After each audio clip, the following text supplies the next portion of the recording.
camera works. Kind of. Yeah.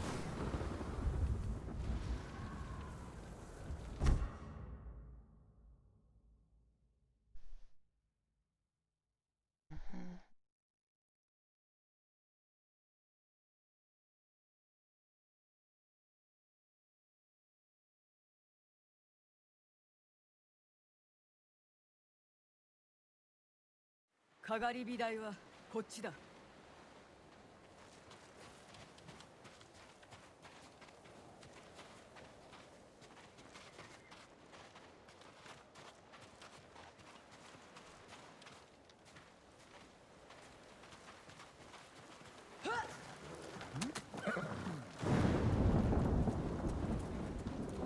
二人はかがり火台が好きでな。遅くまで戻らぬ時は決まってそこにおって星を眺めてい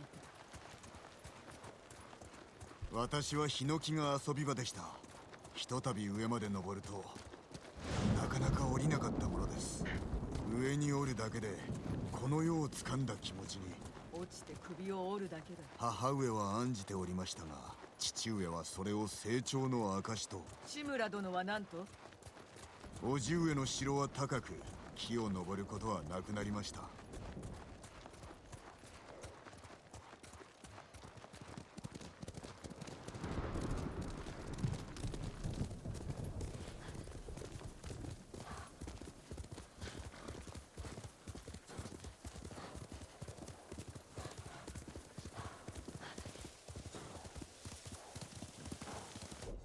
Where are we going? Other place. Yeah!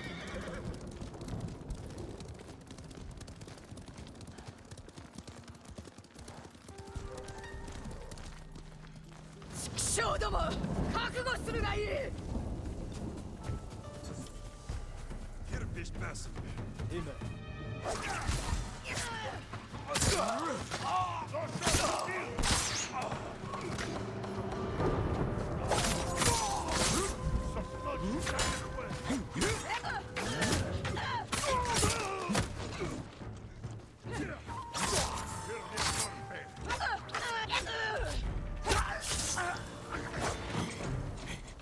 まだです。新手が来ます。下から来るぞ。ご用心を。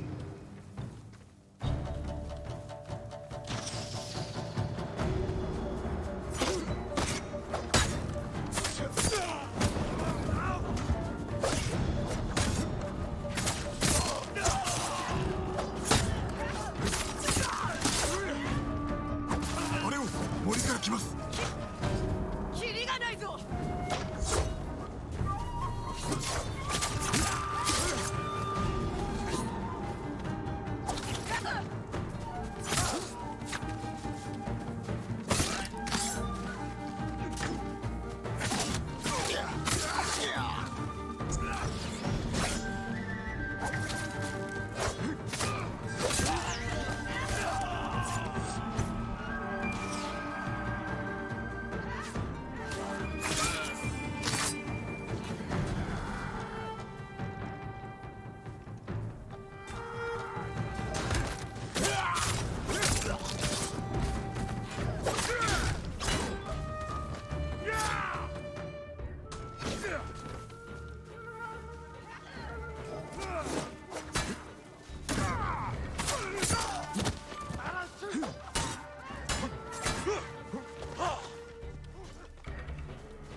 これでしまいのようだ。その様子です。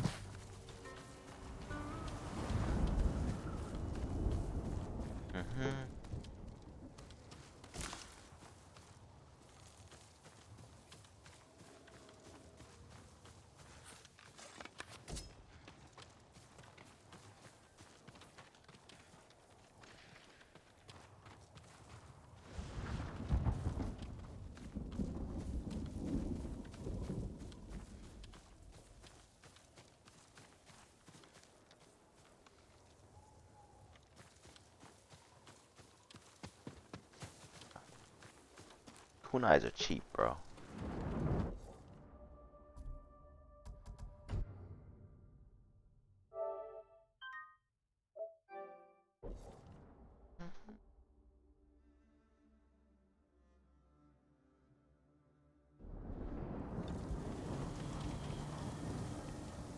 ようやくだ。息子らを運ぼう。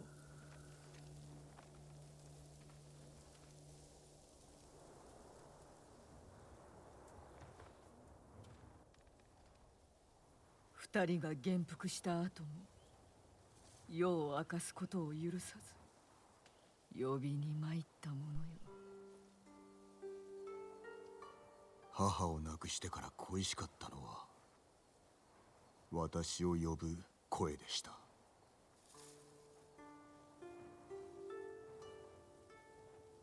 母君は安らかに眠っておる。安心しろ。お主ほど情に熱い者は他におらぬ。礼を言う。なれど今少し息子らのそばにいさせてくれぬか。承知しました。ご無事で政子殿。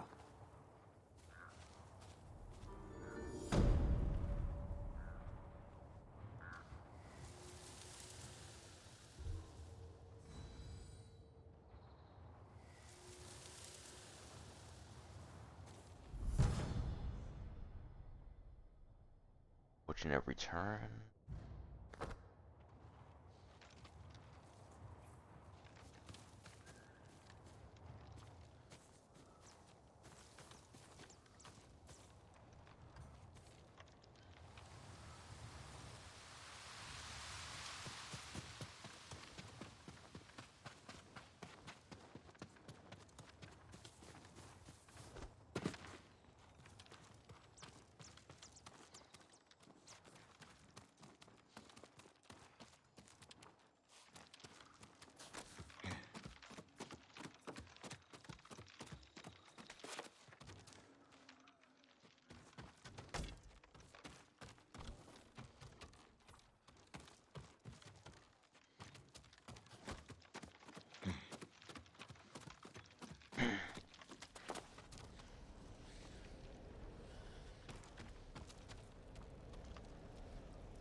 Are these?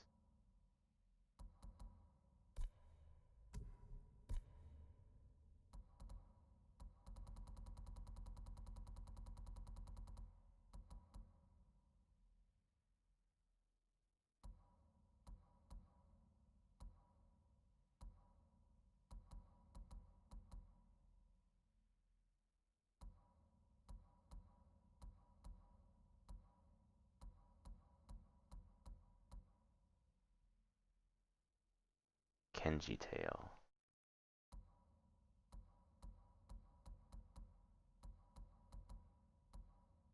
Huh.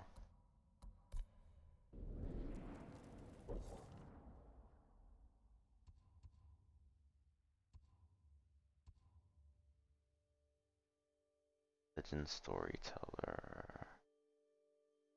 Go there.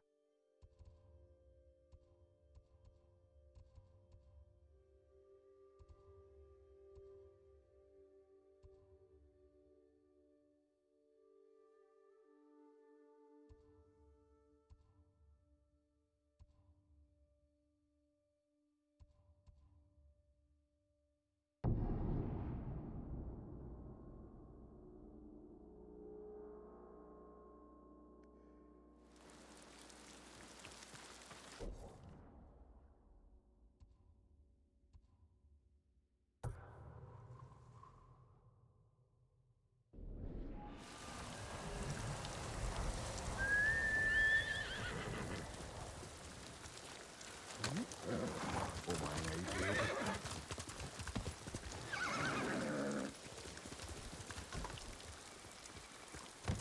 た。よし。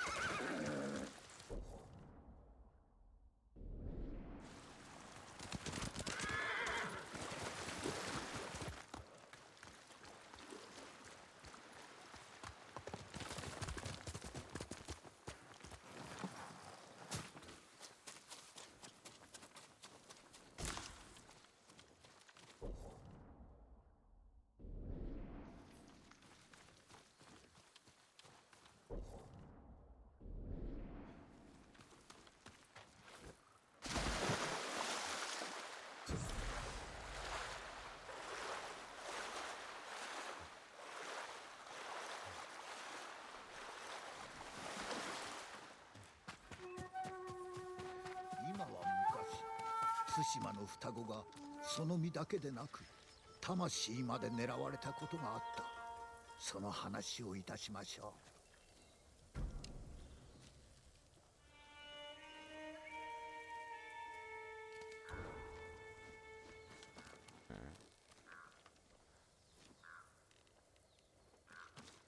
Where's Legends mode?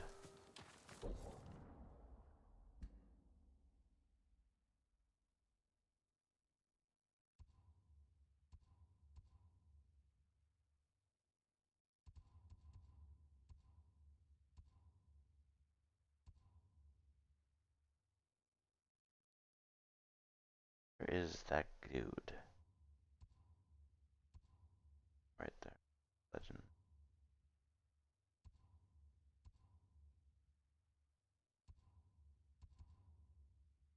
I'll have to look that up.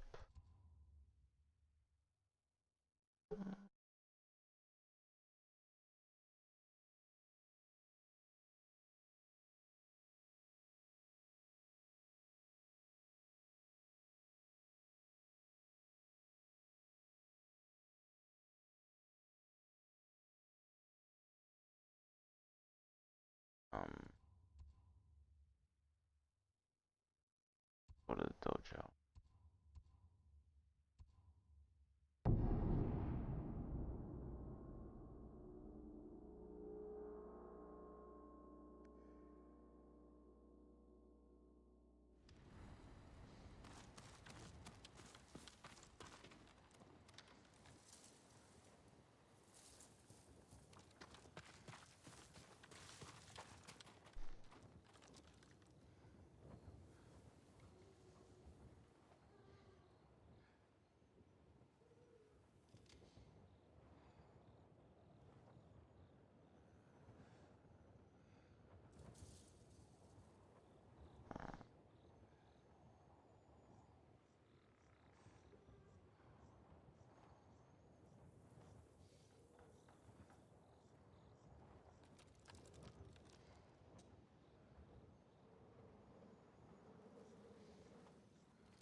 Where's he?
forgot where I saw that dude.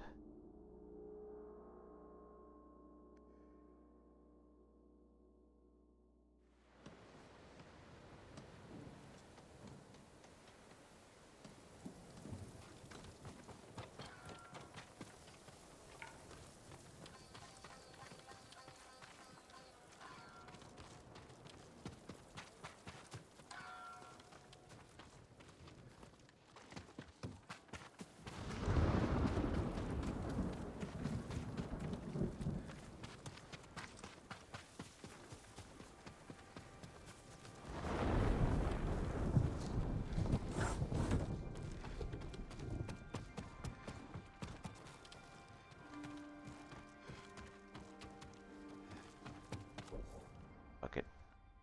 I'll just continue on with the story.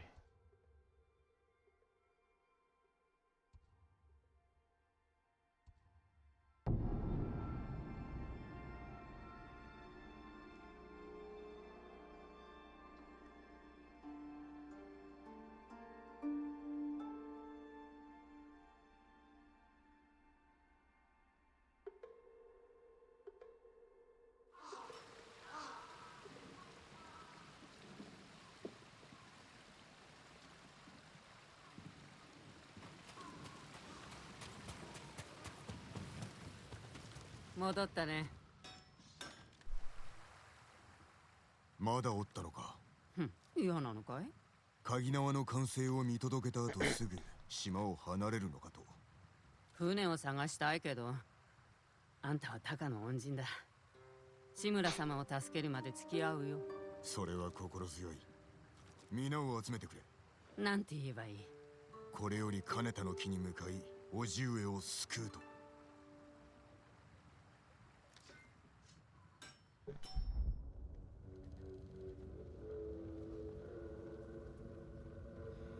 お前の甥が我が兵を追い回し、獣のごとく八つ咲きにしている。己らが民に何をした？心根では分かっておろう。我らの望みは同じ。死して名を続く戦をした。わしは誉れをもって武君を立てた。対馬の好機を正し、平和をもたらしたのだ。己とは違う。奴もそう言ったな。だが奴は功氏を残す前に死ぬことになる。功氏とは死しても残るものだ。ああ、そうか。己の家は代々対馬を治めておるとか。確か先祖以来の城が北にあったのだったな。この目で見るのが楽しみだ。その間、己はここに一人閉じ込める。誉れでも食って上をしのぐがよい。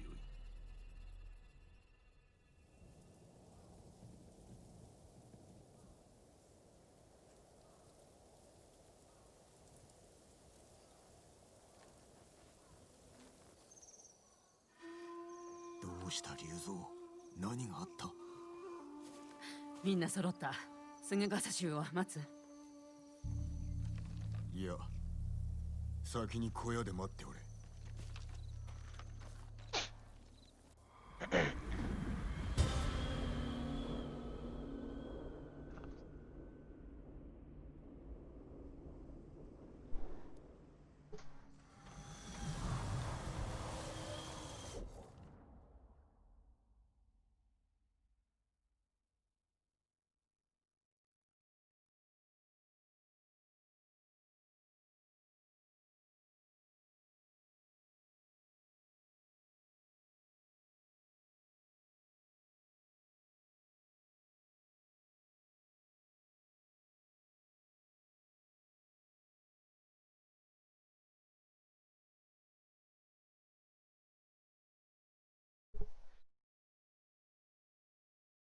Wait, where am I now?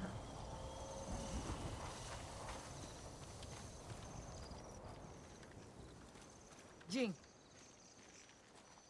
ご加勢、叔父上もお喜びになります。我が一族の仇討ちはしばし見合わせる。弟子の巴を追うのもな。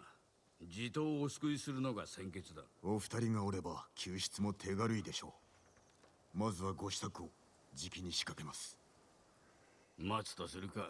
後で会おう。お主の弟子、敵に寝返ったと聞いたぞ。ざまあないな。今はよせ。年がいもなく若い女子と暮らすなど厄介の種でしかない。あれは娘のようなものだ。女子にとって父親など忌ましいものだ。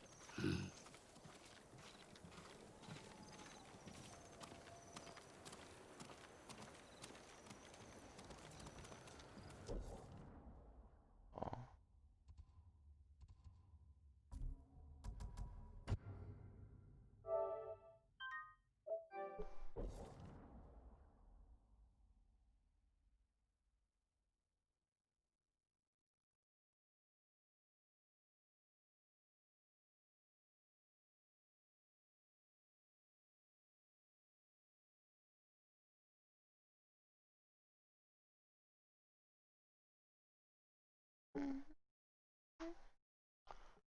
Um,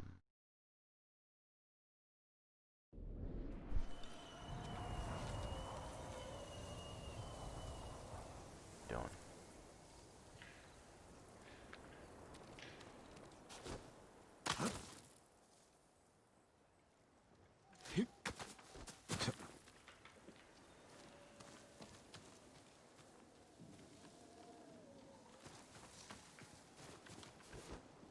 I feel as though I'm doing this yet.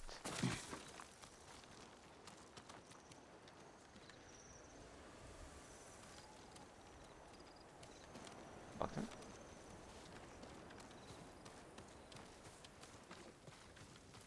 おのおの方、潮時です。これより叔父上をお助けいたす。菅笠衆が誰一人来ておらぬようだが。しかれども、これ以上は待てません。策は終わりで、酒井殿。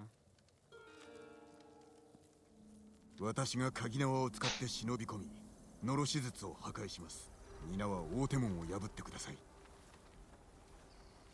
叔父上は死角に囚われておいでのはずです。城攻めに気づかれればお命が危うい。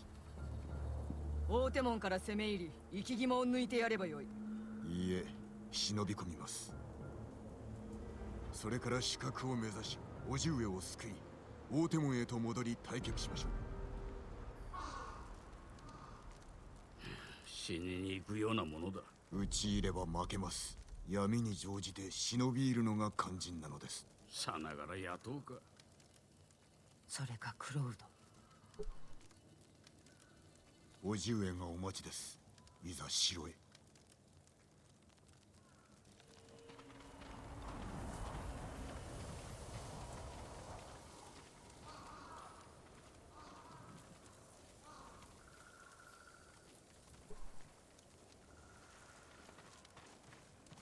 立派だったよ。うまくいくと思う？行かせる。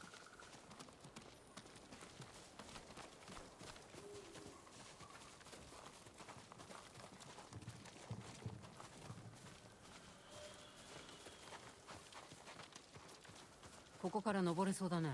皆の元へ行け。城の中で会おう。気をつけるんだよ。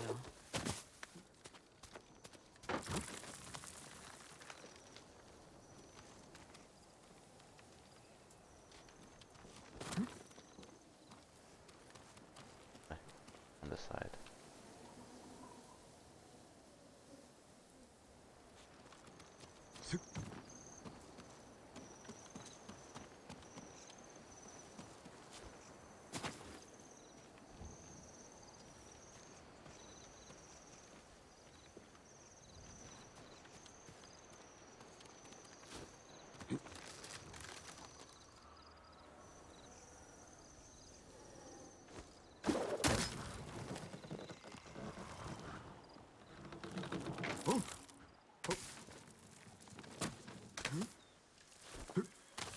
必ず救います、叔父上。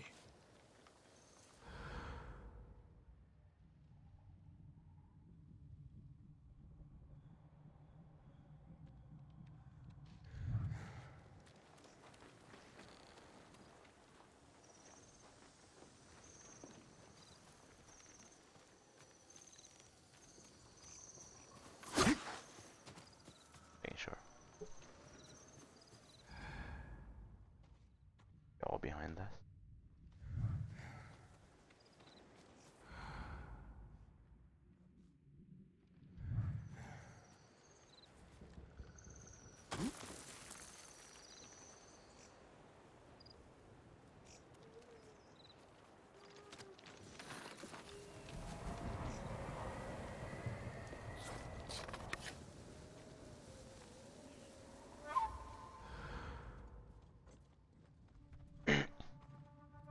there. Be there. 5. 5 total. As far as I could see.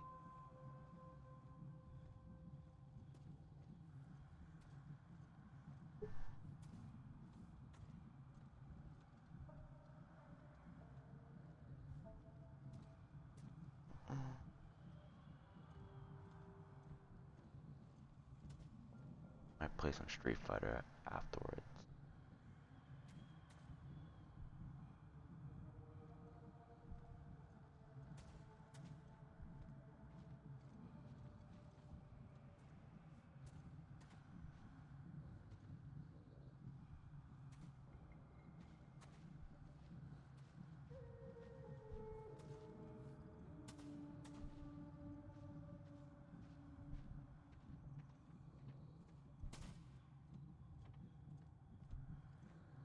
Back.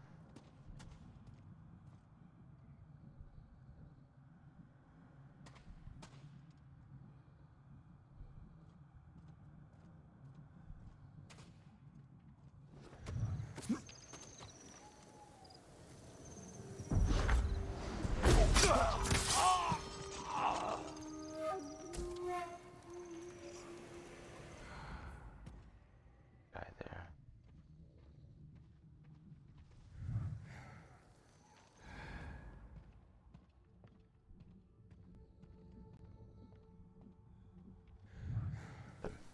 Get inside.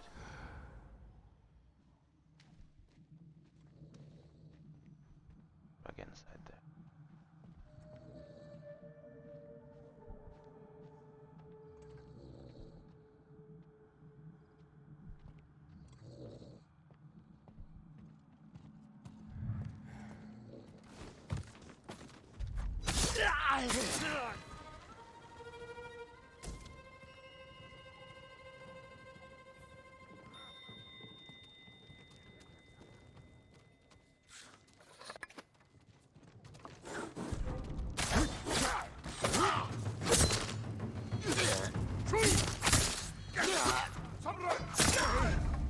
Fuck. I killed that guy just regularly?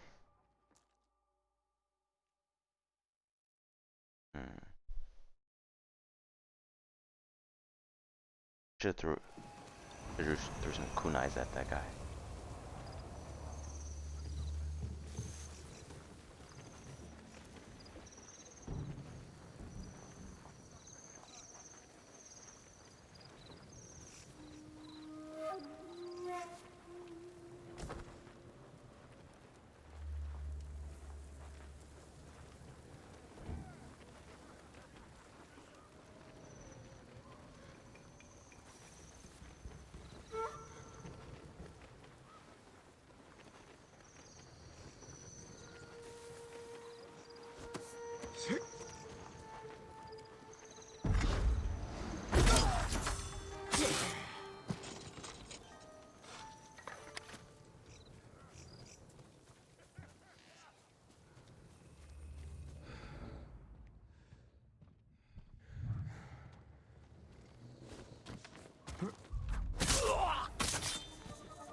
Raise alarm.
のろし術。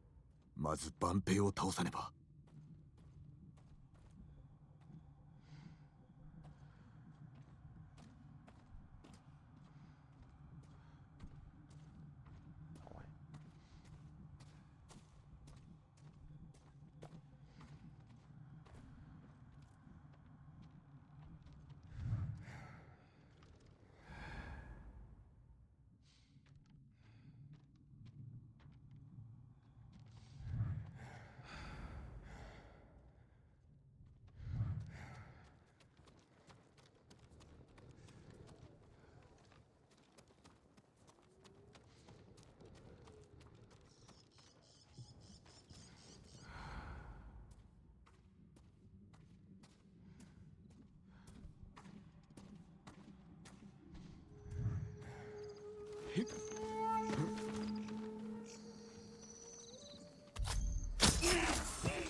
先生、検事と大手門の番を。心得た。ユナ、崖沿いの兵を始末しろ。任せときな。よし、橋で時を待て。誰か忘れておるぞ。あなたは私と。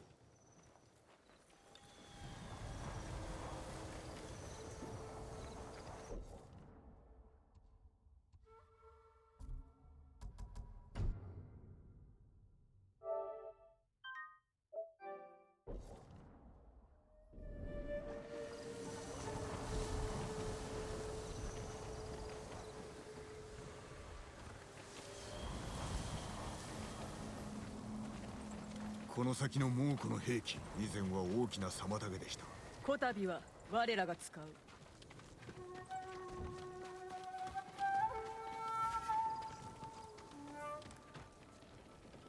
ここを抑えねばなりませんな。不意打ちするか、または突き破るか。お主が決めろ。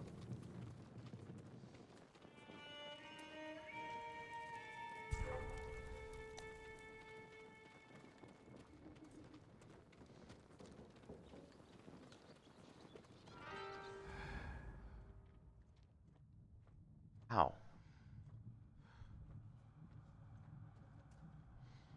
That's not possible.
Not possible. Huge fish waddled. Bolluk.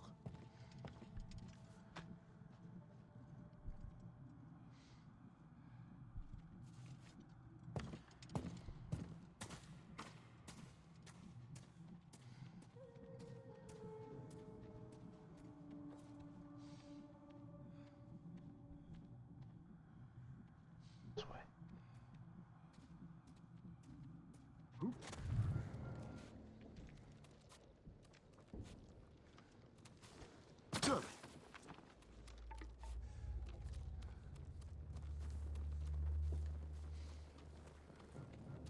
Way up.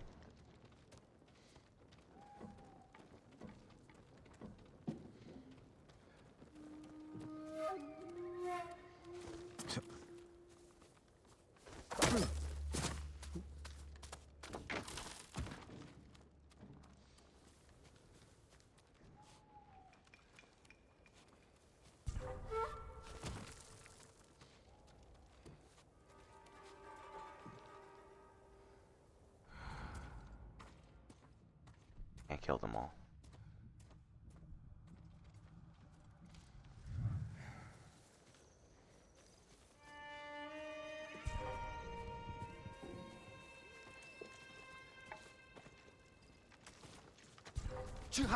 Ja, 선배.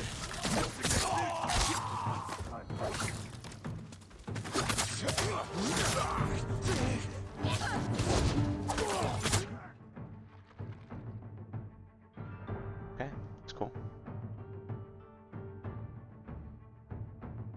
Okay, my God, please. Where?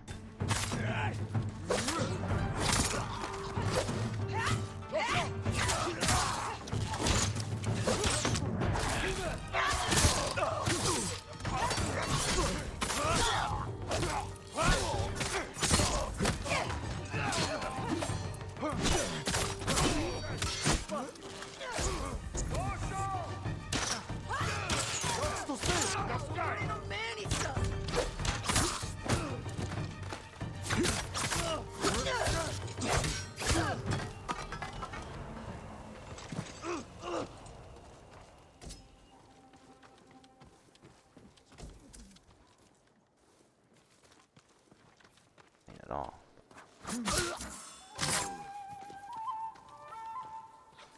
Alright, cleared it.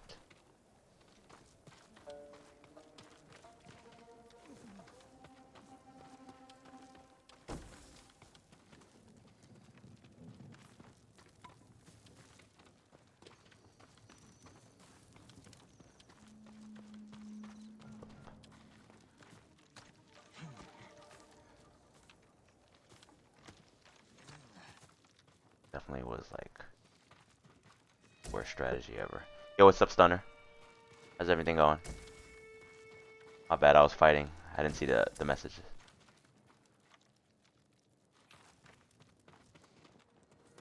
I might play some SF5 in a little bit. Well, not right now, but I'm doing like a quest.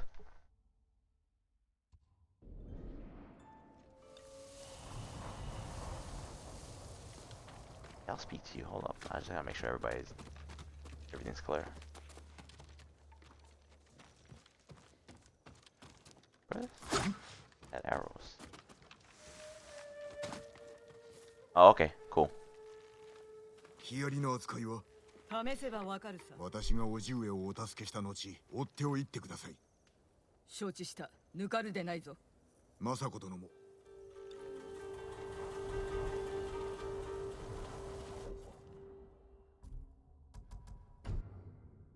Oh, was not a good plan. I was trying to be more stealthy. Oh, that's good.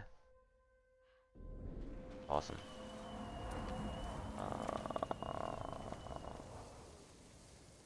Bridge?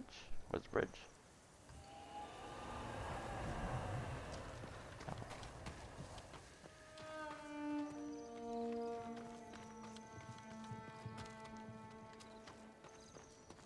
Down here.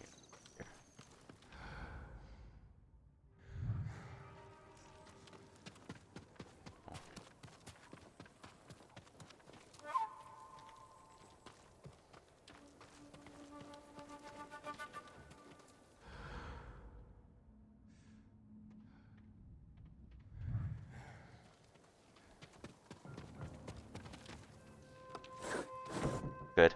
What are you gonna do on your day off?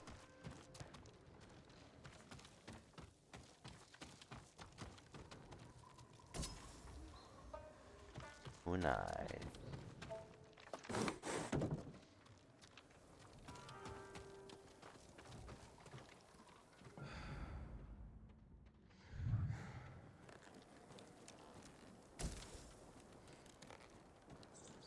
Jin, 万兵がいる。俺が先駆けだ。Kinda. Place is well guarded. Alright, I'm assuming guy right here. First guy I'm taking out. Bowman.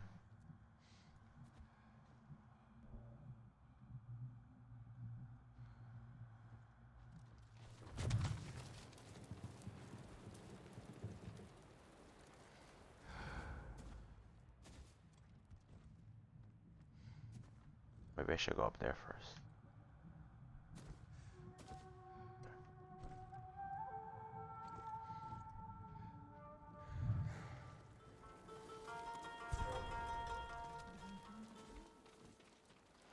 Ten negum ben. Ternigalli. Champarak dujwen.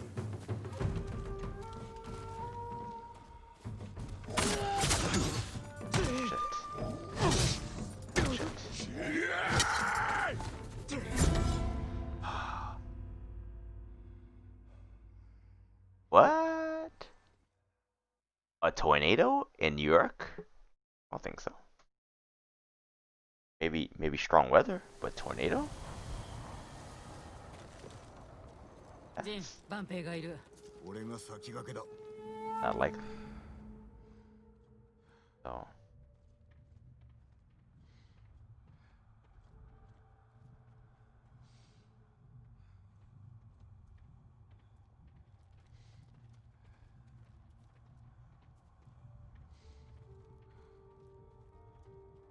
Alright. It might be easier to just kill these guys. Instead of that guy.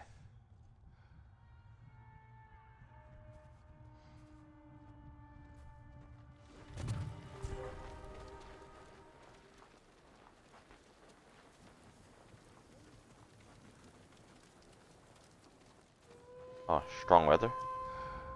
That makes sense.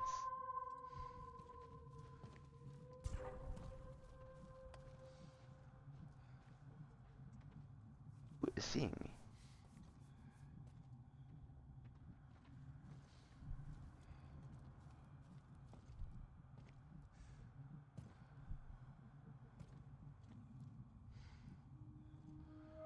The guy on top here. Who's actually seeing me?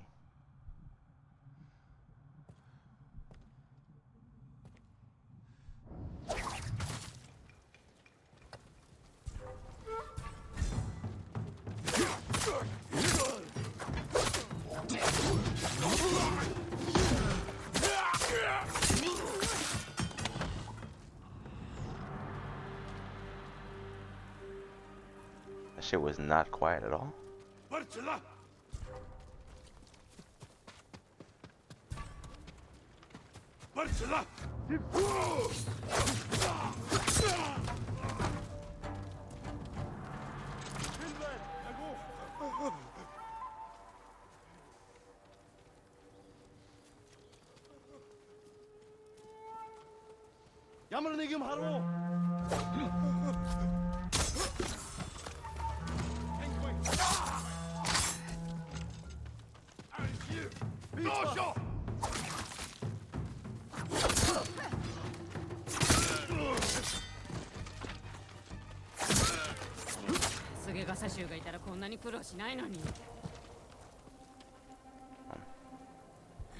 腹を空かせた手下が寝返ったのかもしれんな。人をけだものに変えるのが戦の常さ。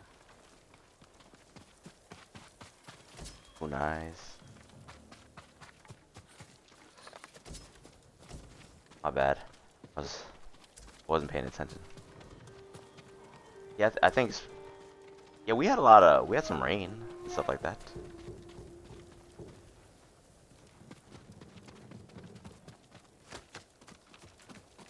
About it.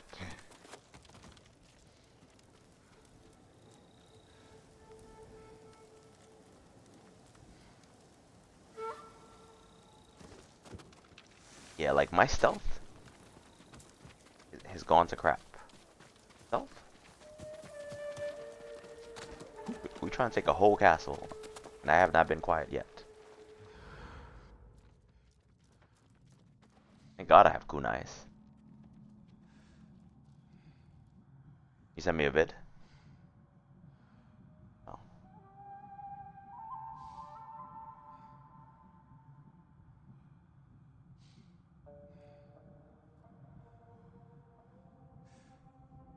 The hell? How is this?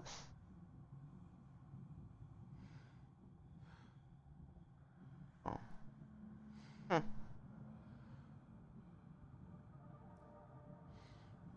Oh.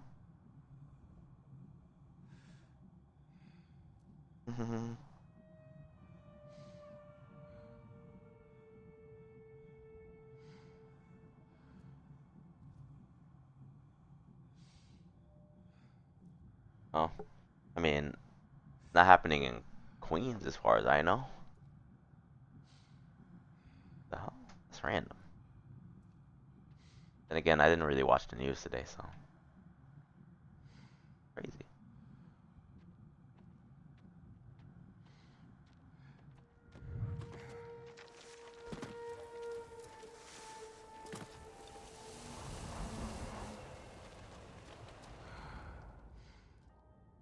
Yeah, because New York definitely doesn't get tornadoes, but then it's been one of those years, so nothing would surprise me at this point. この橋はよく覚えておる。この高さから落とされたんだろう。よく生きてたね。確かにな。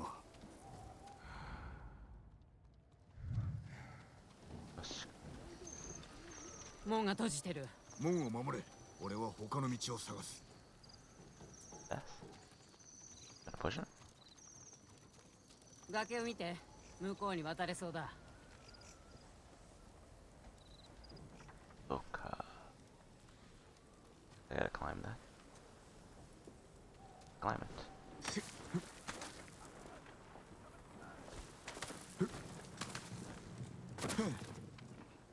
名案だな。そうだろう。中に入れたらすぐに門を開けてくれ。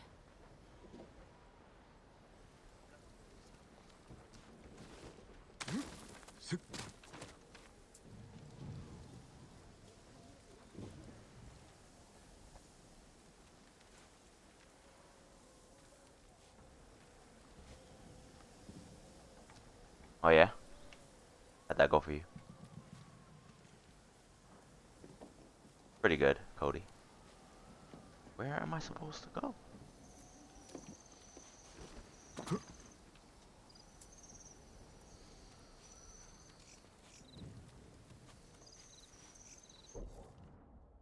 Or I accidentally fall off. I'm gonna save here. I'm gonna save.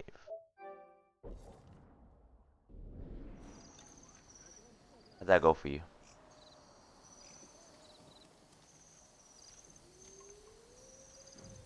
Oh. He's like kinda like has like doesn't really have everything. He kinda has everything. Oh no. Can I not get here?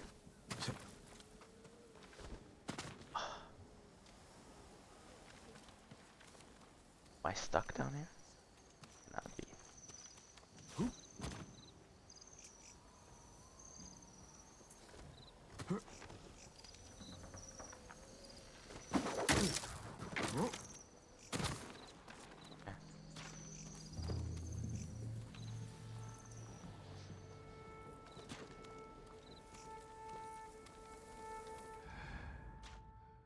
What are you shooting arrows?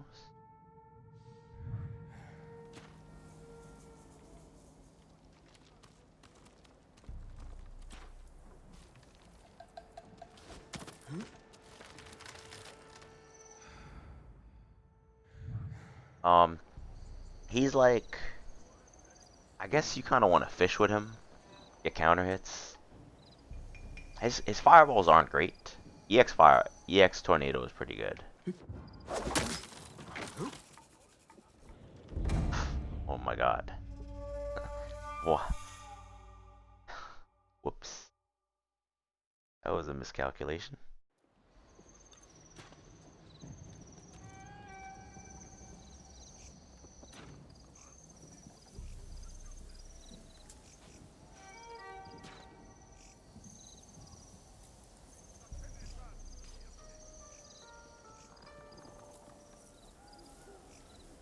Oh, you don't like that they removed this criminal upper? Yeah. They definitely wanted him to play like much differently.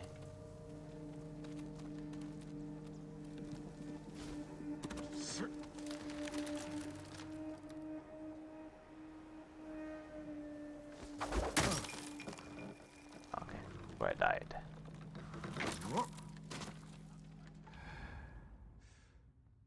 There goes one.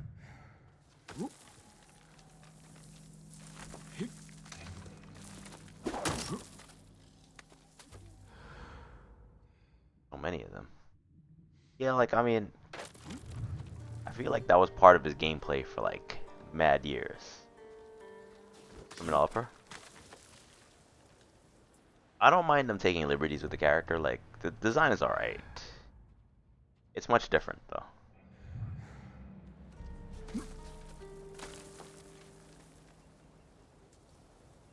And then they took a lot of liberties with most characters.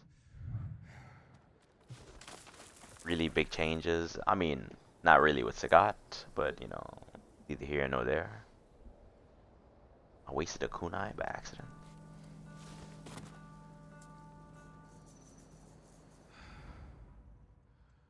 This is my way in. What do I do when I get in?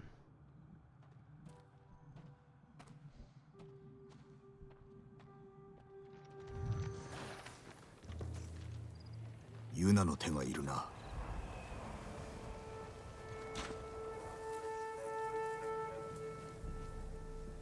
Okay.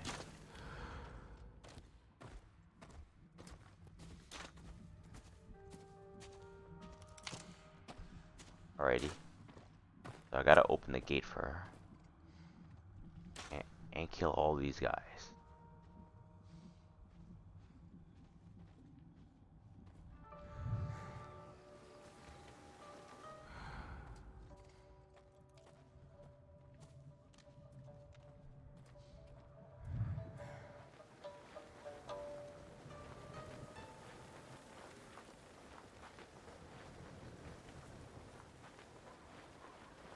I think so too. I think so too. It's weird how he's not picking up rocks.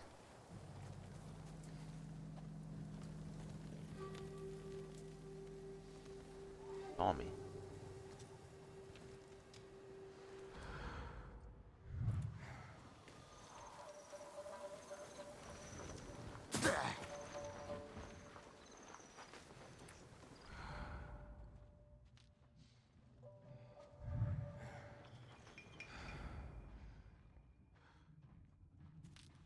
You also tried Alex?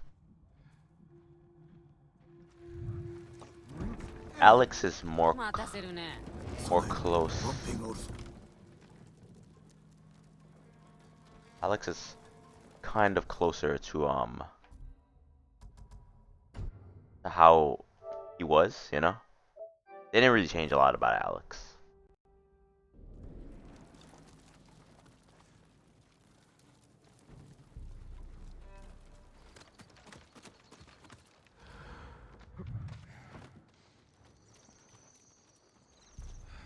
Alrighty. So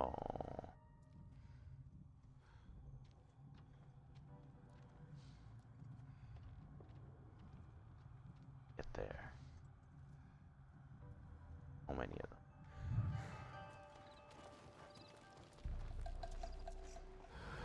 I don't think it's possible to get there quietly.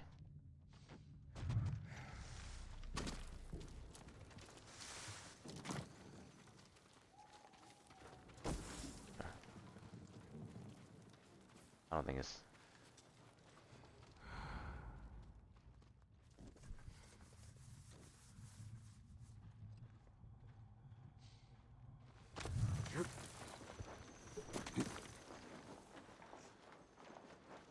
What happened? Oh. Unshow?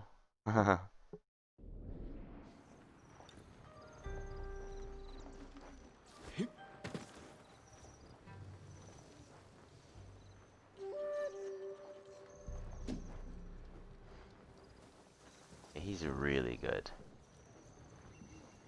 He has a lot of differing opinions about Alex.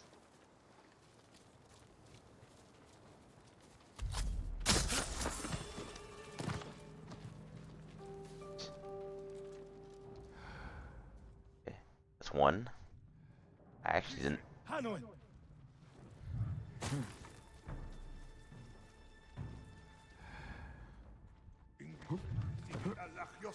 Olorsen urbe.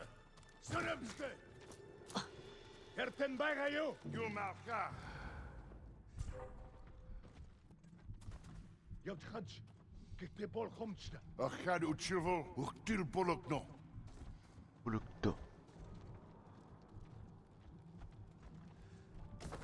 What happened? The second animation? I'm warmed up animation? What do you mean? Are you talking about where he's Oh, that's the second V skill.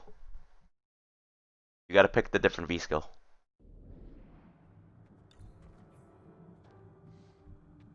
Like where you pick your trigger, there's a different thing to pick.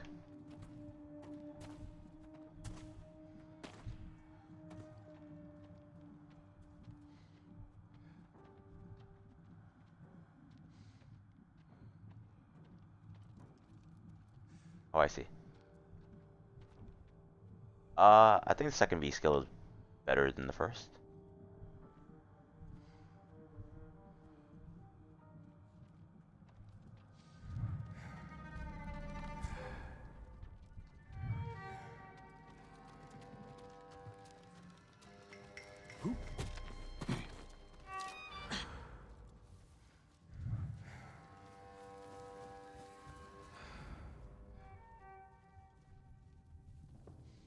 Even though I can go through there.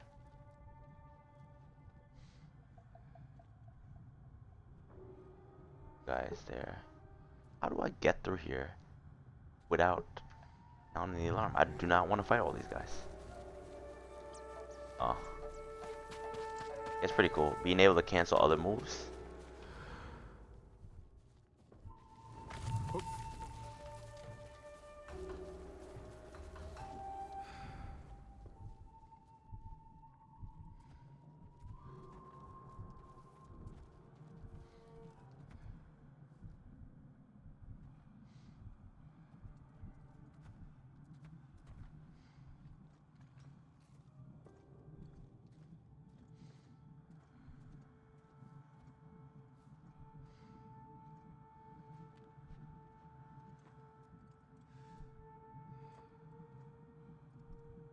Oh yeah.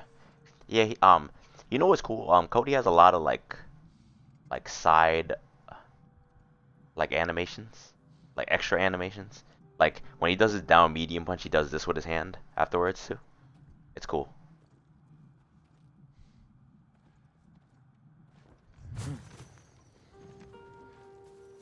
Right. All right. When that guy walks back, killing this guy.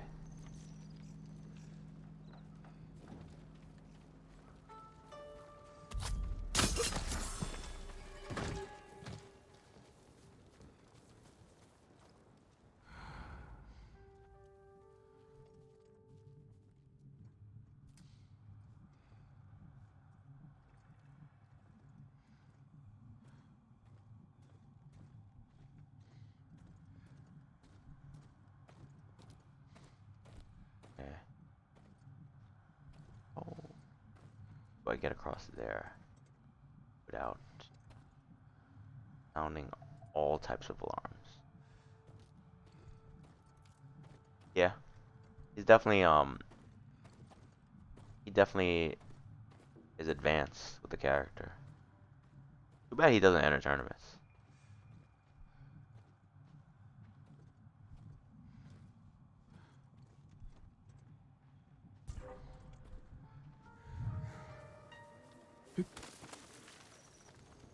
It'd be cool if he entered some tournaments, but that's not his thing.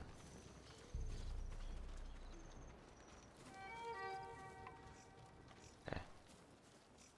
One. I could probably kill those two quickly.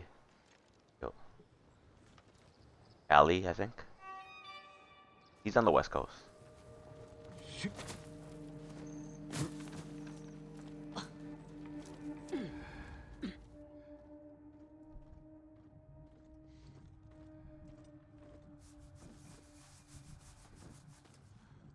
I could probably chain assassinations on them. I believe he's from Cali. So I know that Wednesday night fights they've been trying to they were trying to get him to go out to Wednesday night fights for a while. I actually kind of wonder um like why doesn't he just enter like, you know, the online one?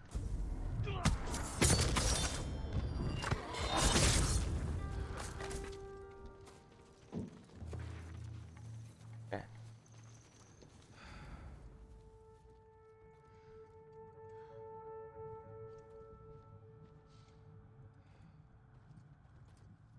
Okay, that's the leader. I wonder if he's gonna notice that.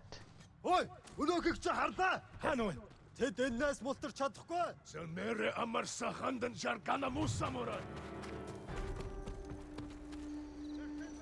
Юм алгаа.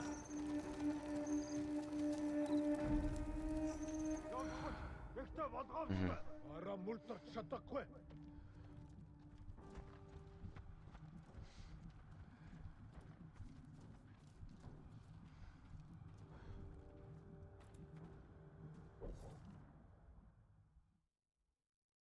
What's the best way to study frame data? You could simplify it and just do like straight up punishes. If you want to do that, punishes might be a good idea.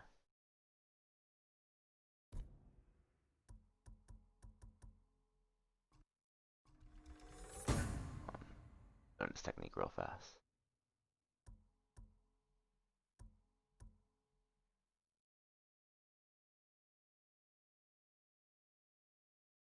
Um, like you need to learn frame data, but the way I learn frame data is obviously there's a lot of stuff I remember, but I just try to remember what I can punish and what I can't punish, or when it's my turn. So if you want, I'll turn on Street Fighter 5 in a second.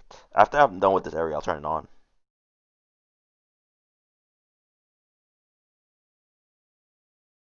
Hold on.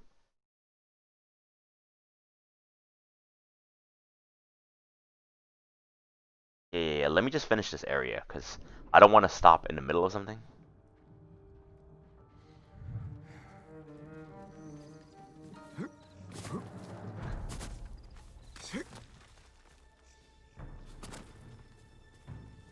Okay. One.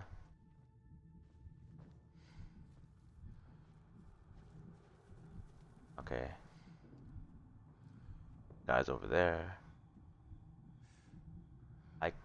Okay, I can make it to those guys and kill them. I could probably actually run around this guy and kill that guy. I think I could.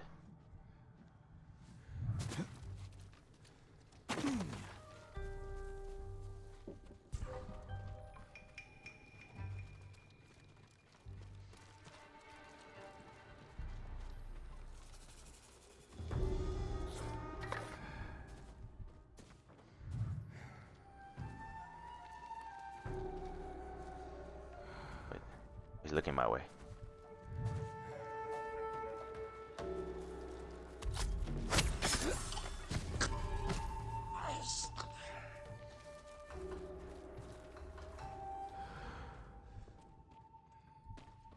Ой, өнөөхийг чи харнаа. Энэ үгчтэй. Ямар нэг юм харав уу?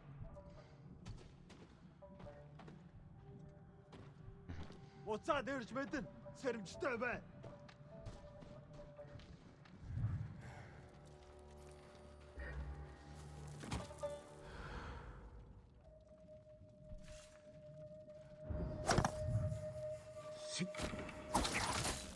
Zumtal havas Küche.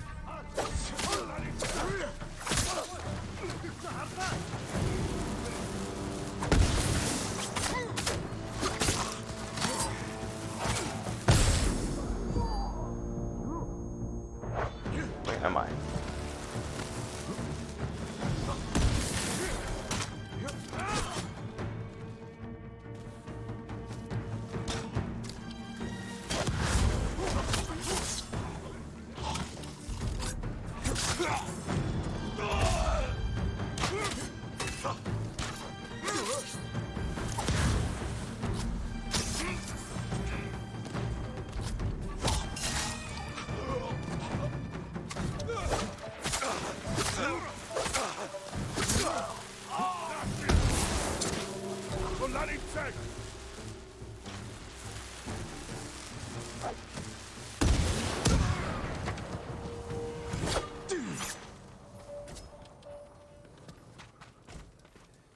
Good.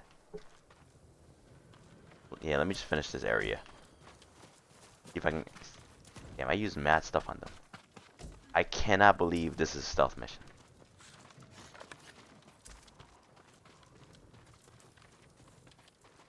Total stealth. Oh wait, I could have made it this way? Fuck. Fuck, I could have made it a stealth mission. Fuck. Whatever.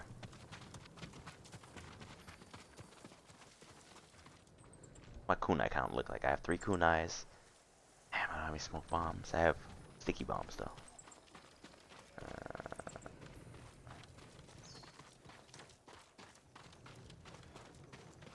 Arrows.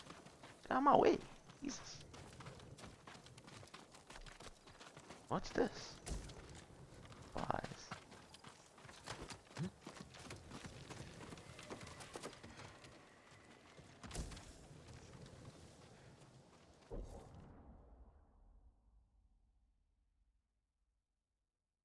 Alright, what's my next? What do I do next? Main courtyard.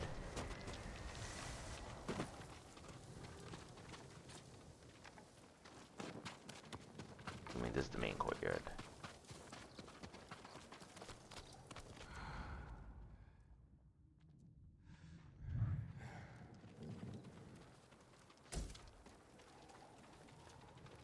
I like how this is just levitating there. See this? Levitating.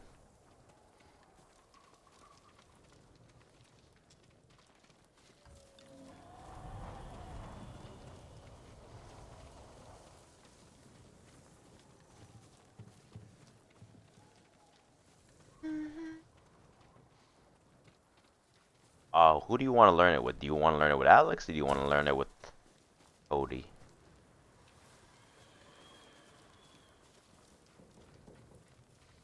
by the way.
So, oh, main courtyard.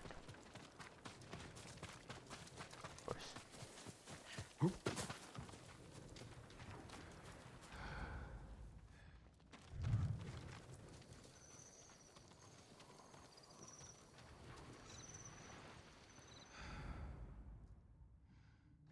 ユナ、ここを守れ。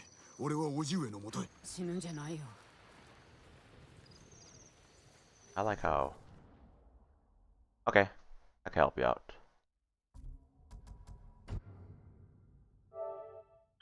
Gonna save. Well, I'm not gonna stop right now. I just kind of wanna. How do we pass lock gate?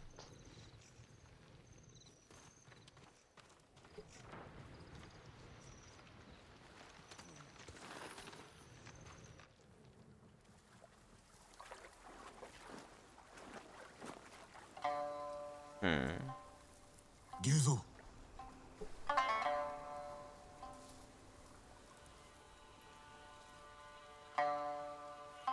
クロードの首を差し出せば褒美をもらえるとさ。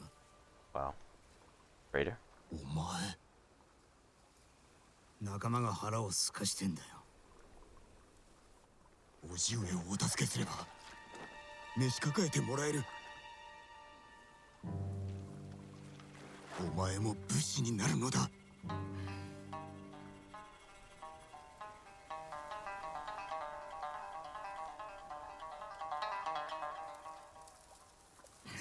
そして死ねというのか。菰田での戦のように。龍蔵。おじごにはお前がいる。あいつらには俺しかいない。Okay.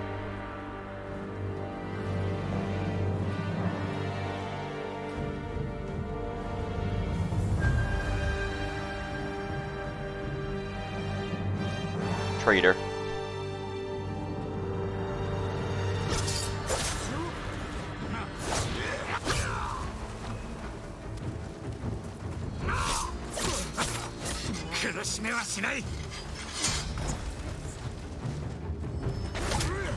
友ではないのか。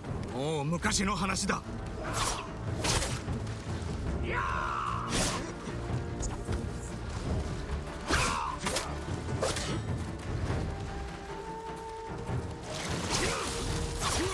Wow. He's good.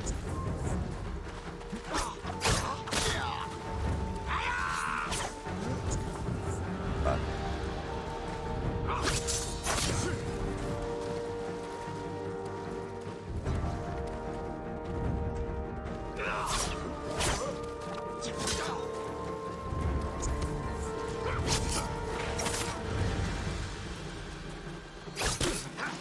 Fuck.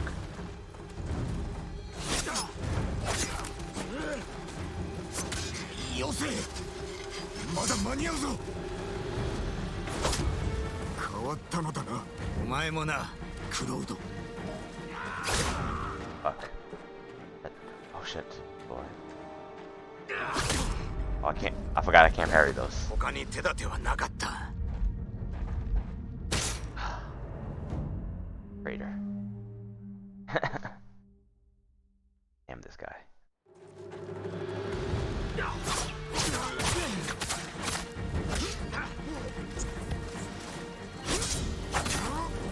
苦しめはしない。友ではないのか。もう昔の話だ。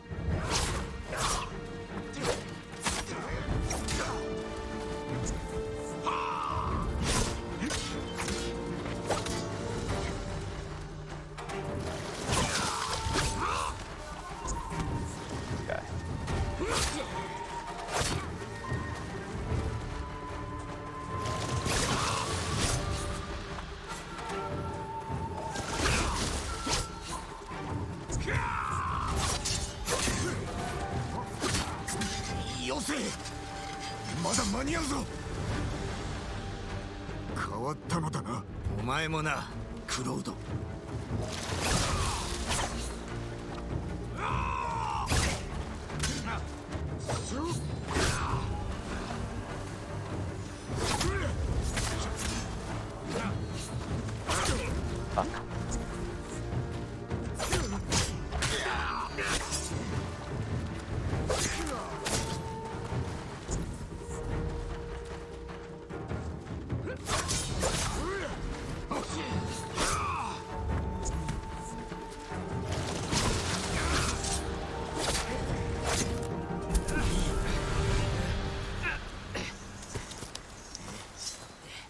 龍蔵、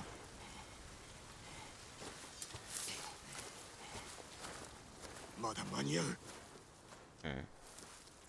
共に故郷を救おう。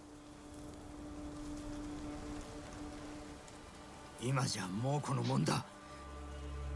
龍蔵、侍だ。侍がいるぞ。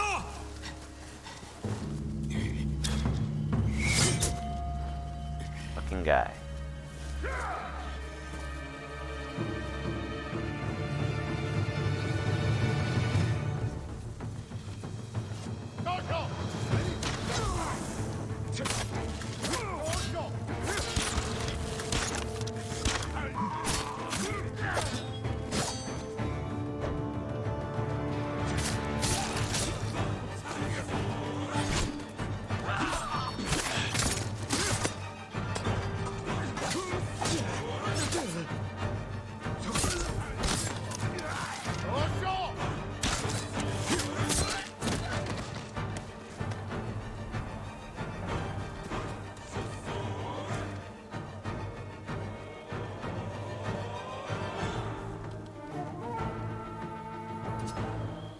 Oh, that explains.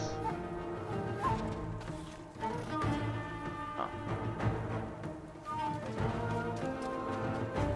Got you, bro.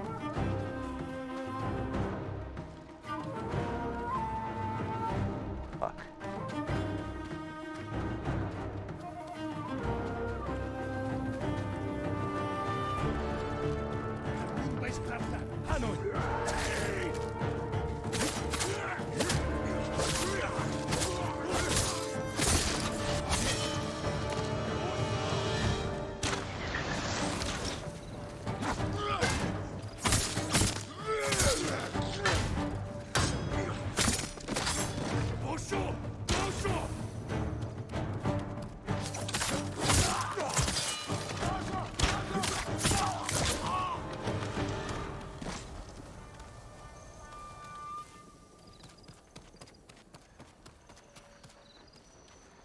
Bombs.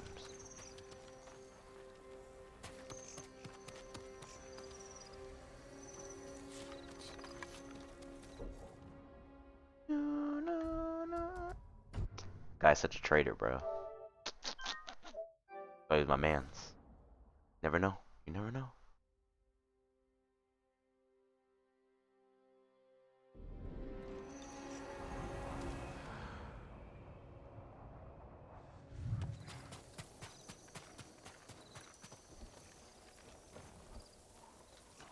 All they're trying to do is give me sticky bombs. I don't want sticky bombs.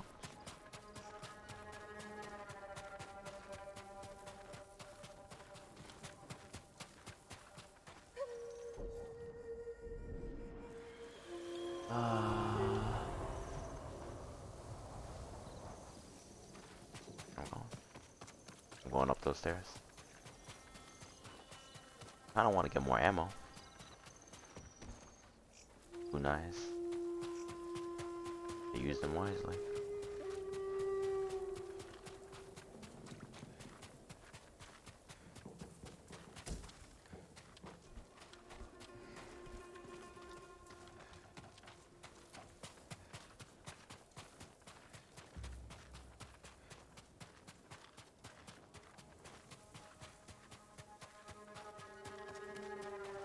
Other.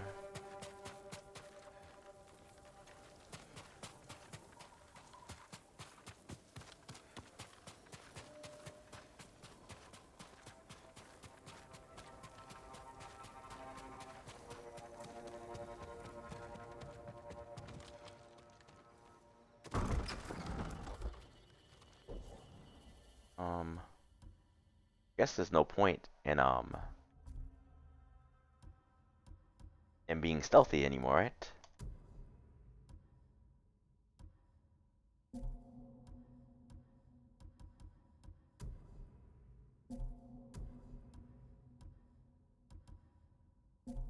How do I put on my fucking...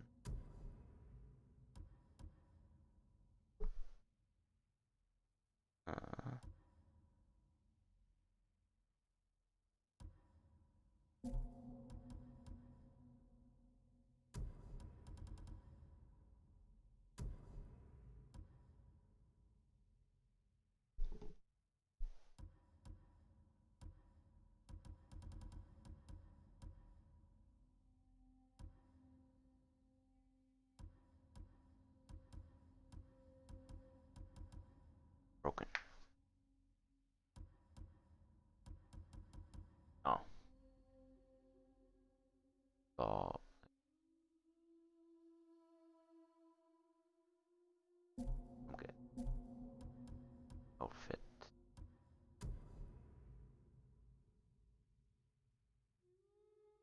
Damn, I don't use no arrows. 千春答えよ志村殿はどこだ Zoeker, dakzak, Begemo!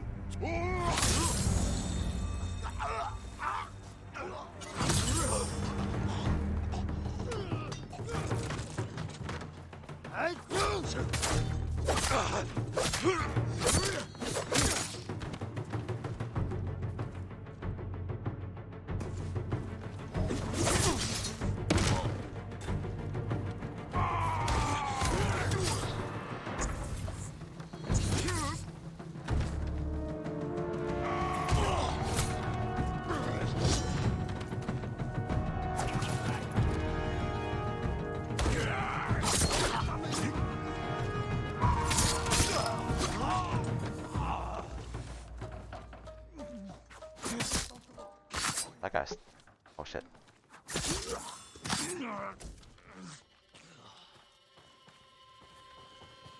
Nice some kunais. Yes. Kunais.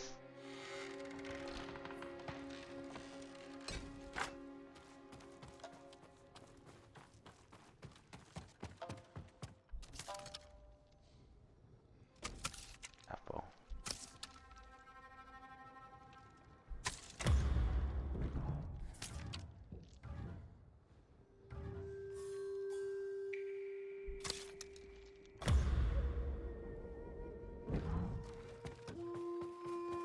Let's co-op.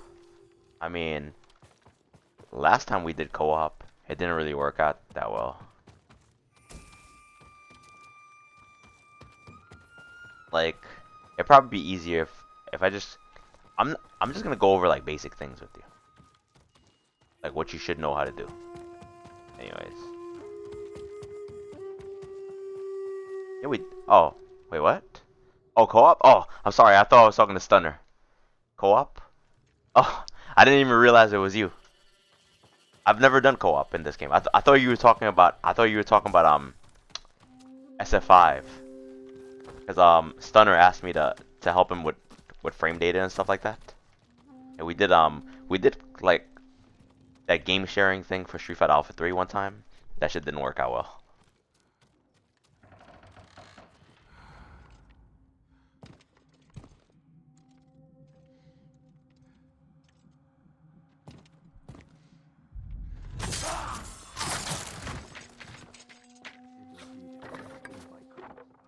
samurai örbaksego.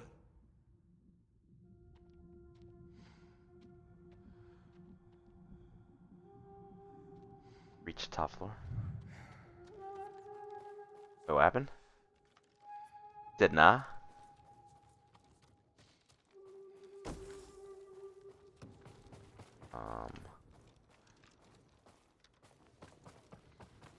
Cause I was about to turn this off as soon as I beat this area. I was about to turn this off and turn on SF5.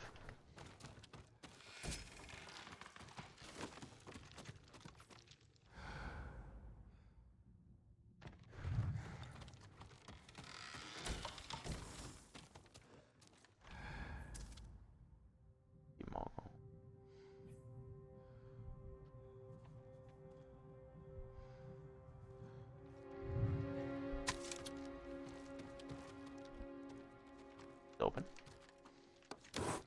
Just ready. Tina. Peace.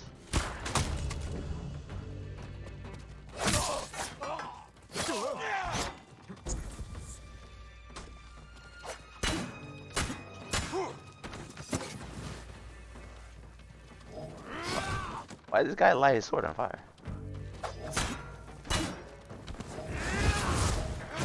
Please.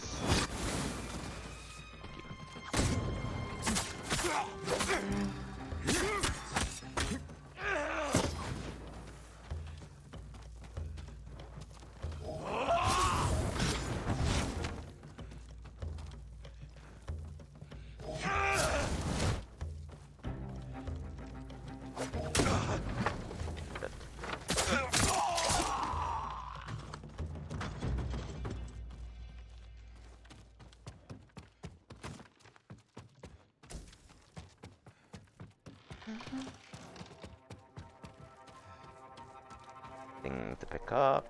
I just killed him.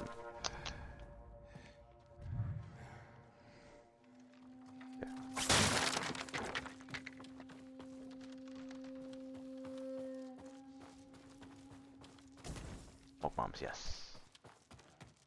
Care about opening no doors. Who I am? Fucking know who I am? Open the doors here. Yo, I shot that Mongol point blank range with an arrow to his forehead, and he tanked that shit. Like, nah, I'm good. Can tank that. Mans. Two of them.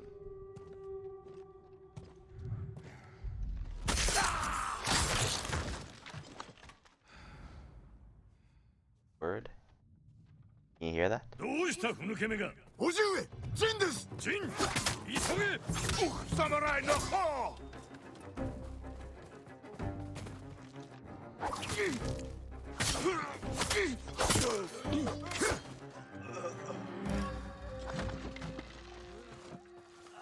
Oh, 叔父上。 trying to end his suffering. 信じておったぞ、ジン。さすが正しの息子だ。この身を尽くします、叔父上。立たねば。まだだ。ハーンは豊玉に狙いをつけ北へと向かった。残された万兵は我ら二人に太刀打ちできん。火星もあります。城を取り戻せる。共に勝ち時をあげるぞ。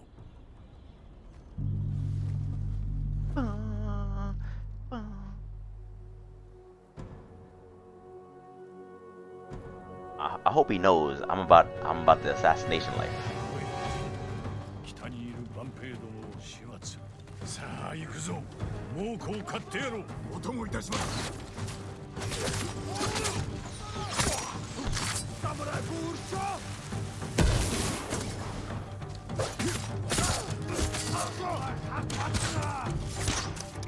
Fuck you.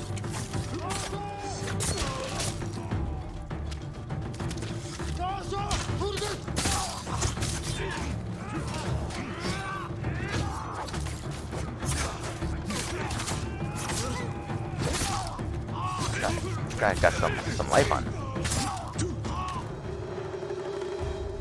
先生、政子殿、無事であったか。おいごのおかげです。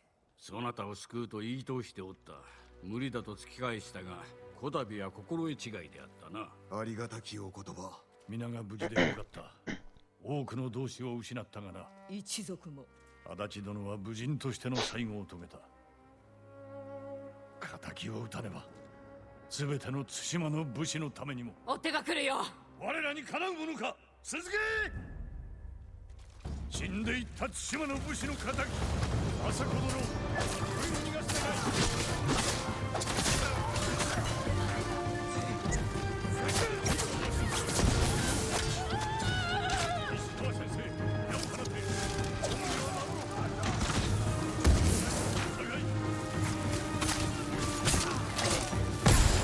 Oh my god, where am I?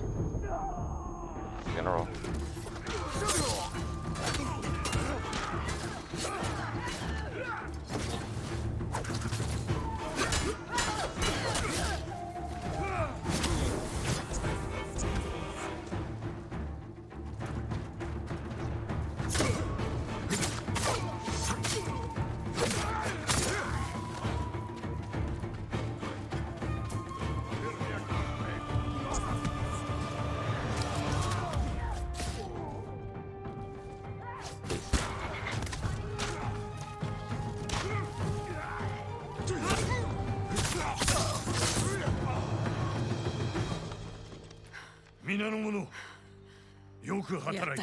I should have used the heavy arrows. Guys are tanking my arrows. お前がいたからだ。これより猛虎どもの鼻を明かし、コトゥンハーンに意志を返すとしよう。見せつけてくれるわ、武士の意地を。I don't know, man. I be assassinating people. I don't think that's samurai like. You see how I'm dressed? I'm dressed like Zeku.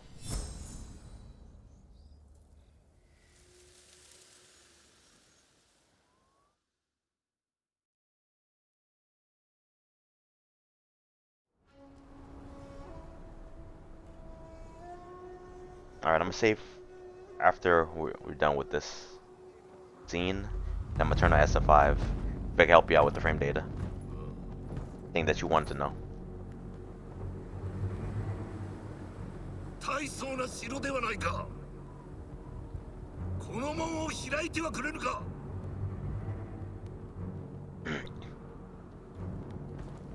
同胞がくたびれ、飯も食えず凍えている。門を開け、助けてやれ。Oh no. Yo, do you think this game is gonna... You think this game is gonna win Game of the Year? Or is it FF7? 飯をくれる約束だろう。わかるな。入れてやって。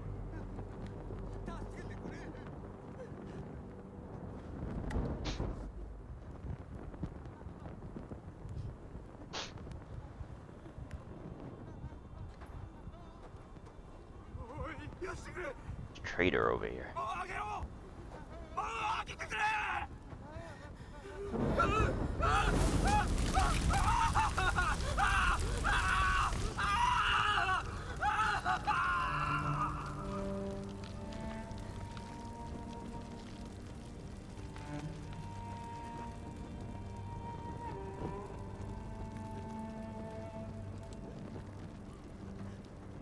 Can a remake win Game of the Year?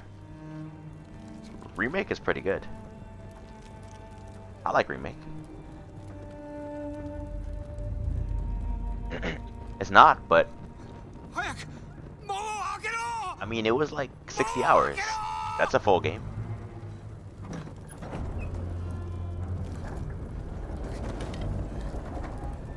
It would be crazy if that, when he dropped the flame, it burnt that guy by accident.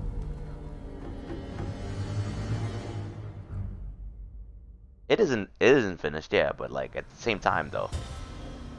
it's a complete game. That section. I just think of it as like chapters. I mean, that's how games are now. 志村様が探してる。ハーンが城を奪ったらしいね。竜蔵を信じたばかりに。みんな計られた。残ってくれたのだな。まあね。褒美について叔父上に話してくれ。志村様なら資格だよ。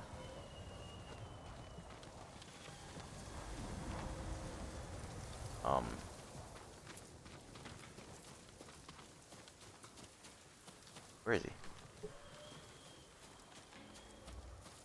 Oh, Last of Us? I doubt Last of Us is winning. 今でも島を出たいか。私の居場所はないから。お主がおると助かるのだが。志村様がいるだろう。何言ってるのさ。猛虎は兄弟だからな。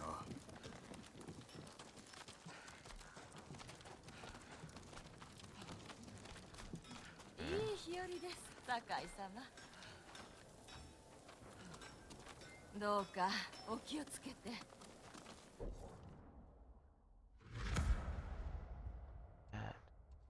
Another one. Yo, what are the legends things for? A ghost? Like these things that open up the legends? What are those? Does that have to do with the co-op mode?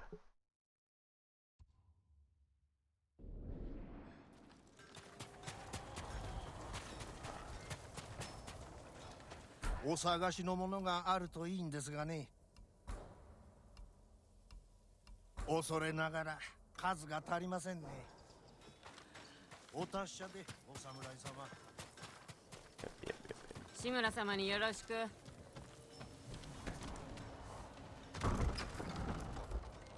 Animal Crossing? Yeah, I think it has a chance. I personally have never played Animal Crossing, but I heard it was super popular. 待っておった。必ずやハンを討ち取り、竜蔵も成敗する。Well, like some of them are like some kind of legends now. I mean, the question mark is undiscovered, but like sometimes it's not. I'll show you what I mean on the map. お前には期待しておるぞ。無論です。捕虜になった時、お前の所業を聞かされた。そのやりようは非道で誉れはないと。お救いするため仕方なく。分かっておる。深く感謝はしておるが、その道を歩もうとは思うな。我らは民を導かねばならぬ。まずは島を救おう。武士らしく。ユナの件ですが、私と叔父上を救ってくれました。あやつの望みは無事に本土に渡ること。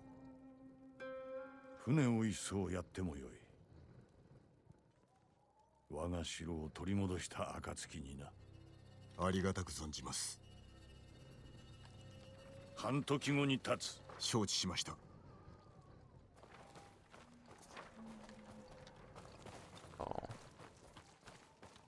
話を聞いて回るか。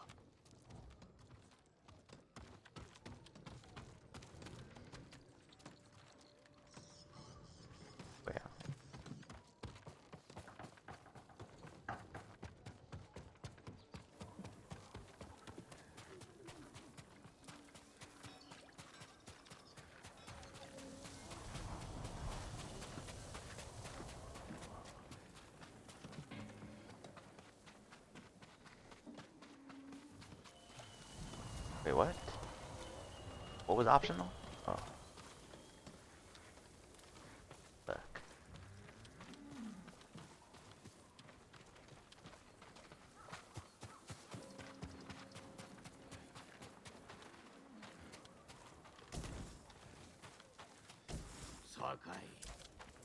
見事な戦いぶりであったぞ。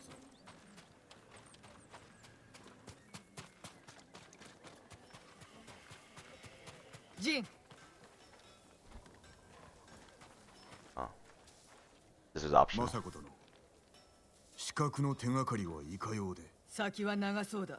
何名かは豊玉へ行ったようだが。いつでも加勢いたす。叔父上の城を取り戻す暁にはぜひお力添えを。もちろんだ。猛虎を一網打尽にいたそう。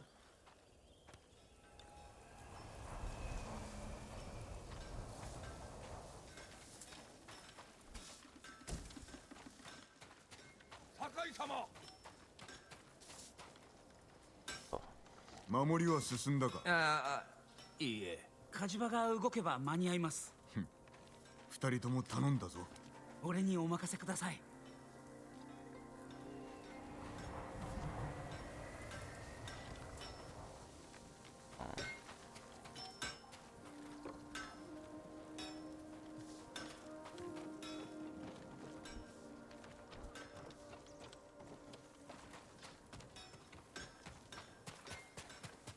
Time is it? 1. Alright, let me speak to this chick real fast. See what she got to say.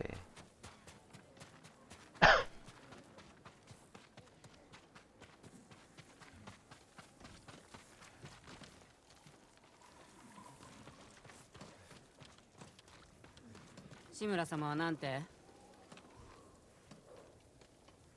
お主が城の奪還に手を貸せば、Yeah, I'll show you 今 what I 度へ mean. 渡してくださるそうだ。そんなの知ったこっちゃないよ。皆の命がかかっておるのだ。お主が武君を立てれば道は開ける。よいな。さあ、酒井、行くぞ。誠の武士だね。絞り取ることしか頭にないんだ。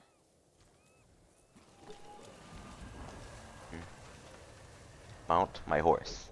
That's literally okay. This is what I mean. All right, so okay. You see these flags right here?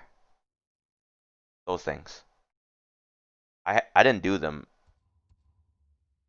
Legend storyteller. That's an arrow. I'm sure that's a legend storyteller right there. This is a legend storyteller. Another one. I didn't do them yet. I'm sure that they're part of the co-op mode or something like that, or something else. I'm sure this is a legend storyteller right here.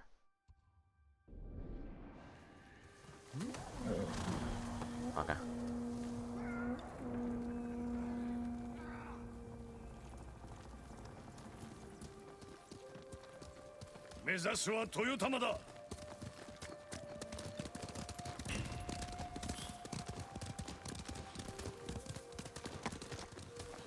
Don't mind, I'll... ならば森の古い隠れ道を使おう。行くぞ。叔父上、もっと早くお助けできれば。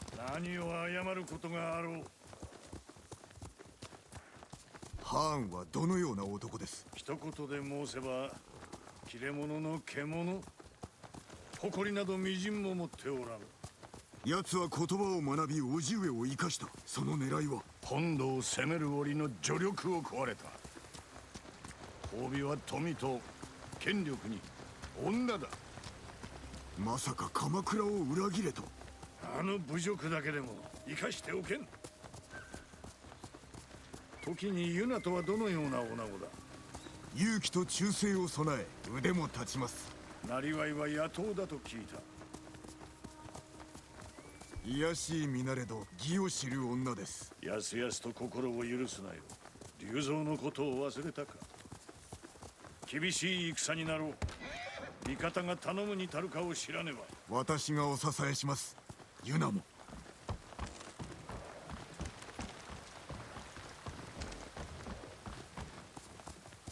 かつてこの島は混乱を極めた。そこに秩序をもたらしたのは他でもない我ら武士だ。民に見せねばならぬ。我らが島のために戦えることをな。お前は一度故郷に戻り、殿下の鎧を受け継いではどうだ。Oh, you stopped playing before co-op was added? I mean, 私には時期尚早かと。technically, so did I. 父も喜ぶぞ。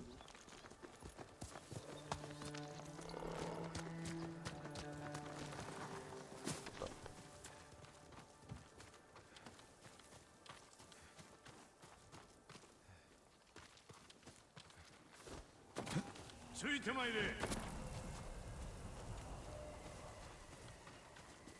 I will come to your side. But this is a graveyard, and there's probably a cricket.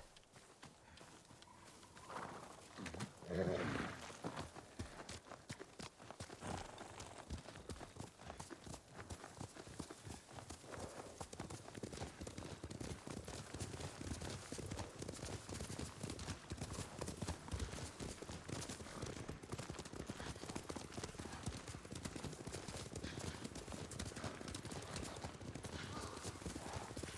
この匂い。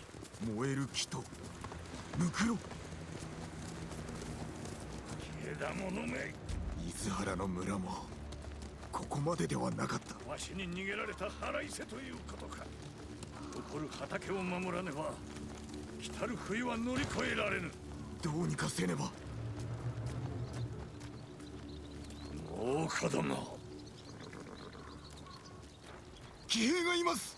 押し通れ。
今のは金田の木で見た兵。ハーンの精鋭だ。北を攻めておったはず。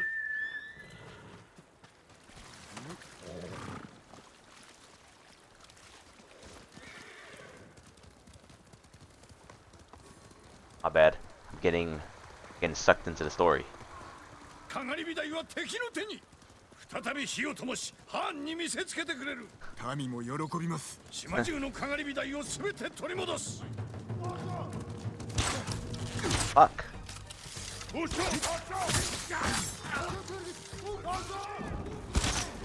門から新手が来ます。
よくやった。これは手始め。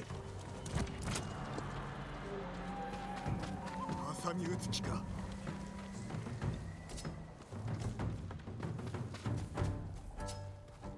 Be cool, nice.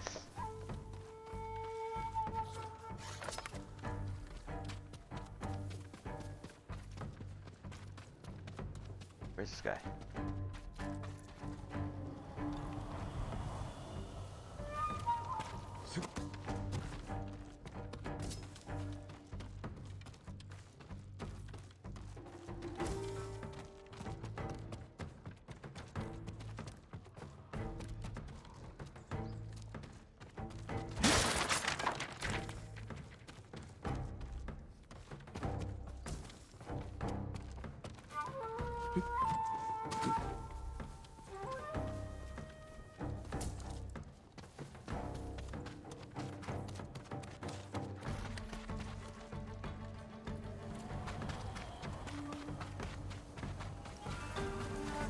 Yuno!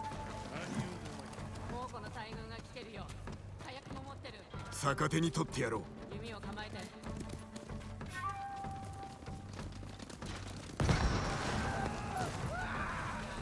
切り捨てろ。皆殺しだ。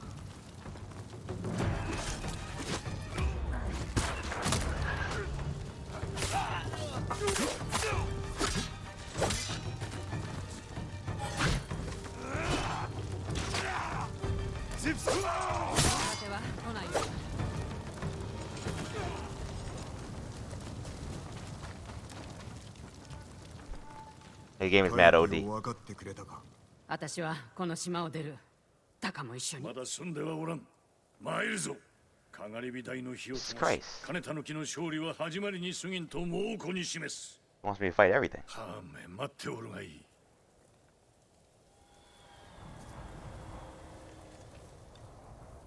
Lighthouse? Nice.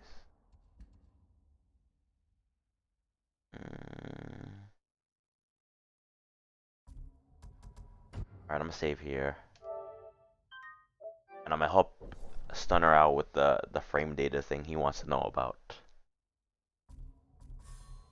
Let me learn a new technique. I learn stances, ghost.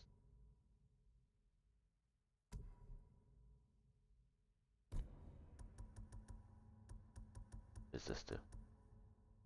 Stealth hearing. Sounds so corny. Oh, I can move faster? Actually, it might be worth it. Yeah, what's the last one?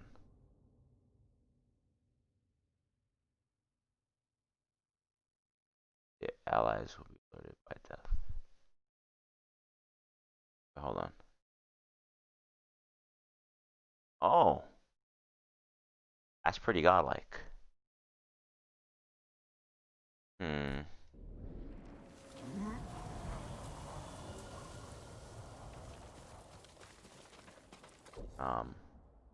Save that. I just did something different. Okay, I'm gonna turn on SF5 now. Oh shit, my controller's dying too. Crazy. I wanted to play this shit. Maybe I'll play this tomorrow.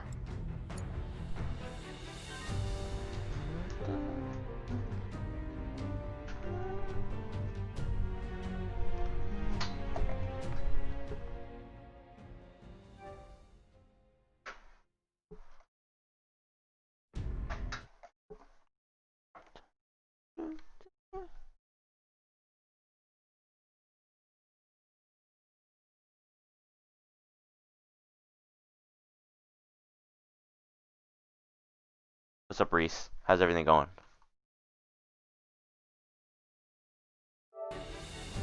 Shit.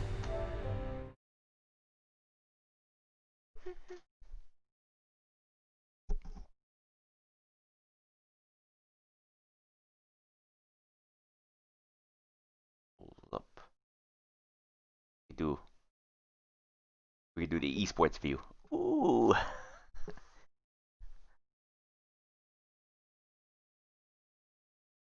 All right, I'll be right back. I'm gonna take a short break.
Alright, I'm back.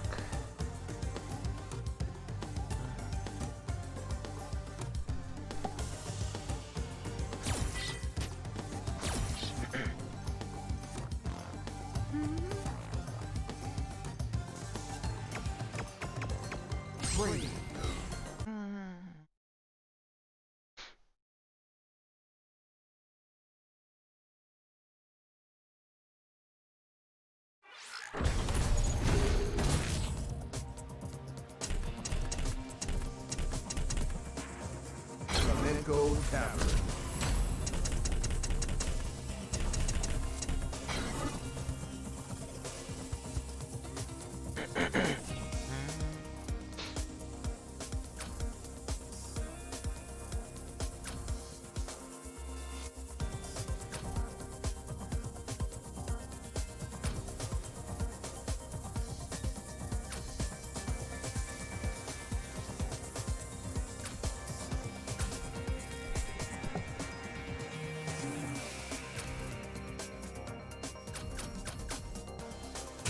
Okay, come on.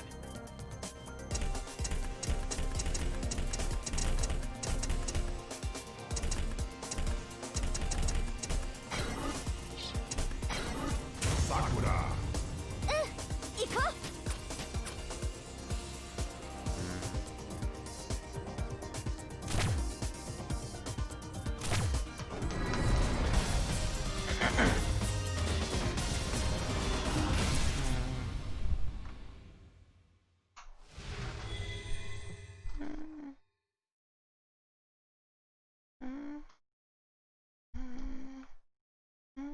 All you will eventually come back to haunt you.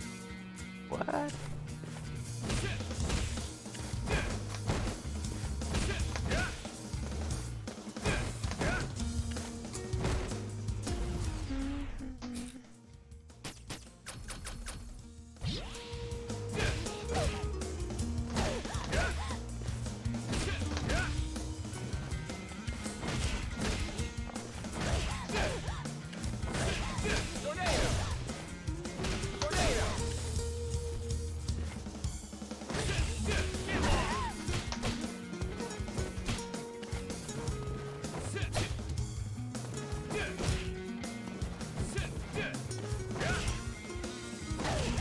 Seven. What is that block?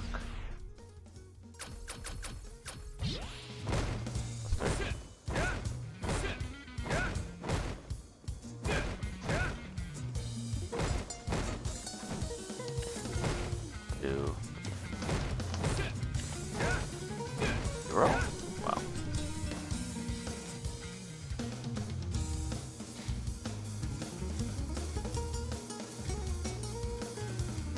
Wow. Let me know when you're back in the chat. Every once in a little while.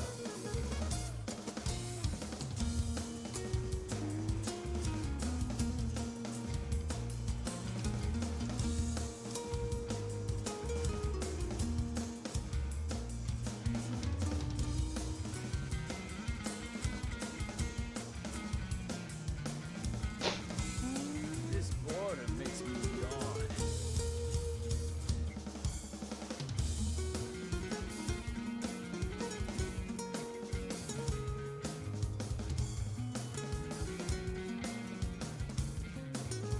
Gotta exercise every once in a little while.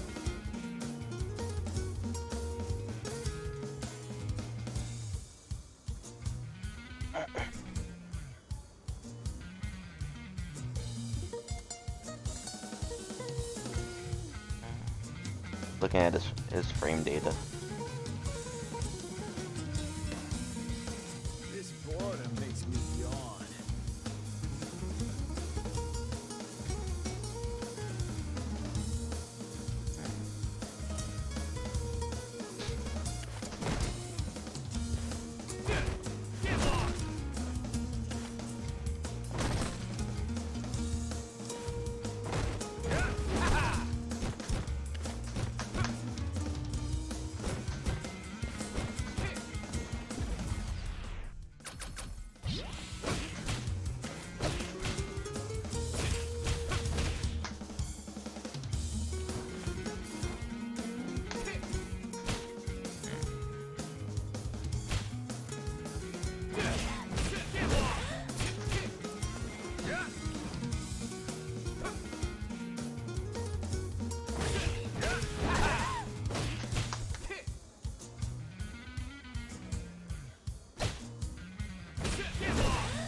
you back?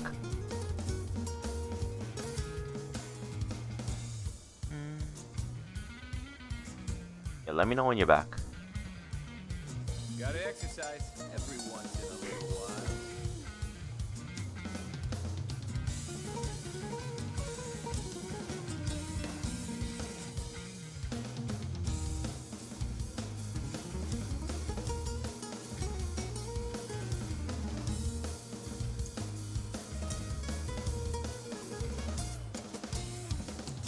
This boredom makes me yawn.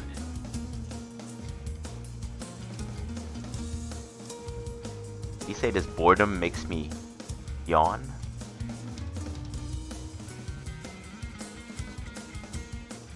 Gotta exercise every once in a little while.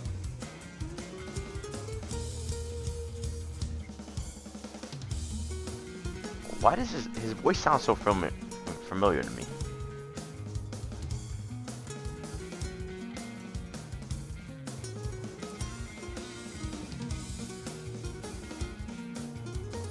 His voice is so familiar. Boredom makes me yawn. Hold on.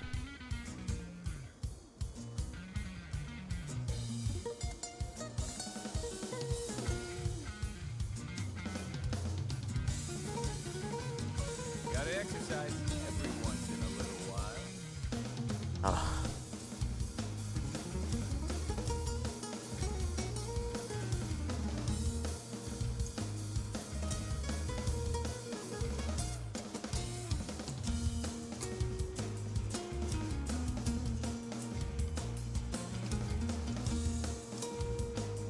This boredom makes me yawn.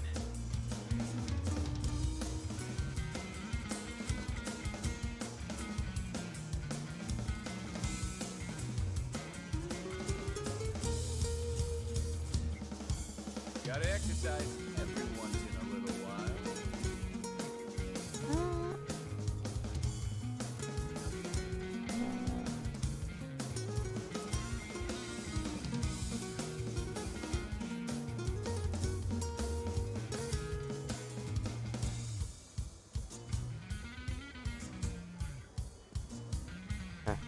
This boredom makes me yawn.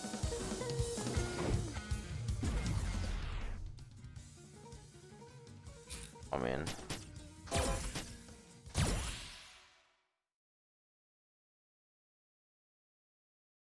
that ain't Sagat.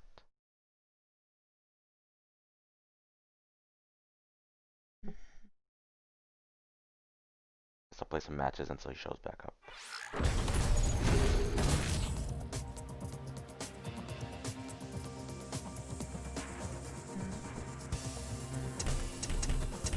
Mingo Tavern. Sagat.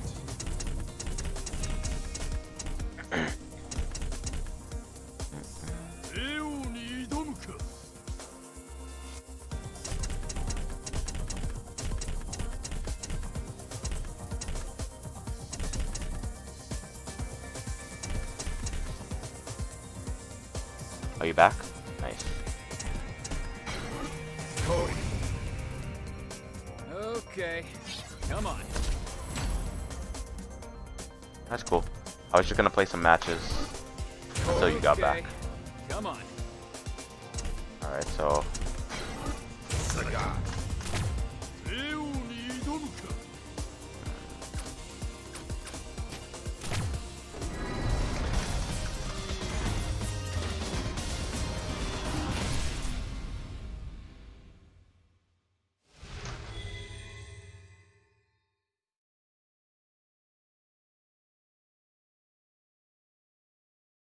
All you will eventually come back to haunt you. alright, so I'm guessing you don't understand anything about frame data, right? Alright, so I'm gonna break it down kinda simply for you. Actually, what do you know about frame data? I should ask.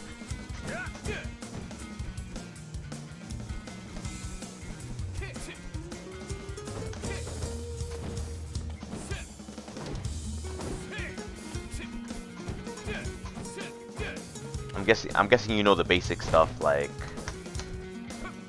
speed of moves, whether a move is like plus or minus or even.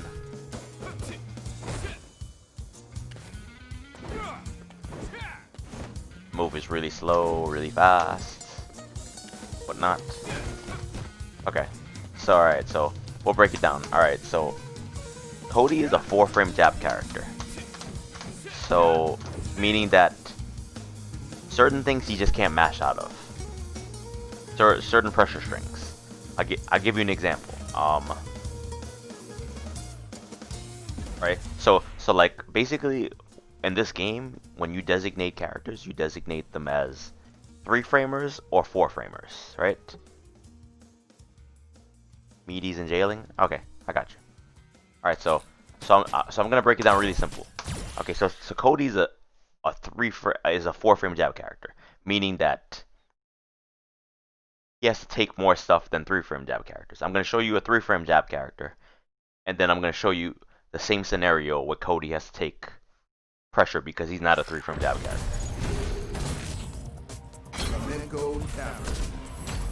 Okay, so 3-frame jab character, Karen. Easy enough, right? I'm gonna use my character, Sagat, versus Karen.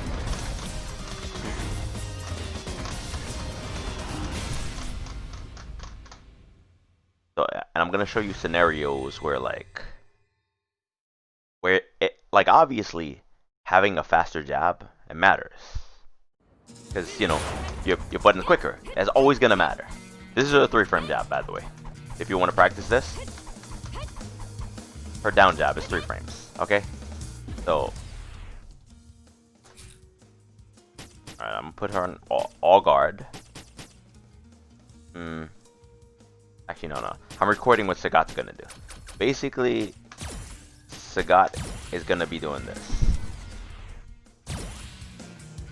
Standing medium punch into down medium punch, right? Okay. I'll do it again. Hold on. Let me re-record it. Okay. Save state right there.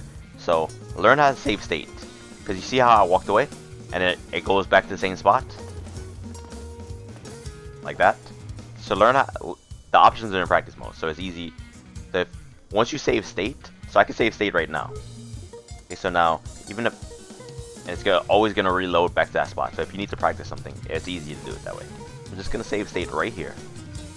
Him in front of me. And the reason why I neutral jump with him is because I just kind of want to give myself time to prepare for what he's going to do.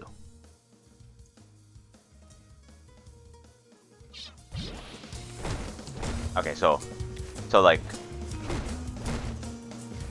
Alright, so when he does standing medium punch, that's +3 on block, right? So, basically, alright, so, do you know what it means to be plus?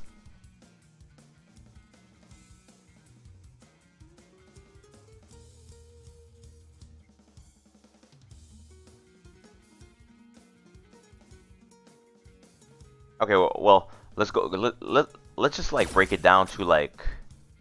Okay, cool. All right, so let's just break it down to like. Do you know about priority system in this game? So like, if a priority system is the heavier the button, Sagat has a 4-frame jab as well. So he's in that characters are worse off because of it. Not all 4-frame jab characters are like worse or off for it. Like Urian is a 4-frame jab character and he's top tier. Abigail is a 4-frame jab character and he's also high tier. You know, so Guile is a 4-frame jab character. He's also top tier, high tier, whatever you want to call him, right? So that's not a determinant for having a good or bad character. But it sure as hell doesn't make their lives any easier. Like Urian still has to take stuff. And Guile still has to take stuff unless he's willing to flash kick. Now, getting back to priority system. Priority system means that Yeah, their 4-frame jabs aren't bad. Yeah, it's not like they have good 4-frame jabs. They have pretty good hitboxes on it. So now, back to priority system. Basically, the heavier your button is, the more priority it's gonna have. So if I press a jab, and Sagat pressed a medium punch, and they hit on the same frame, instead of trading, the heavier button is gonna win.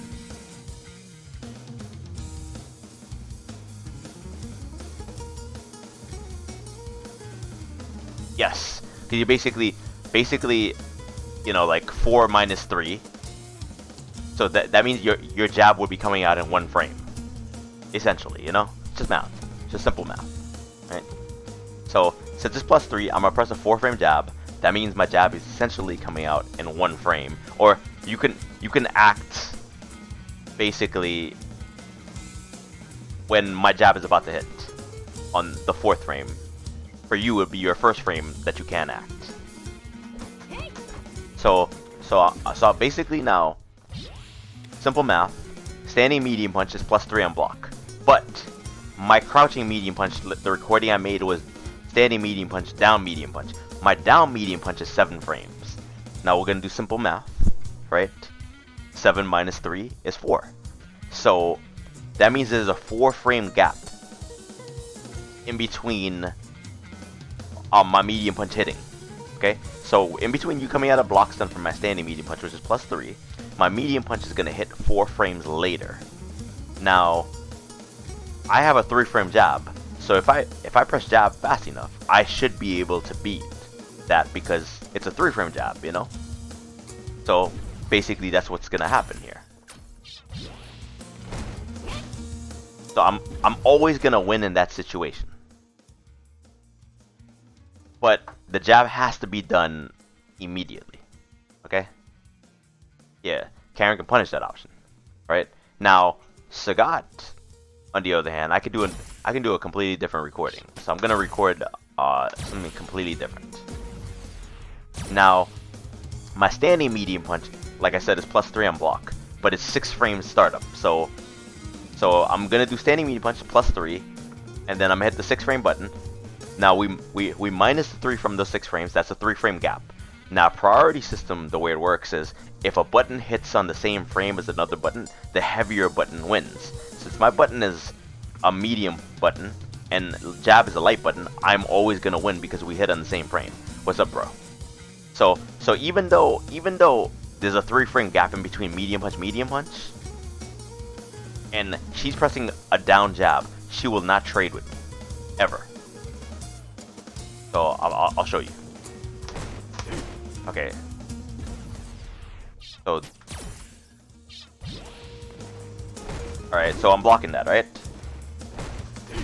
I lost. It said counter hit right there.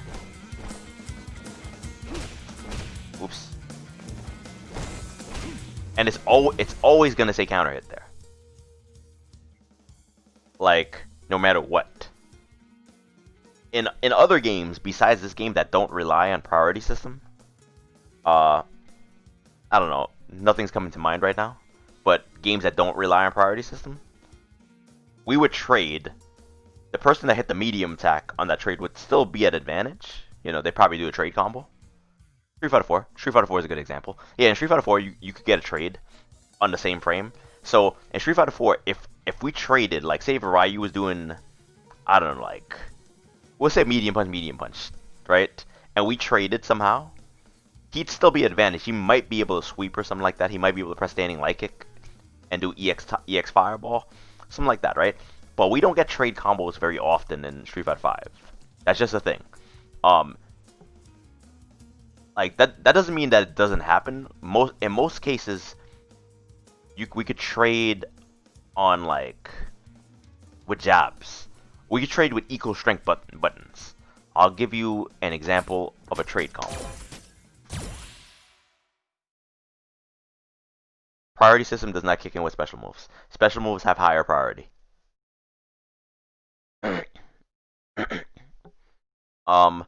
But you could still trade with a special move. Like like there is priority system with special moves. I think the priority is throws beat button, and like throws are just mad good in this game.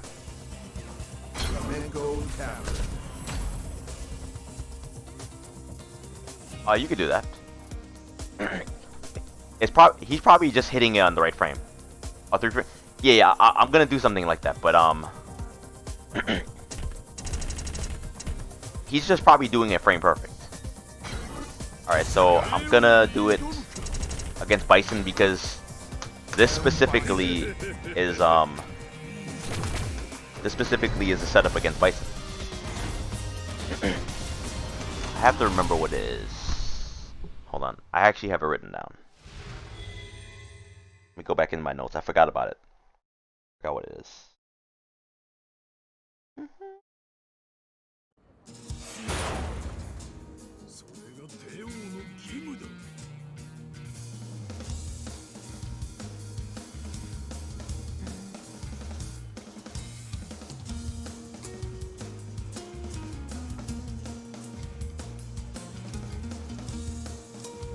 Okay.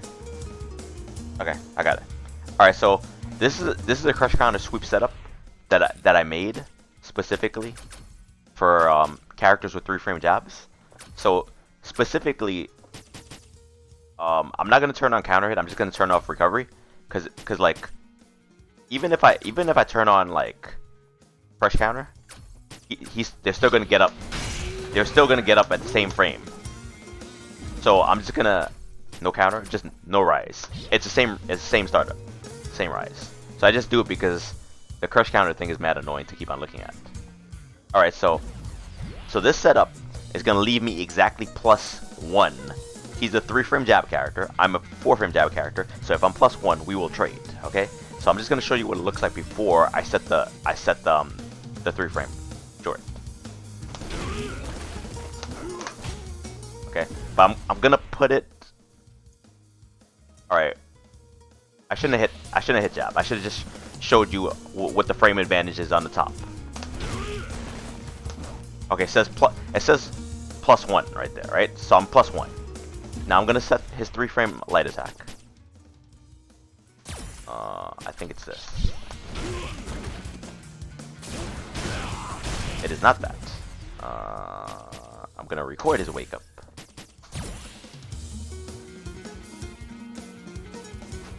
Okay, 3 frame light kick. Okay. Now this is specific to Bison because Bison's standing light kick moves his hurt box forward. So most characters I don't get a punish like this or a trade combo, but Bison I do. So specifically, I think I get something on Karen also. I think I forgot what I get. And a couple other characters, but I just never really, did the research on it. So alright, so this is gonna leave me exactly in a +1 situation, and we're gonna trade. And then I'll show you trade, and then I'll show you what I get. Okay, we traded right there, right? Because we hit buttons on equal strength, right? Equal strength buttons, or if they hit on the same frame, if they happen on the same frame, they're always gonna trade because there's no priority system to protect, right? So we traded, right? On 3 frame jab, this is what I get. Well, I didn't combo it, but that's what I get. Now, I'll explain to you why that's good. Okay, comboed, right? Now, being that I am +1, right? The only way he could beat that option is if he used standing light kick. He can't press anything else. He can't press a 4 frame jab. He can't up back, right? He can't backdash. He can't wake up with throw attack. Okay, so I'm gonna show you what happens if he wakes up with throw attack. Immediate throw attack. It's probably not a good example, but I'll show you what happens. All right, so throw attack.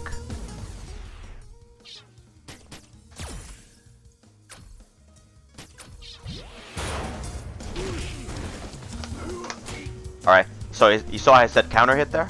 Okay, so it said counter hit. Now, this is what I get on counter hit. So if I counter hit him there, him trying to wake up with anything else, any button else, that's what I'm going to get. A counter hit. So like, if he... So if he chooses any of the options, and it's quite possible that they would choose another option, because I've seen Bison players wake up with down jab. I don't know why, but they would. So if I turn them both on, I should be able to, you know, react to either one. Oops. I messed up my meaty. But I would have got a counter hit combo. Oh, I could do that too. I actually don't have to care. I could just do that combo. But that was counter. I could have got a better combo. But anyways, though, I hope you understand trading. And now the reason why that was important that I set up a trade situation there is because my plus situation is happening so late. Like if I knocked you down, I had mad advantage, and I meatied really early on your wake up.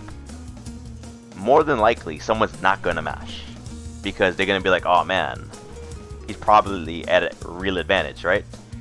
So they're probably not gonna mash. But because I'm only like +1, they're more likely to mash since the frame advantage happens so like late in the getup. So that's why I kind of set up a situation where you have to mash there, or you have to take the pressure, and I'm at advantage if you do mash. Now, the thing about this though, that +1 situation, I can't throw. I can only zap. So if I'm gonna set them so I'm gonna try to throw. I'm only +1. Throws are 5 frames. So by math, he should win by 1 frame. I lost because I tried to throw. So the only thing I can press there is jab. But like, you know, when players get better, they kind of like delay their attacks, so they delay their mashes. So a good player probably wouldn't get meatied right there. They'd probably block because they delay whatever string they were doing. So and I mean, it's gonna get complicated if I try to explain to you what the mix-up is afterwards. Now, going back to all right, let's go back to Cody now. So like going back to what I said about medium punch, and medium punch down, medium punch with Sagat. Okay, so all right, cool. So going back to like what I said about like medium punch against Karen works against Karen because there's a 3-frame gap. You know, she's gonna lose there. Now, Cody is a 4-frame jab character. So while I can't do standing medium punch, down medium punch against Karen because they can check me for that, there's always a chance of them pressing a button there. Against Cody, there's no chance of him winning in that situation, or Sagat, or any other 4-frame jab character. So basically, my options as far as offense goes up, and that happens for everybody against 4-frame jab characters. So he just can't challenge. All guard. I'm gonna set his guard recovery action. I don't fucking know. I think his down jab is 4 frames. What the fuck? I didn't want to do that. Okay. Oh, he has a tap-like move. Damn it! I have to do this perfectly. Maybe Cody's not a good idea for this. There you go. Okay, I got it. I think that's 4 frames. I'm gonna check my frame data app right now.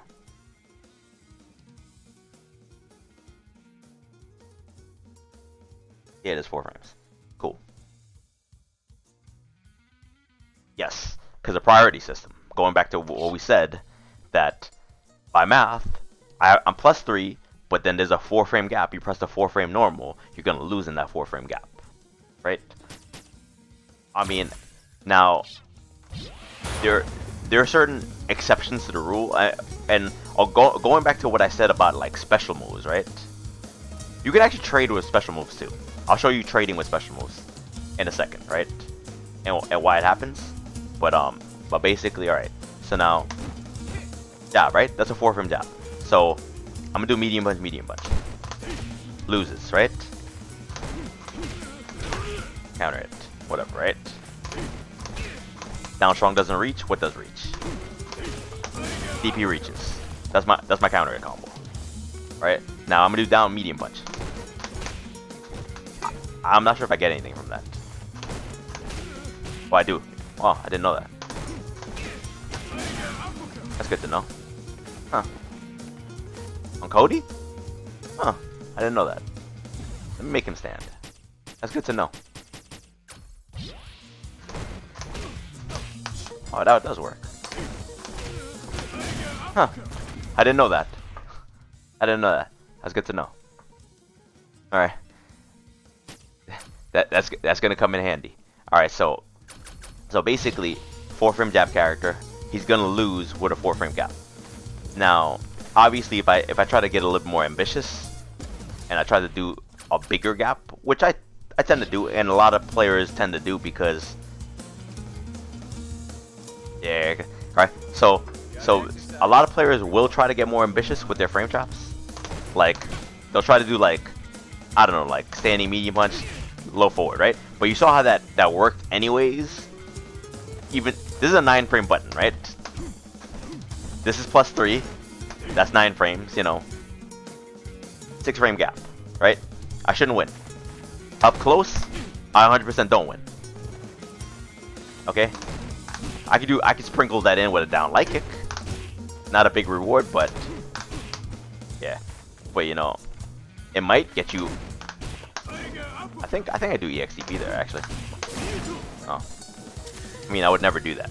But yeah. Well, okay, so but if I space it out now, like let's just say that I'm here. Oh, well, that's a bad example.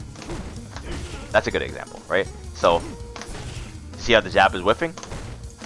Because my button is 9 frames, your button is 4 frames, and is only active for like maybe 2 or 3 frames.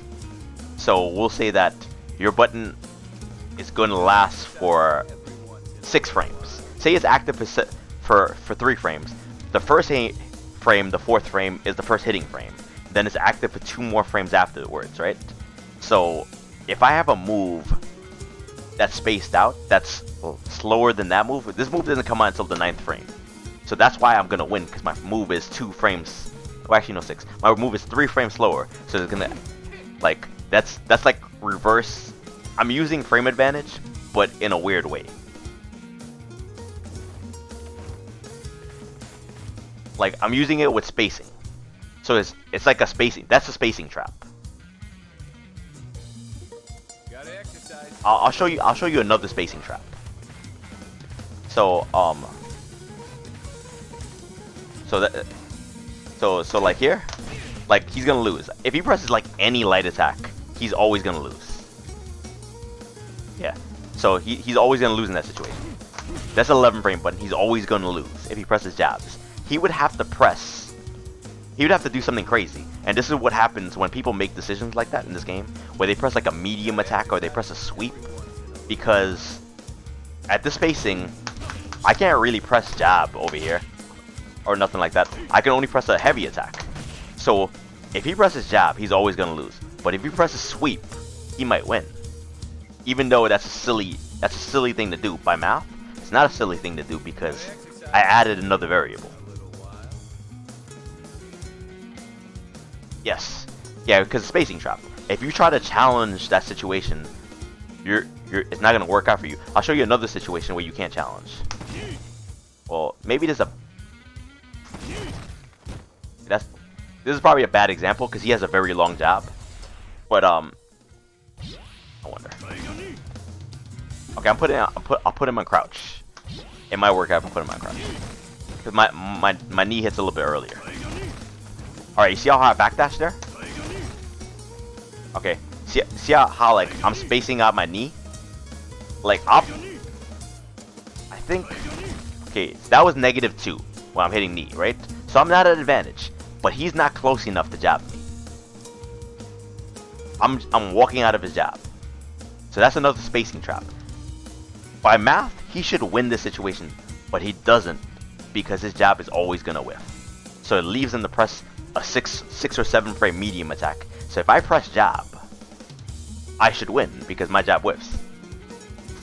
or his jab whips. See. So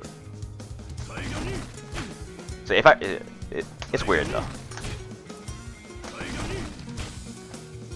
I'm not getting spacing right. Cody's a bad example. I usually do things like this on Karen because she has a shorter jab.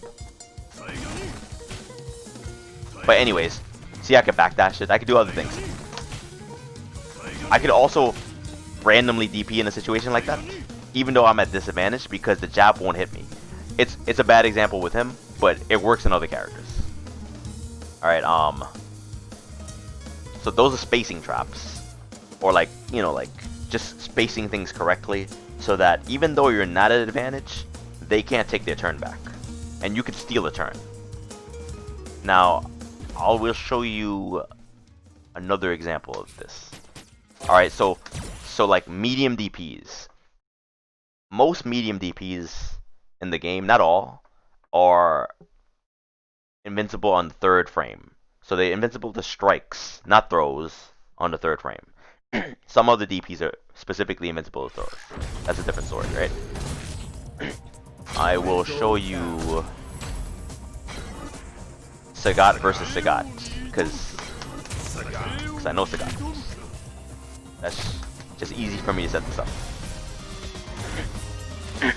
Now Sagat is a 4-frame jab character, so that means if I block medium punch, or standing medium punch, or standing medium punch, down medium punch, I can't ever jab with Sagat. So basically, in my opponent's mind and my mind, I know that I can't jab. I'm always gonna lose that situation, right?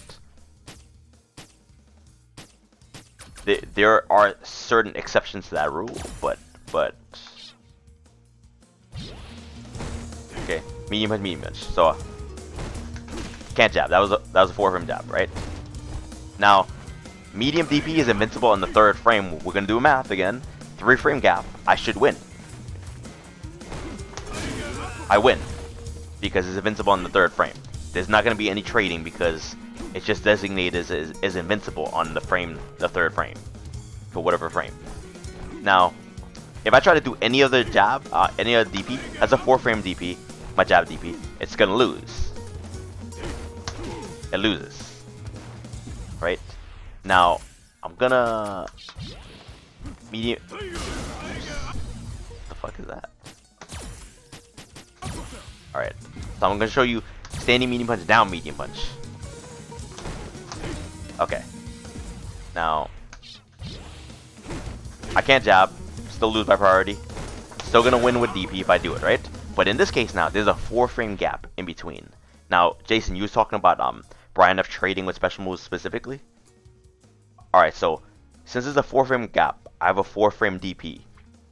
My DP is gonna trade, but it's gonna trade in my favor.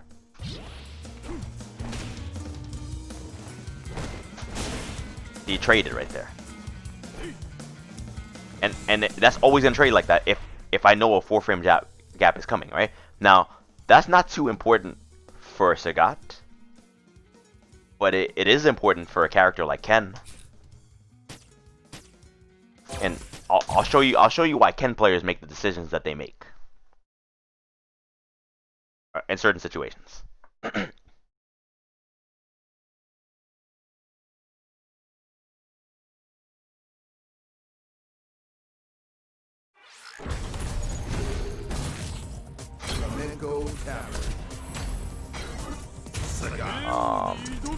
What is Ken? Oops.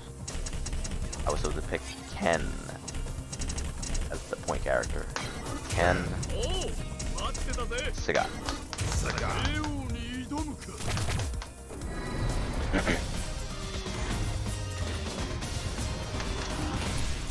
Now, like some of the decisions that a Ken player makes, it looks kind of wild, but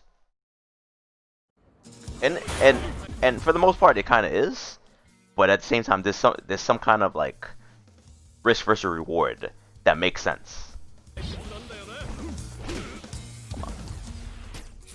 Yeah, I'm gonna show you why it makes sense and why why when they make certain decisions, it doesn't annoy me because I understand the logic. Okay, so now obviously I think his heavy DP is frame 3 invincible, so I should be able to beat strong. Or Ken is also a 4-frame jab character as well. So I'm gonna win if I do heavy DP, right? But I will also win if I do jab DP. I'll also win if I do light Tatsu. Well, I don't know if light Tatsu is gonna work. Let's find out. Alright, see how I traded right there? Because light Tatsu is 3 frames. Well, I couldn't get a trade combo. But, and I traded with jab DP, right? I don't know if I get anything from that.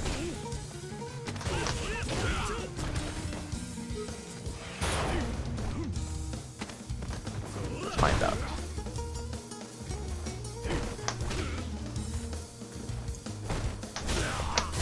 I do. See, I got a trade combo. So, that's cool.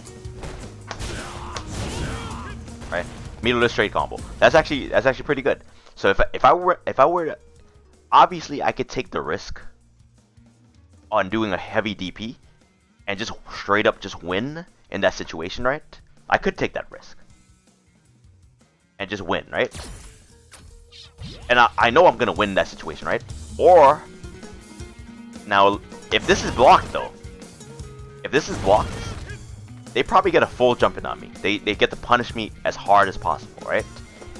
Jab DP though doesn't get punished the same way. Some characters, you might get crush countered, but some characters don't get their full jump in. They don't get their max damage punished. Some characters don't even, like Sagat. If I crush countered that, I can't do forward roundhouse to crush counter that. I have to do like standing roundhouse DP. Hey, what's up? What's up, bro? So, and if I do standing roundhouse Kara DP, that's probably not even like an optimal punish in that situation. I probably have to do like standing strong, down strong DP to get like max damage in that situation. I wouldn't get forward roundhouse. So when a Ken player chooses to do jab DP, one, the reward for the trade is better. Two, the danger they put themselves in, because they were gonna DP no matter what, right? If they do EX DP, they're gonna get punished hard. If they do heavy DP, they're gonna get punished hard. If they do jab DP, it's not that bad. Yeah, exactly. And then at the same time, like if jab DP whiffs, you might not even get a punish on it. You'd have to know it's coming, you know, like so that makes sense. And then even if they reversal Tatsu and get the trade, so this move is like -7. But real talk, some people don't punish it. And it's not counter hit state, so it's not crush counterable. So you could take it a step further. If you don't want to DP, you could do this. And then you can minimize your risk even further.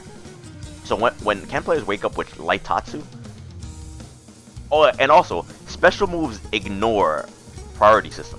So that's why like if there's a situation where you set up a meaty and it was gonna beat a 3-frame jab, if it was not like a perfect meaty, like I'm meeting you, you can't jab, you can't jump or anything like that, right? But if there's like a 3-frame gap, I'm just gonna beat I'm gonna use priority system. That wouldn't affect wake up Tatsu, and it wouldn't affect jab DP. It wouldn't even affect heavy DP. So that's why they wake up with those things, because they're like, okay, they're betting that you didn't really time your meaty perfectly. Your meaty was a little delayed. Oh yeah. That is true. Now, so that's why they do what they're doing. Like, it's like calculated insanity. So like, the thing is though, once you understand that, then some of the decisions they make sense to me. It's risky, but if you're going by the rules of the game, it makes perfect sense. It just so happens is a risk that they have to take. Okay, now added thing about this, it's throw invincible. So not only is the 3-frame button, it's also throw invincible. So now I'm gonna put him in a scenario where he has to guess between, I don't know, like I'm trying to think about what button I could press. Cause all right. So Sagat's standing jab is actually +4 in block, so I can't do standing jab, standing strong, because there's a 2-frame gap. It would just beat everything he did unless he did EXDP. But I'll do standing jab down strong, and there's a 3-frame gap in between there. Now, the mix-up I'm going to do is standing jab down strong, standing jab throw.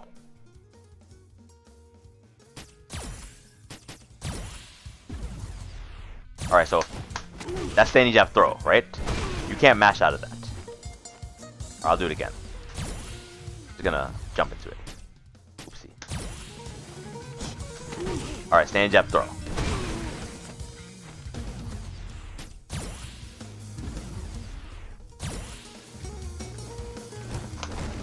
Okay.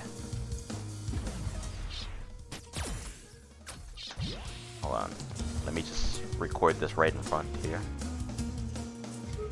Alright, so now that's a basic mix up there. Counter hit or throw. Take the throw, not take the throw, right?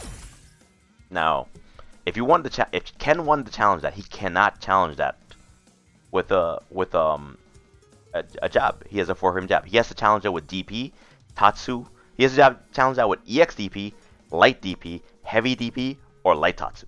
Those are his only options. Or he could backdash. He could actually backdash, which is also airborne frame 3. So, but the key thing is frame 3. So, I'm gonna mash on jab to try to jab him out of throw. It should not work if I did it right. Fuck. Oh. I did it wrong, but whatever. Whatevs. Oh, I know why I did it wrong. Because I have to micro walk with him. Because Sagat is so plus, I have to micro walk with him.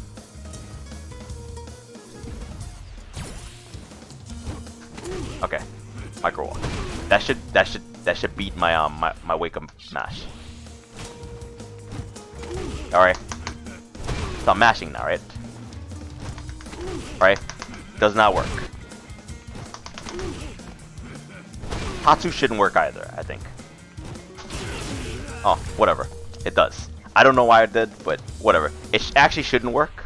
So if I did it right, it shouldn't work. I think, you know what I think I'm doing? I think I'm walking too long. Bad example. Okay, that was probably better.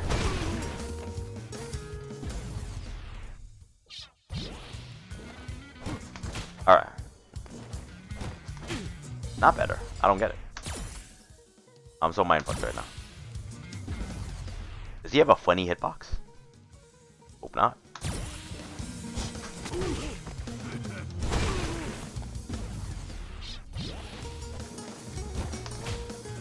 He does. Wow. That's so weird. You see him getting grabbed, right? Okay. Yeah, okay.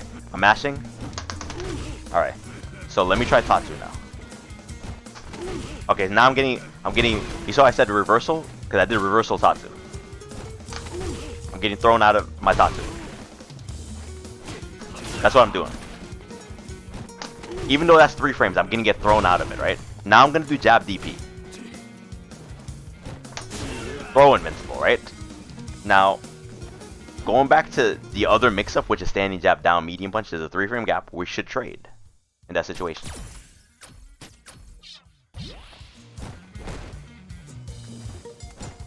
Okay, do it again.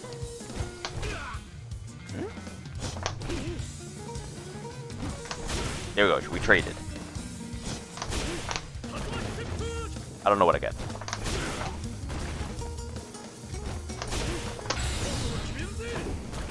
I might get that.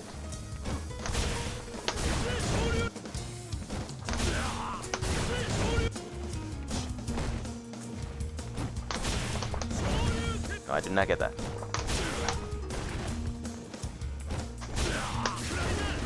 Whatever. In the corner I would get that stuff, right? Now, basically if I turn on both of these, I don't have to care which one it is. I'm just gonna win that situation. That was throw. That was throw again. That was trade with the down medium punch. So that's basically why they're doing jab DP though. Even though it's not invincible to normals, you would just win in that situation. It would just minimize what can be done. So now, because I know they're willing to do something like that, that limits what I can do in offense. So now my adjustment would be, all right, you're mashing on a 3-frame gap. I'm going to put a 2-frame gap now.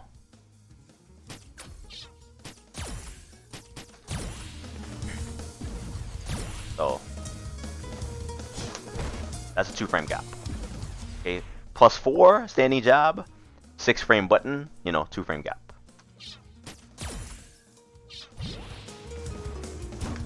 Mashing jab, counter it. Mashing Tatsu, counter it. Mashing DP, counter it. So now I upped, I upped the mind game a little bit. So basically now they're like, okay, I can't mash jab DP, can't mash Tatsu, I can't mash heavy DP. Let's do heavy DP just to show. Heavy DP losing, right? To counter it. Well, I didn't get it there. Heavy DP lost. Now, 4 different things just got like, oh, I'm gonna do backdash too. Backdash, I didn't get the backdash. 2-frame gap, I'm not even airborne. So now, backdash lost, jab DP lost, Tatsu lost, mashing jab lost, and heavy DP lost. So 5 options just canceled out because I did a 2-frame gap. I did a move with a 2-frame gap window. Now, what's the next step in the evolution of the mix-up? The next step is obviously to either block or DP. With EXDP. That's the next step of the mind game. So EXDP wins. EXDP wins if there's any kind of gap, right? But in this situation, that is the only choice, because if you factor in that I can do standing jab throw, standing jab standing medium punch, standing jab down medium punch. So now I can sprinkle in 3-frame gaps. That's gonna beat everything you have except your special moves. I can sprinkle in a throw, or I can sprinkle in a 2-frame gap and just shut down everything you do. So now the only option is, are you gonna take that and like, okay, just be like, just accept that I'm gonna pressure you or I'm gonna throw you, or are you gonna challenge with an EXDP while you have the life to burn? So that's where the challenge comes from, and that's why it comes. So basically, when the meter is there, that's to dissuade me from even doing strings like that, so that you can open up the ability to mash, jump away, backdash, what have you. So that's where that whole mind game with what can players do on Wake Up, and other players that DP on Wake Up, that's where it comes from. Did you understand that?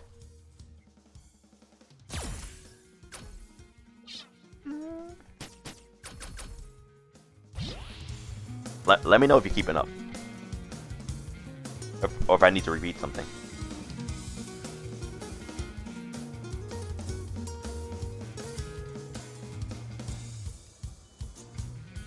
Or if I like bored you. Thanks for the sub, bro. You lucky. Because I know you don't sub to nobody. Yes. Oh yo, Jason, I finally got paid by Twitch like a few days ago. I finally made 100. It took me only 4 months. All right, cool. But you definitely helped me get there. All right, so. Oh yeah, yeah. But you make way more than I do. 6-month gang, yeah. Yo, if I get like, I'm trying to cut that down to 4 months, bro. If I could get like 10 subs a month, yo, we can cut that shit down to 4 months. Ooh. 6 months. What's it called? So, all right. Now, basically those are the things you have to watch out for.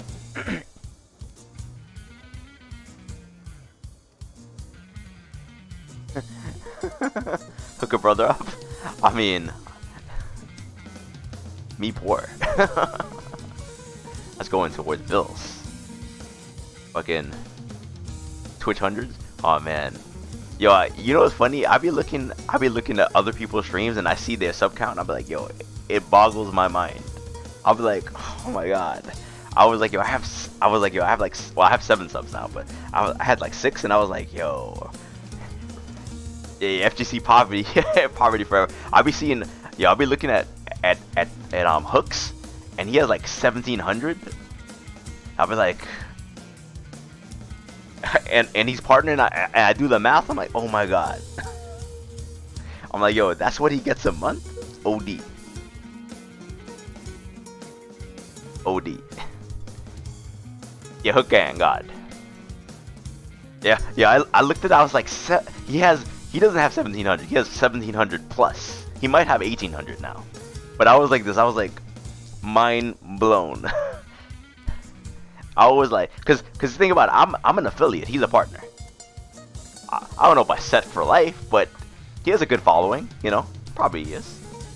And that's not even counting donations.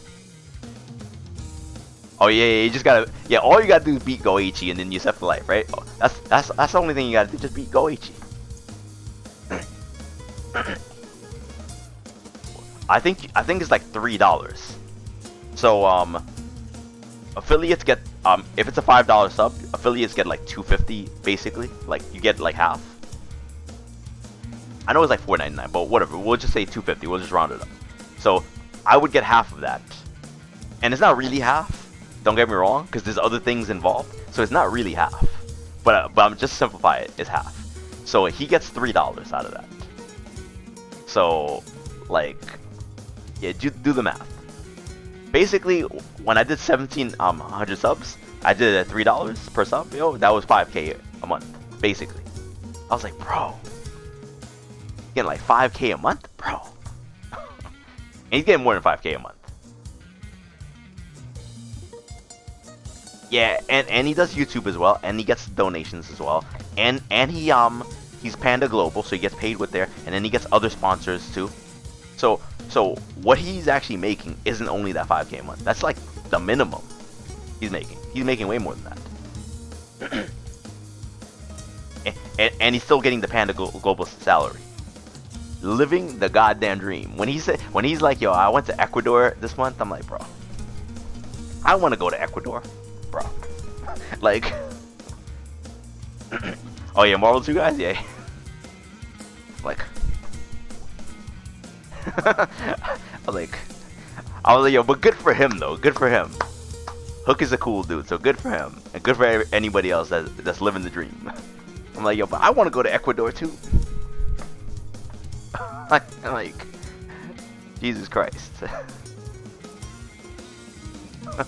Oh yeah, yo, Marvel 2 guys, yeah, they don't suffer anything. They don't suffer anything. They really don't. Yo, Jason, all you gotta do is invite Yipes to your house, play a set, and have Yipes take the dive, yo. just have Yipes take the fall in the 9th, right? In the 9th round. Have Yipes take the fall in the 9th round, yo, and have him go into seclusion for a while and be like, yo, alright, he beat me. And then, yo, just live off that, live the dream.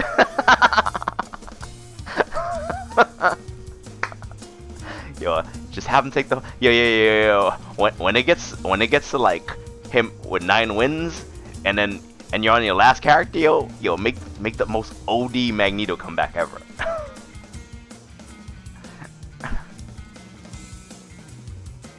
And then you two will live the dream.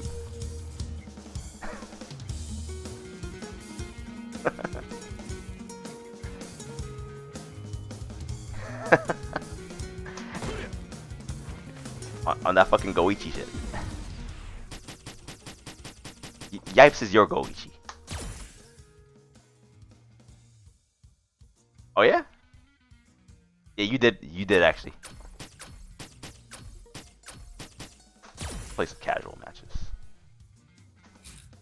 What's this? Ken on my screen? Get the suck ass guy out of here.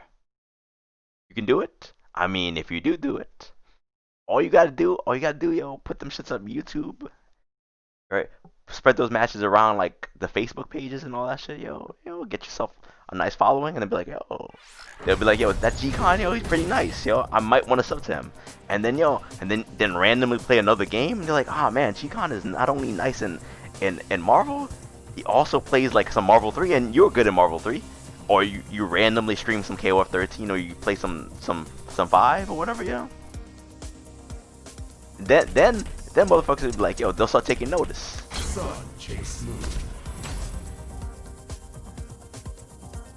That's why I always told you. I mean, before, when your main focus was Marvel, it didn't really make a point to pick up another game. But if you're streaming, it probably does make it a point to pick up another game. Chill KOF 13 too. yo, I told Chris.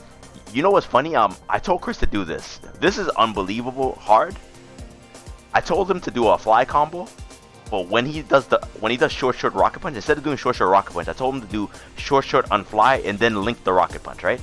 And he was like, nah man, that's too hard. And I was like, he's like, yo, there's too many motions going on. I was like, that's not just another day in KOF 13, bro. I was like, yo, that's straight up legit a B&B. I was like, yo, and then I was like, yo, I counted. I was like, you know how many DPs I have to do for a regular B&B with Yuri? Let me see. 1, 2, 3, 4, 5, 6, 7, 8, 9 DPs alone in a row with Yuri. 9 DPs in a row, and she has a forward half circle forward motion. That's a super. So there's no cheating. You have to do real DPs. And if you accidentally hit down back while doing your DP, it doesn't matter that you didn't go to the full half circle forward. If you accidentally hit like down back, it's gonna give you forward half circle forward, and it's gonna mess up the whole combo. I was like, yo, if your DPs aren't the cleanest they've ever been in KOF 13, you are not going to succeed. Yeah, like so like when he told me that, I'm like, yeah, that's kind of hard. It's hard. It's hard for me, but then I'm like, it's not really that hard. Considering if you're playing KOF 13, it's not that hard.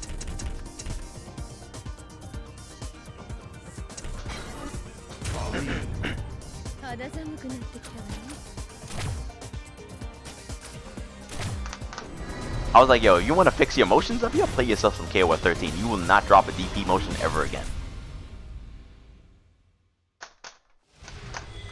You'll at least get that shit up to 80% or higher.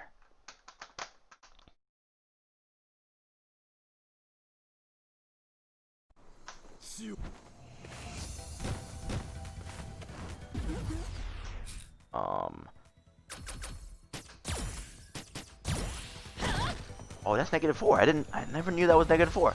You know, I saw, who was it I saw today? Oh, I saw Andala versus Arturo today, and Arturo was pressing standing leg kick after that, and it looked like it was punishing. It wasn't like Andala was mashing afterwards. And I was like, is that a punish? I let standing fierce go so much because I can't punish it. Okay, makes sense. Hold on, can I EXTP? Can I EXTP? So if I'm here, not even. I got so happy for like zero reason. So I have to be here. Whatever. You know what? It's better than nothing. If she does it poorly spaced, then I should be punishing that. I should at least be checking her. Choi EX. KO 14 Choi EX Drill, Tornado, have to go back. Messed up. EX Drill, Tornado? Oh, you mean the upward? Oh, you mean down up? Oh, yeah. Oh, and you have to cancel on first hit, right?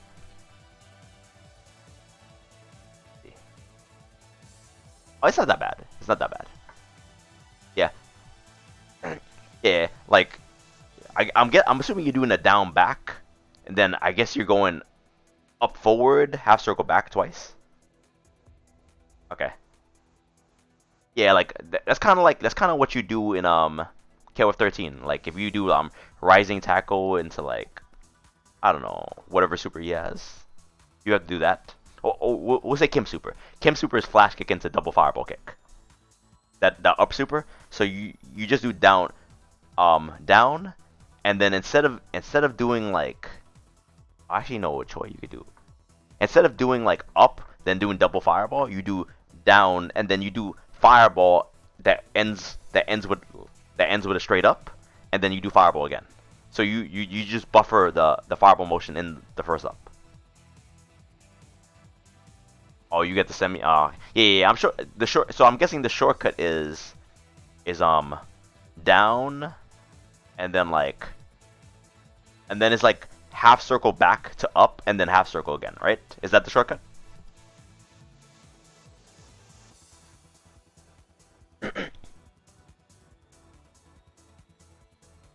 Or is that how you buffer it?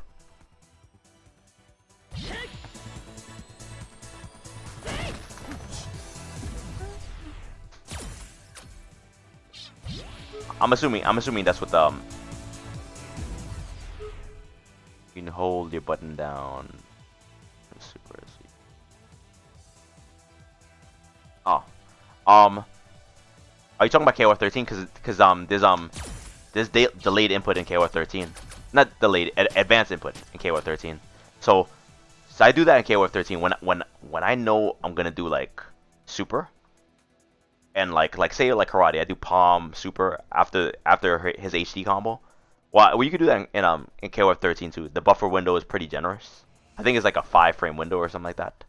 So say if I end it with DP break palm as a juggle, and then I do the Ogi motion, quarter circle forward, half circle back, 2 punches. I hold that down while I'm still recovering from the palm, so that nothing can come out, and I'm holding it down. And then the first available frame that I can move, the super comes out. And that's the only thing that can come out.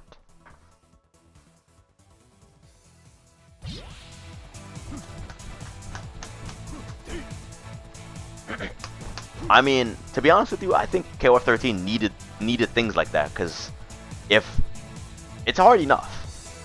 If it was like you couldn't shortcut things and you couldn't advance input things, bro, some of these combos damn near would be, you'd need superpowers to do them.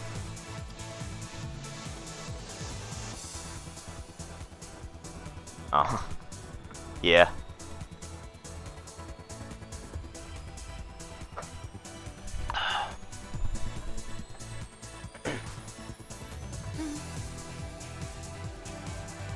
I know what you mean.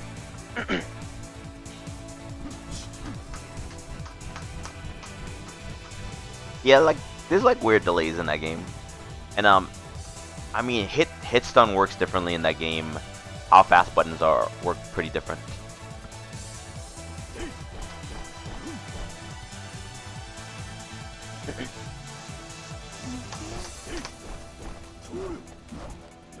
Oh, it's 3 o'clock. This is when I don't get matches.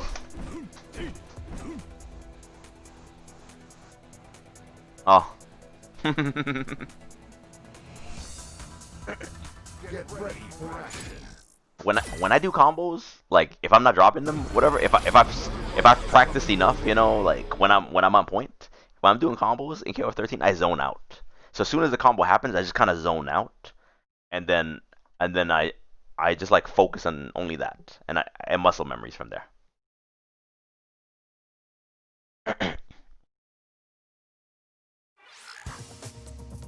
Saget drank all the milk. You ever saw that shit? I just sulfus. Optimus. This guy, this is the guy that played like every single character in the game, and then he finally beat me with Balrog. What's up with that? He plays like Ryu, Gil, Balrog, bro. Pick a character. Yeah. Round 1. Yo, was man checking his buttons?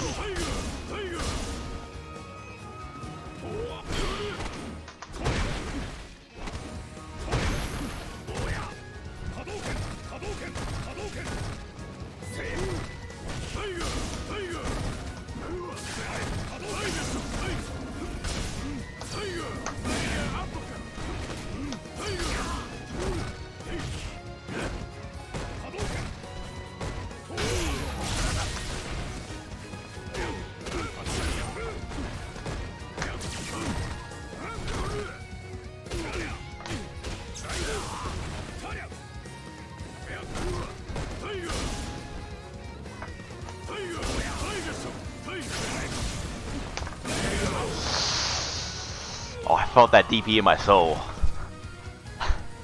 Round 2. Fight.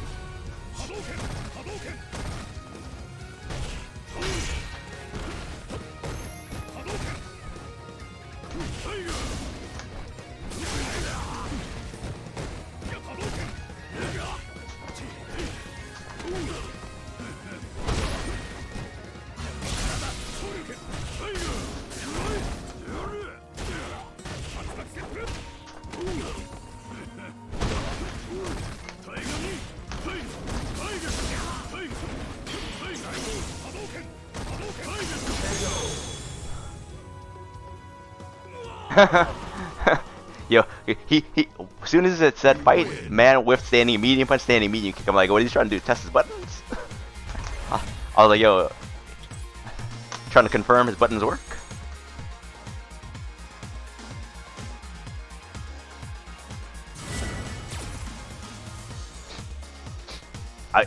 I'll be honest with you, I was looking for a jump, and when he did that, I was like, what? Fight.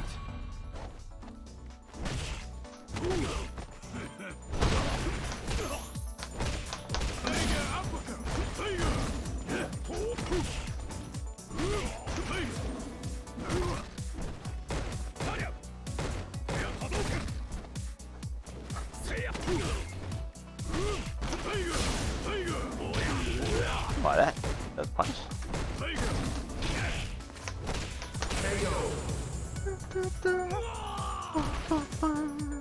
This guy's getting hit with delays, walk-up buttons, and shit like that, bro. He's getting hit with the works.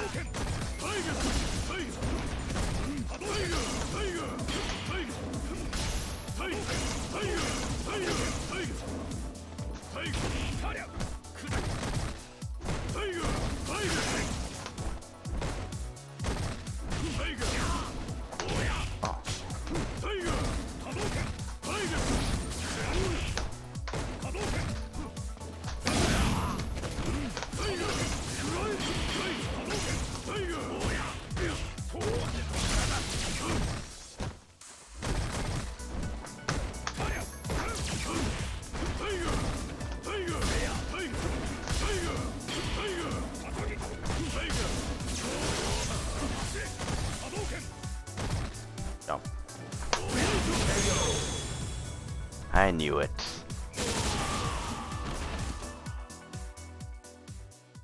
You win. I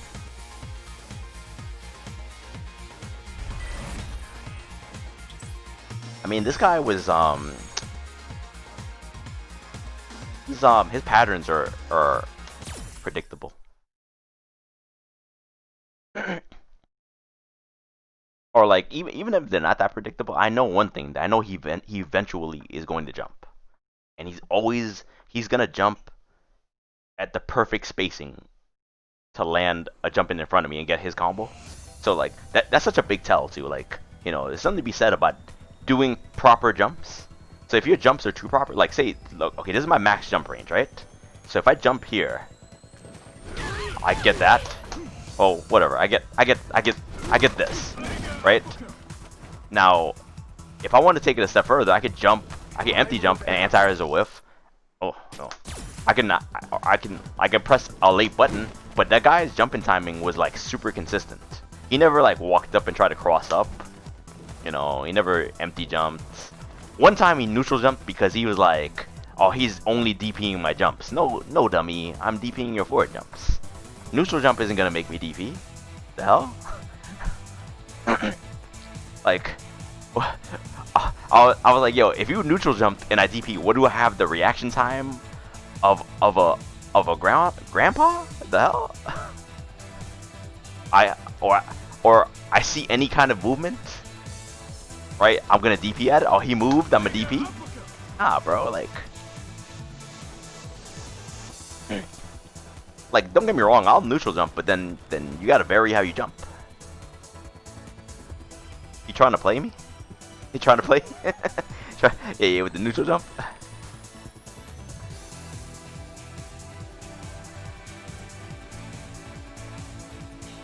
And then I knew, like, when he woke up the jab DP there on wake up, I knew it was about time that he DP'd. I know his type. He likes being in control. So eventually he was gonna do something to get back control. Old man reactions. I'm like, word, you neutral jump? I can't tell it was a neutral jump. DP? Oh, that was not even DP on neutral jumps. Bruh.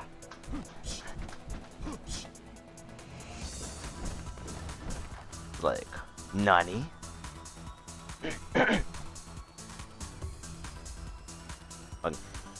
That guy is like super predictable though.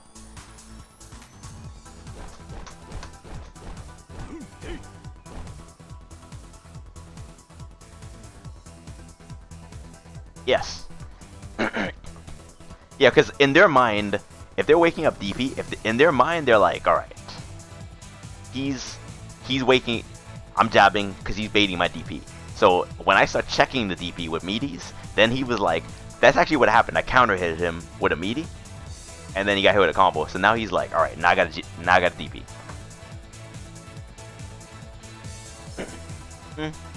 Yeah. It'd be like that sometimes. I mean, that's not a bad thing, hating blocking, but it's gonna be a problem if you're trying to succeed in a fighting game, because eventually you're gonna have to block.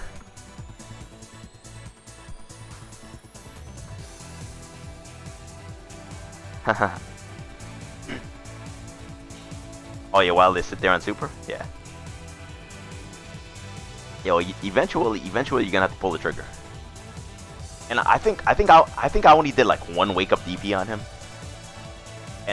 And the time I did the wake up DP, it was like, if this DP lands, I don't have any meter, but if this DP lands, actually I think I had an EX bar. I just didn't want to spend it because I was willing on him beating me with the meaty and me losing the round because I already won the first round, right? But if this wake up DP, which was Angry Card, wins, then I'm gonna win the round. So that was the kind of gamble I made right there with that wake up DP. I was like, all right, either I'm gonna win the round, but I'm not spending any resources to win the round.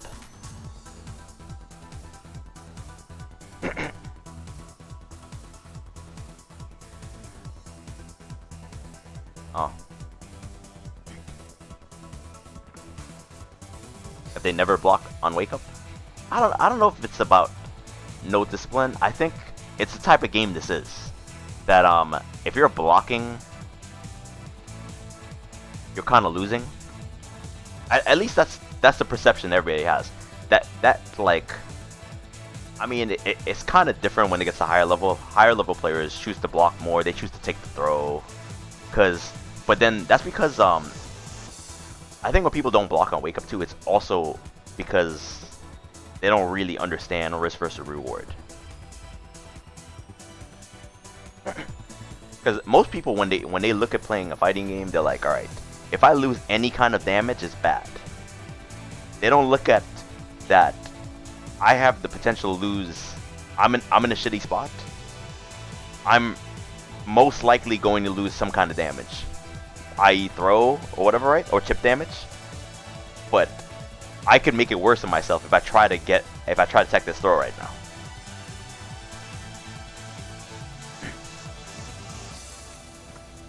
Yeah, like so even situations where you don't press anything, it's basically you're just trying to minimize the risk you take. eventually you're gonna have to pull the trigger. You're gonna like either you're gonna have to DP, you're gonna have to mash and jab. You know, you're gonna have to stop them from doing what they're doing. But most people when they play, they're already there. They're already like, no, I have to stop him from getting any kind of advantage.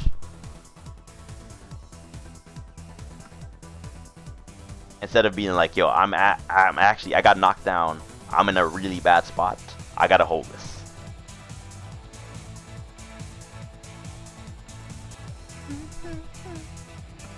Now, obviously, when people mash buttons and wake up, the funny thing is, if they sporadically mash, that actually messes with people baiting. Because if I'm trying to shimmy you and you sporadically mashing on like low, medium kick or jab or whatever, right? I can't shimmy you. Like shimmying goes out the window. So now, obviously, I can open up frame traps. I can open up just straight throwing you, you know.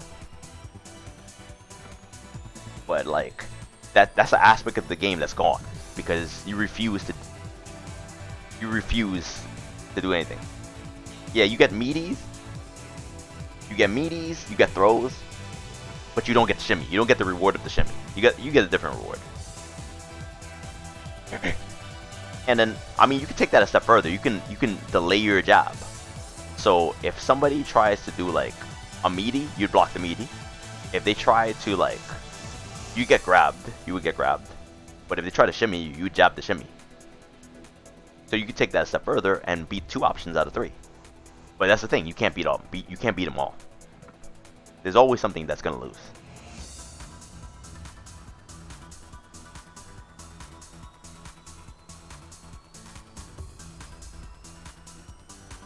Can I get a match?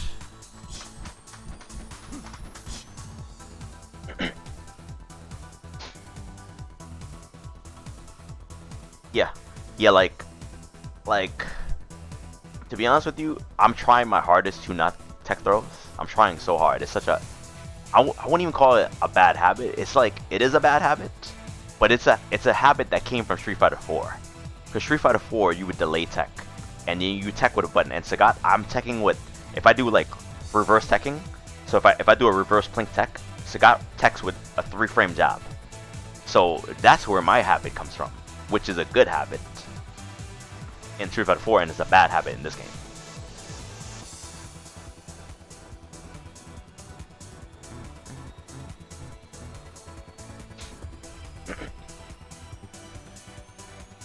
Oh, since Sebastian, yeah.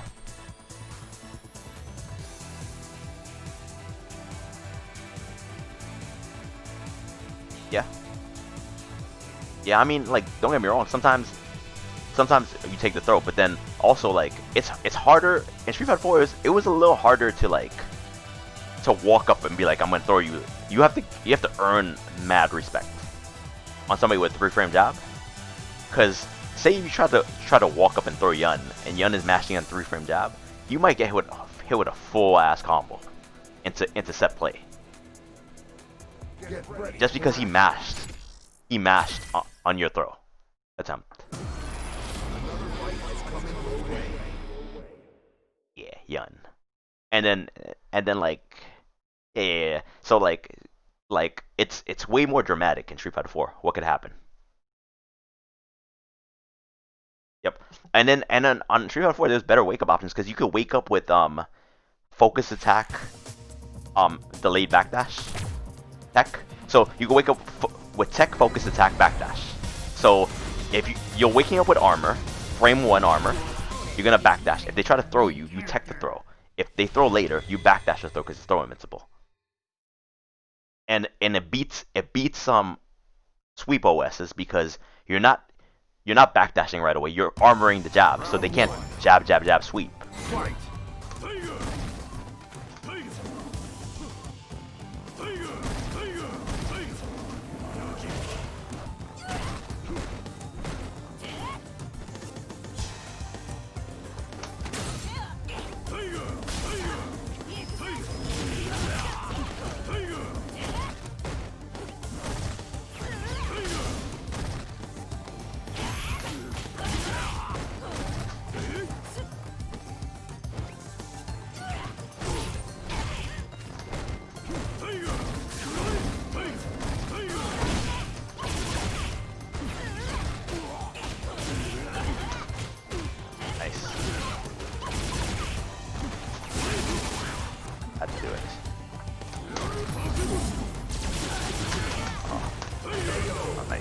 What?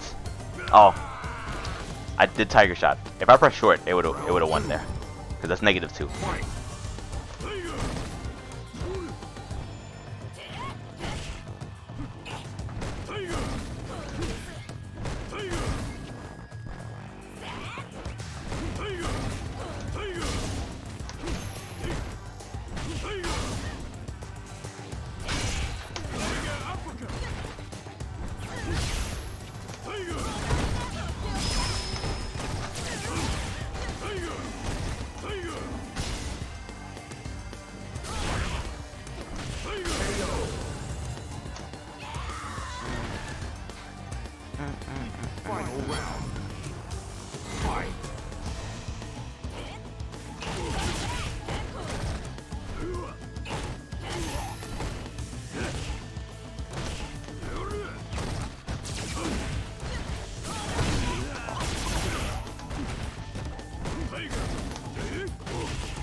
Oh.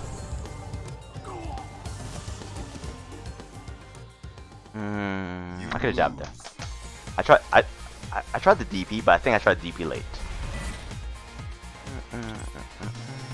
What happened? Oh yeah, it's part of why Red Focus was added, so you'd have to burn meter to take out that OS. It didn't take out the OS though. The OS is still there. You just had it just made it so that only people that were perfect could do it without burning meter.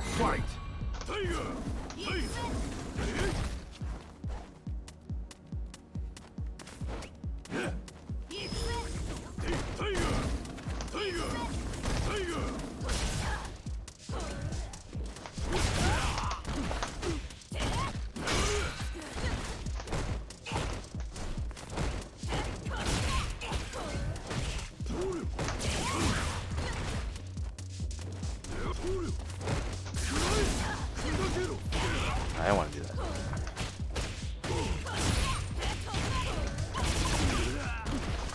Oh.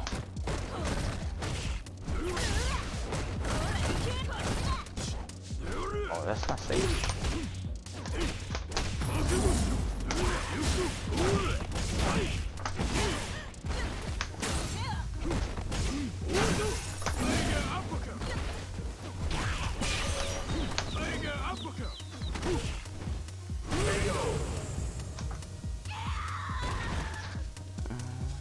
Round 2. Fight.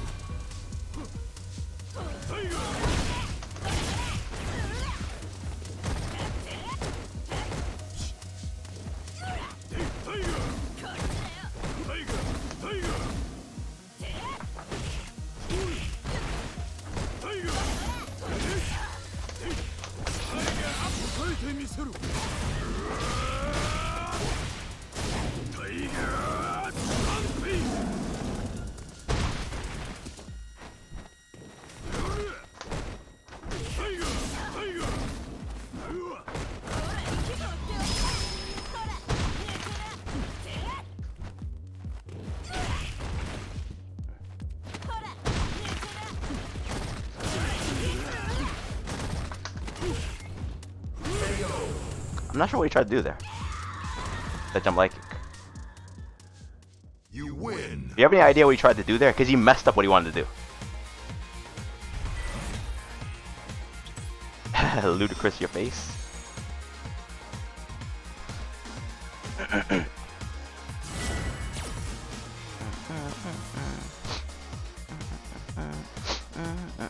Round 1. He did like a jump like it.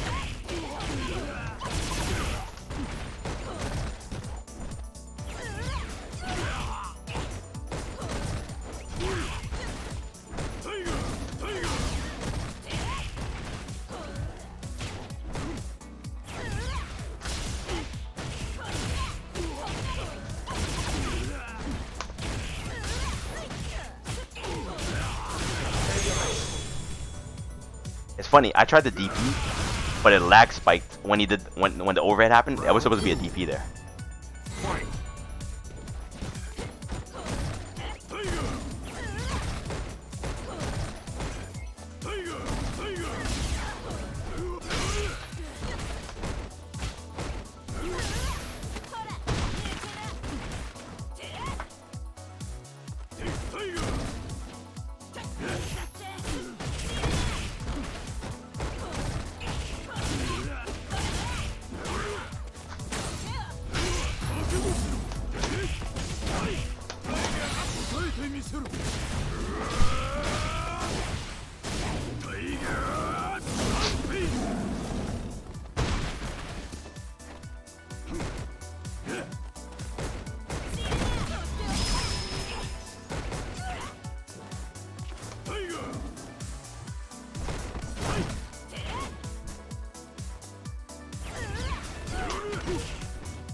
Final round. Fight.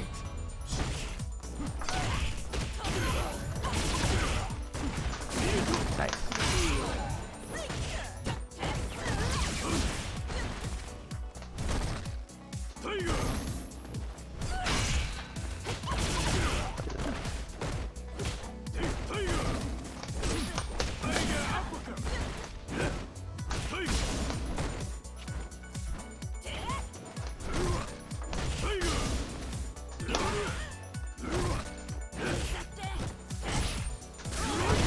Fuck.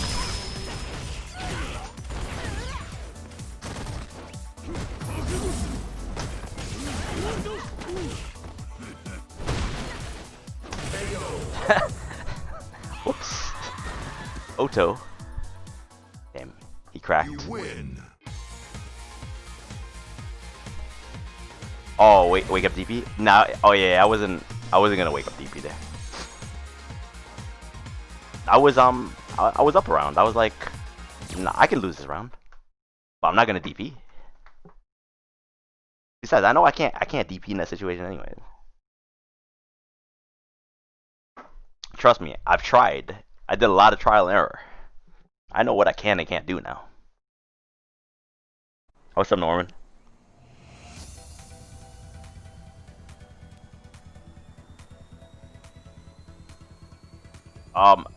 To be honest with you, I think he knew it well, decently, but I think I knew the matchup better than he did. He was just doing what he does, and then like he was losing on the things that, you know, he trigger one.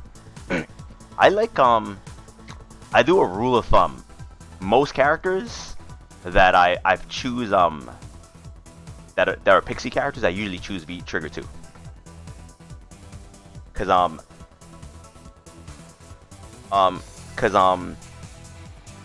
want to get trigger faster, because if they're gonna go on offense quicker, I want trigger faster. Yeah. So most characters, like for instance, if I'm fighting Jury, I expect that I'm gonna be reversaling a lot, but I still wanna get trigger later. If I pick V trigger 1 against Jury, I know I'm reversaling a lot, but I'm probably not gonna get trigger. If I reversal twice, unless the round lasts mad long, I'm probably not getting trigger. I gotta land like mad crush counters. If I pick trigger 2 against Jury, if I can reversal twice and still get trigger at the end of the match, or I can reversal 2 more times. So I have against her, I have 4 reversals in total. And if I land some crush counters, that's even more reversals. That's the way I think about the matchup. I think about reversal, not a reversal, but it's a push block. So, like, if I block something, I want them to get spaced out. It's like a push block. It pushes them away. I'm -2, but they can't really attack me. V trigger 2, I hate it against Guile. I think V trigger 1 is the way to go against Guile. I think it's important. You need it.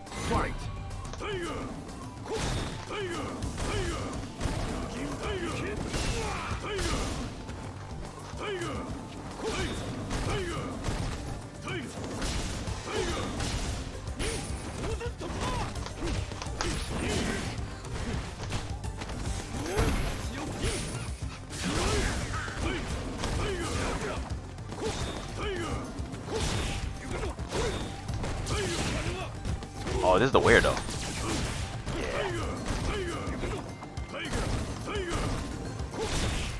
What?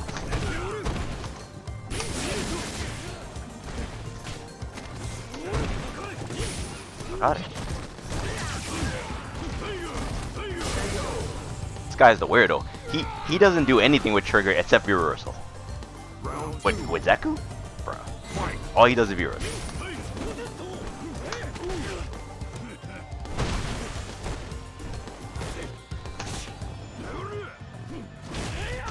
And slide.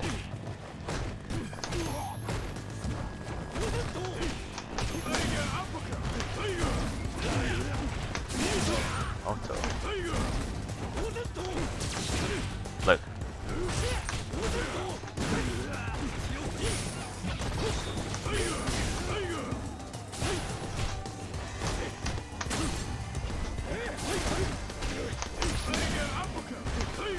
And slide.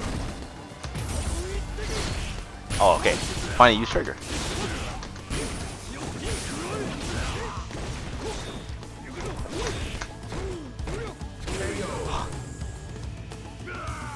This guy's so weird.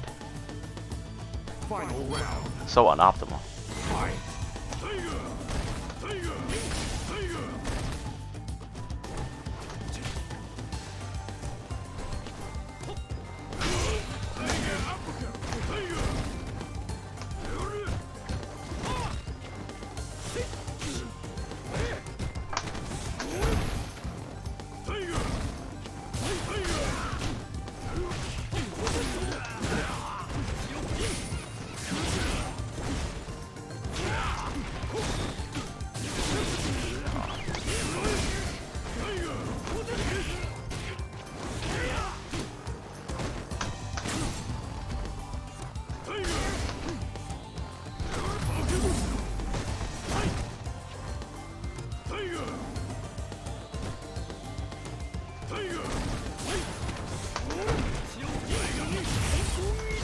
I didn't want to do that.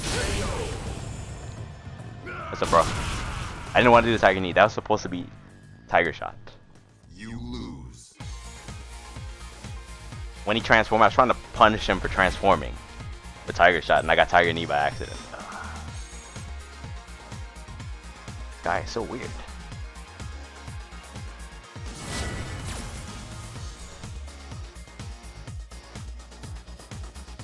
Round one. Fight.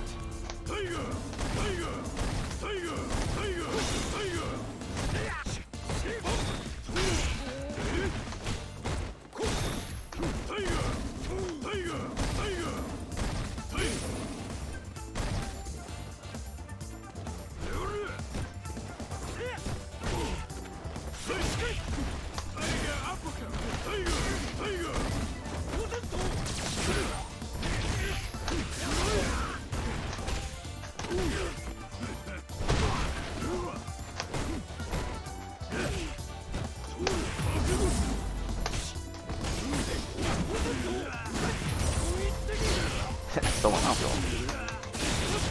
Thank you. That's not safe, bro. It's not real. Round two. Horror Fireball? Hold on, I'll answer the question in a second.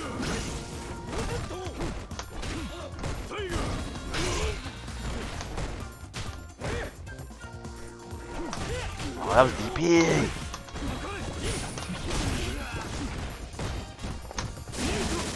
Mash. Mash.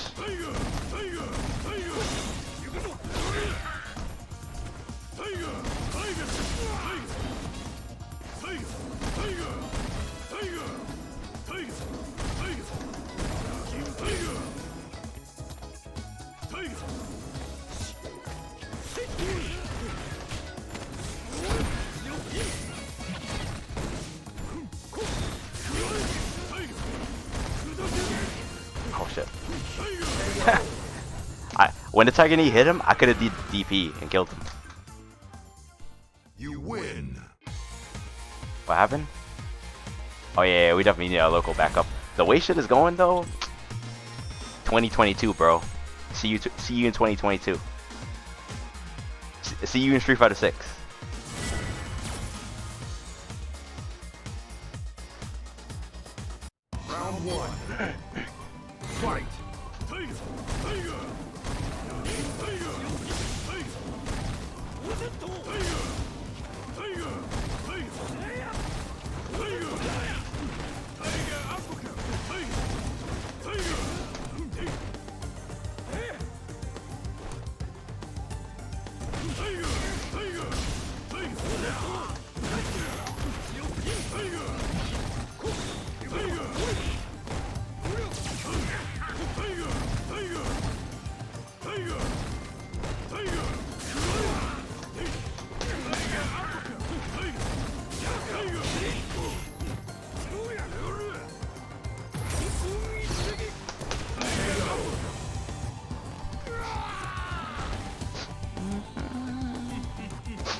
two.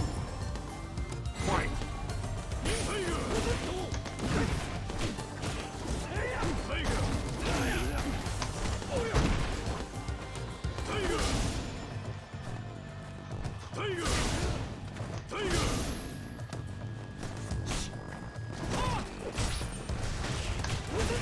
I hate that so much. Please answer.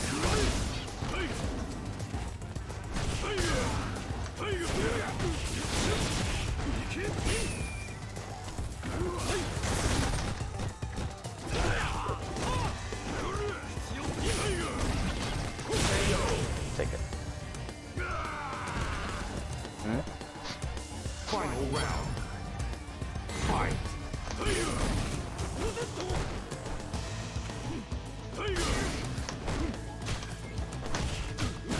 Oh my god, please DB.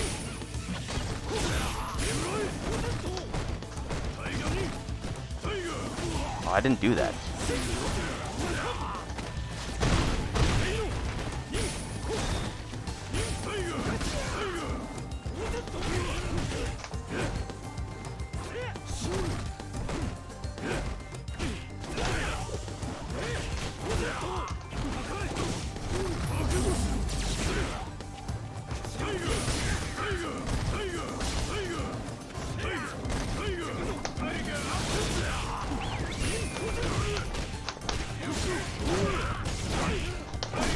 Oh good, I win.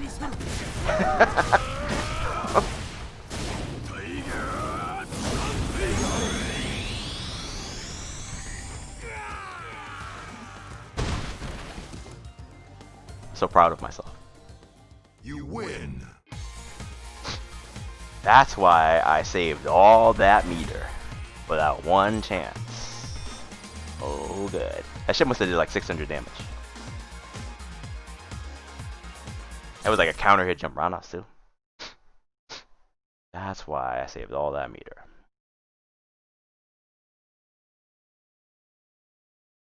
Yeah. I actually... Thanks, bro. Armatic. Fucking, I honestly think that they might buff his damage a little bit going into the next patch. If they do, please buff his damage. Please buff his anti-air damage. That would be so godlike if he's hitting harder. That guy plays so weird. Oh, that was you? Yeah. Okay, shit. You play weird, bro. I'll be honest with you. Most, not in a bad way. It's just weird. The Kara question?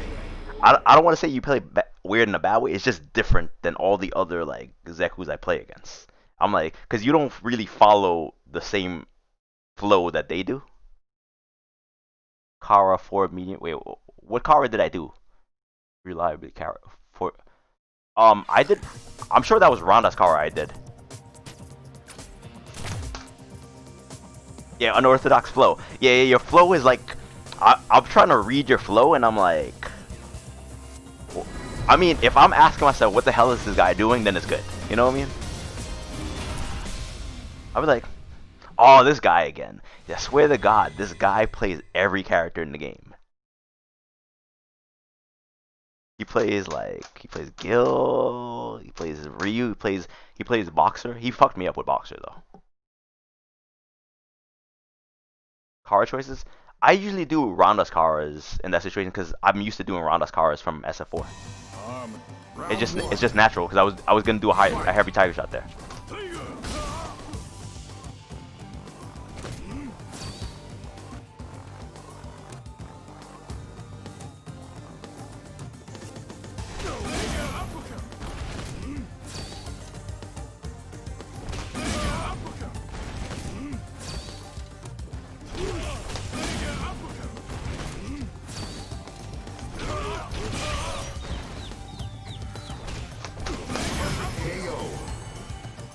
He might be asleep. I mean, obviously I'm not gonna run this back.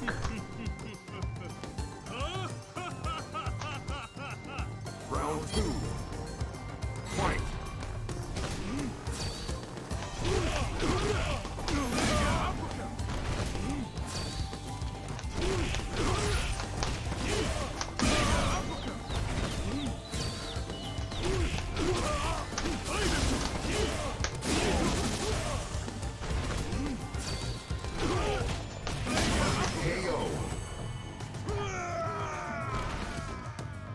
To see if he rematches? You win.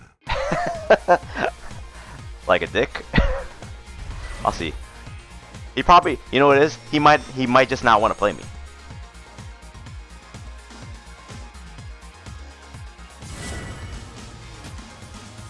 Nah, he's not there. He might just not want to play me.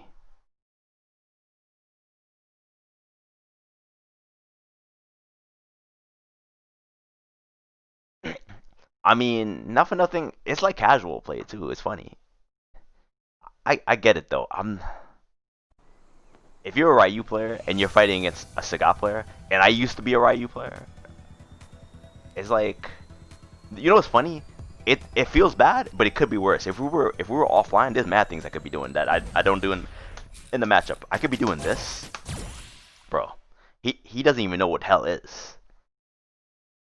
You fight me offline with Ryu, bro. You might never get to do a fireball.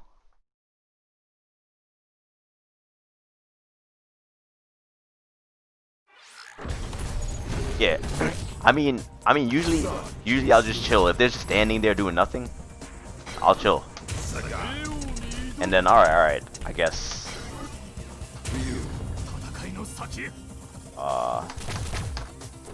In this matchup, I actually used to use B skill 2 in this matchup, but I noticed that Bonchan and Sune, a lot of the choices I make for my B skills and B triggers are just straight up off of what Sune does or Bonchan. Well, mostly Sune, because we play very similar. We play similar. We have a similar flow. Like, cause you know, like I'll zone, but I'll go on offense a little bit too. So I figure his choices will match mine. What happened? Offline, your meaties are good. It'd be like that. Sometimes I don't even meaty because I'm afraid that I'm gonna mess up. Sometimes I'm just like, yeah, whatever. I wasn't gonna win the game off this media anyways with Sagat. You can get up.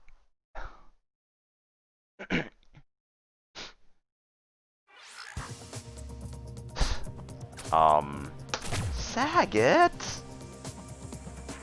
Why'd you drink all the milk? Are you refused to learn frame kills? I have frame kills. They just don't really work for Sagat. Like, you need like a specific knockdown and whatnot. They just don't really work for him. I have frame kills for sweep. I'll show you my frame kills for sweep. They're pretty good. I have like 10 different frame kills that do different things with Sagat.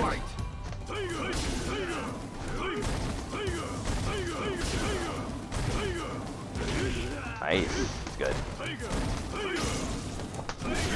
Take that back.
I doubt we're ever gonna see this matchup in a tournament, like an actual major. Sagat versus Sagat, that's not gonna happen. Oh, I respect it. He ran that shit back so fast. Round one. Jump, jump.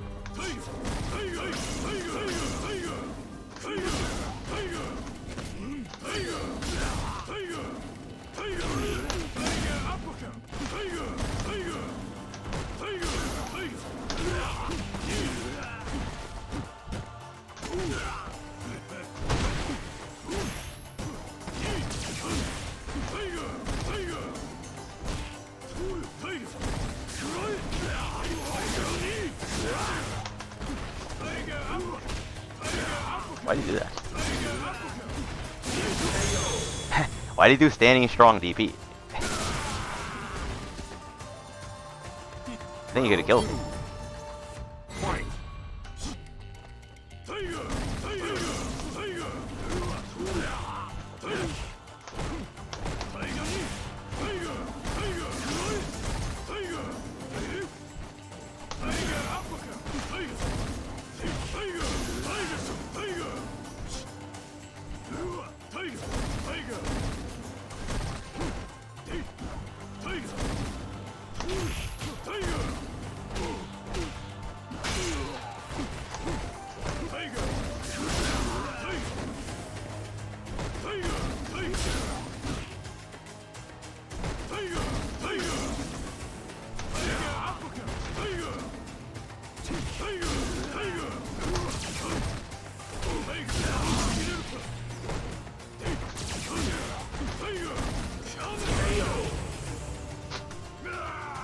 Cannon! Final round. Fight.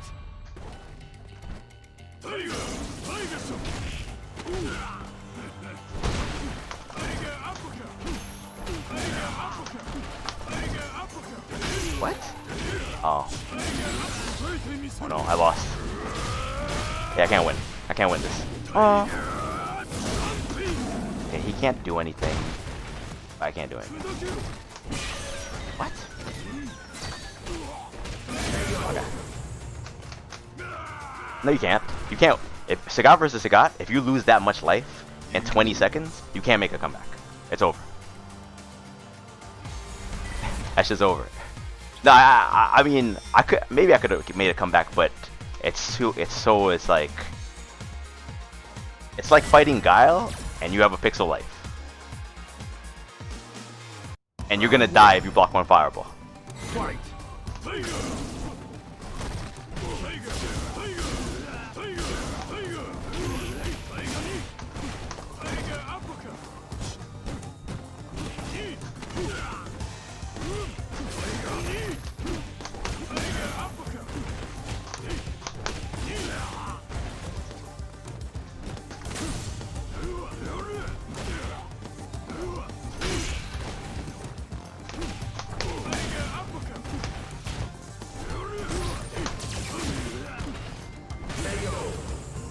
His defense is trash though.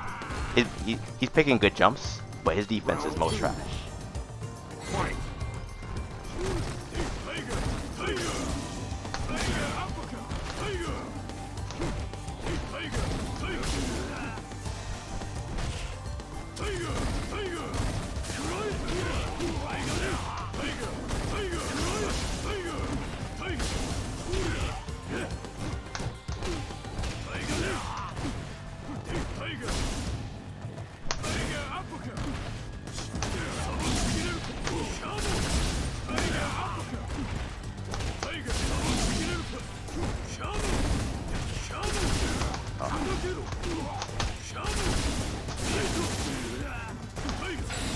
Oh, good shit. You're welcome, Secret.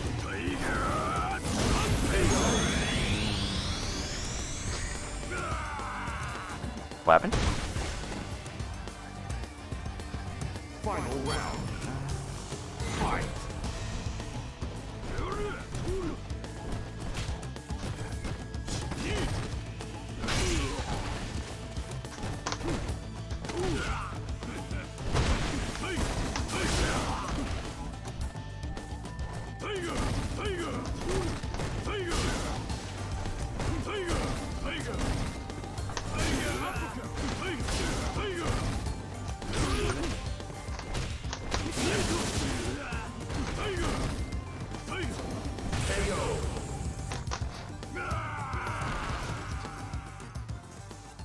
What happened? You win.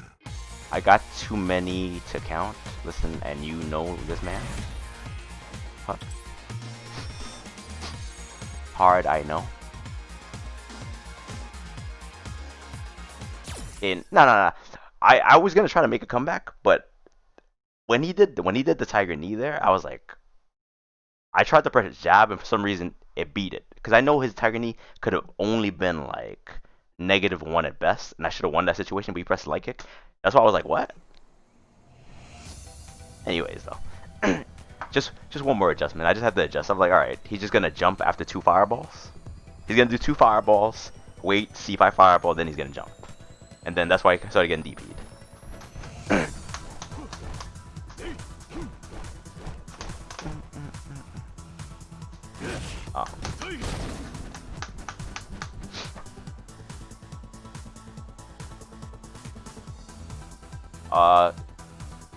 I don't always do a fireball. Like, if I'm like there, hold on. I could have did it there. Fuck. Fuck. It's harder to do it in this game. When there you go. Car fireball. I mean, you can manually do it. Like that.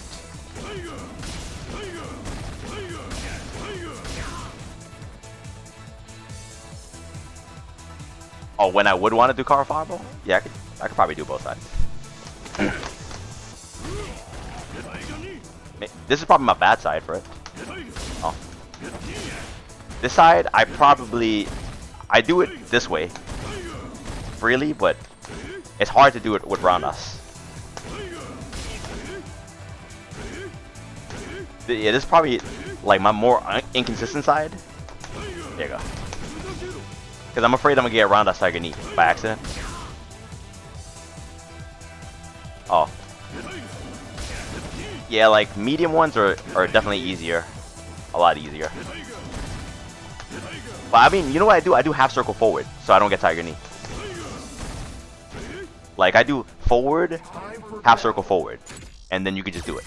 You just have to exaggerate your fireball motion a lot. It is slower. That's why I don't really like forward medium kick cars too much, because I feel like someone's gonna jump at me.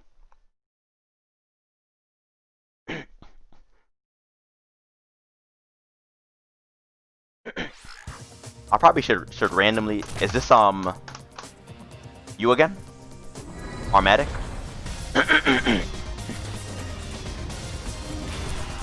C is you. I always only run into you in casuals, not rank. I wonder if we ever ran into each other in rank. Yo, thanks for being up with me this late, guys. Always appreciated. Round 1. Fight.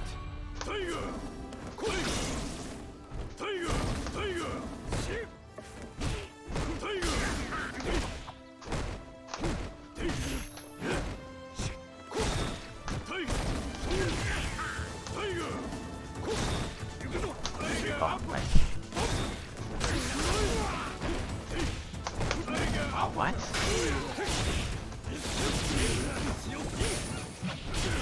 Funny.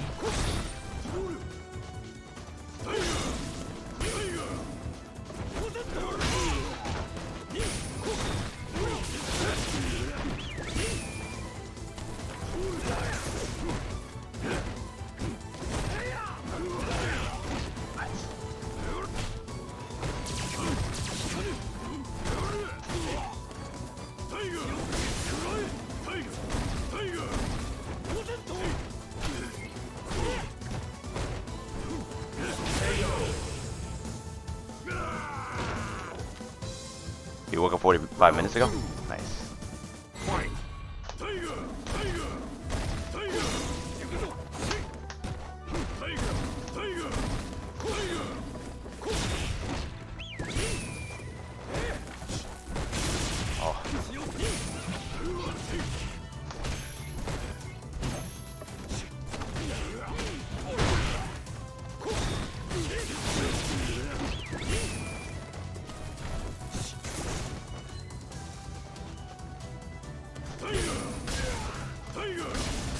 Fuck.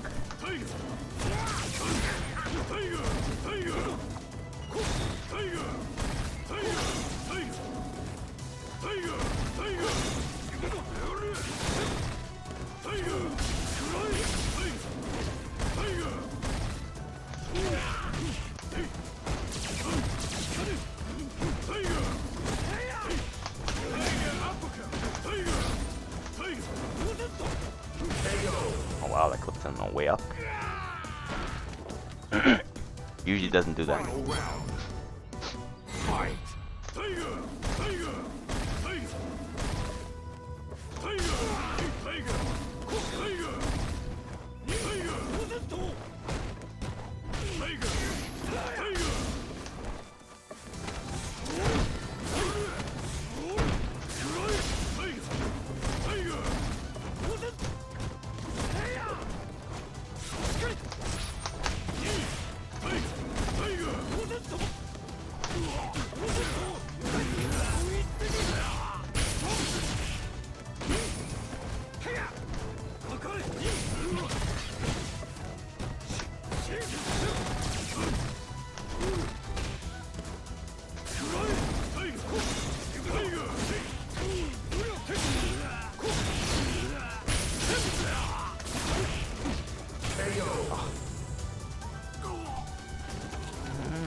Round one. I like it. Fight.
So much damage. I pressed jab too. Round two. Fight.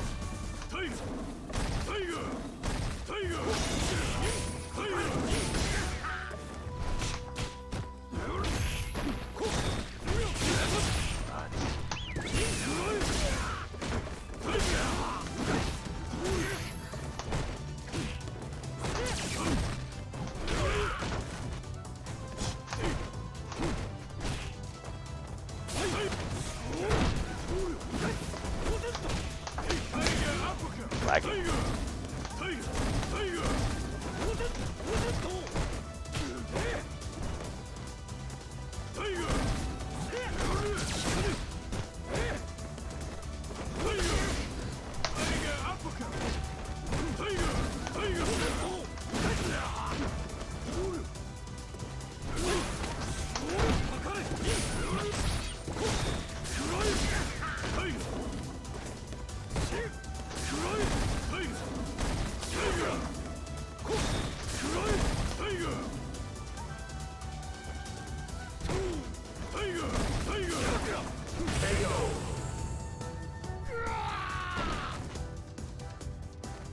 Final round. Fight.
Thanks.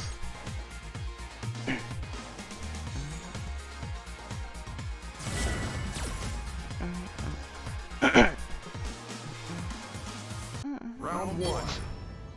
Fight.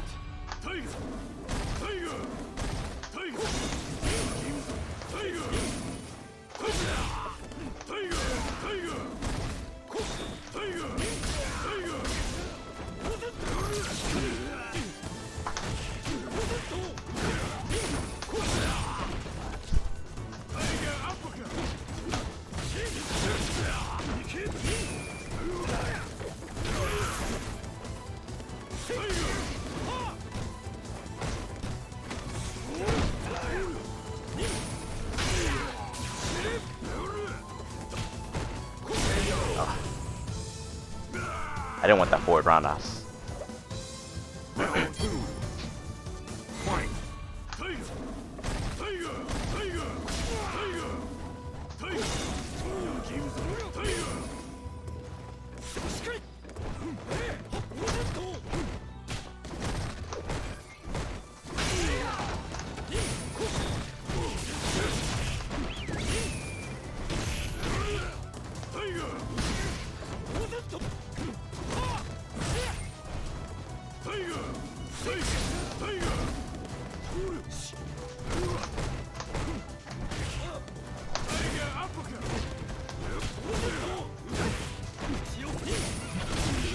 Oh no.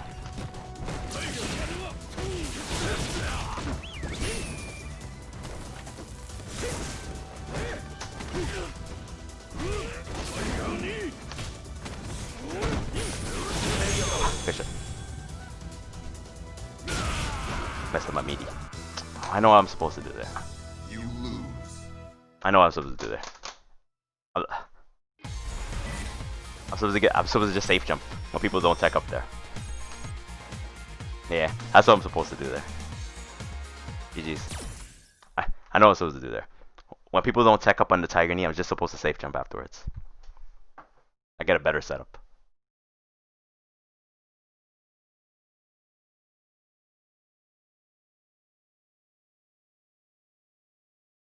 I'm pretty sure I get a safe jump. Let me see. Alright, turn off wake up. Yeah, no recovery. No. Okay. Did I do EX knee or did I do regular knee? Oh, that's what happened. Standing fierce? I see. I'll plus some more? Hold on.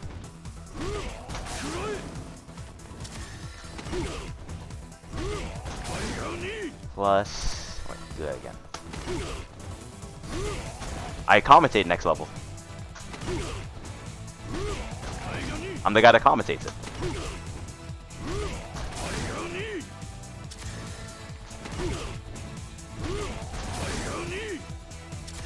Plus...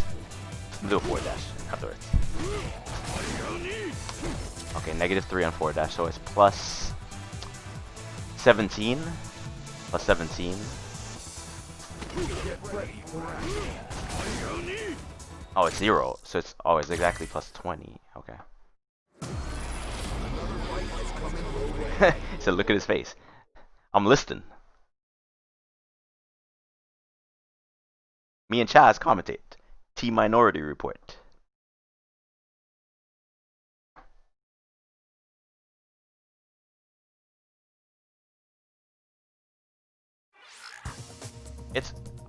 It's kinda open. It's only open for like card games. No, we can't go play. Your opponent is using their main character. Guy again.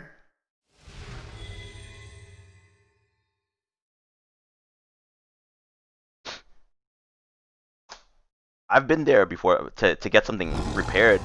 My friend went G-Con. I went with them.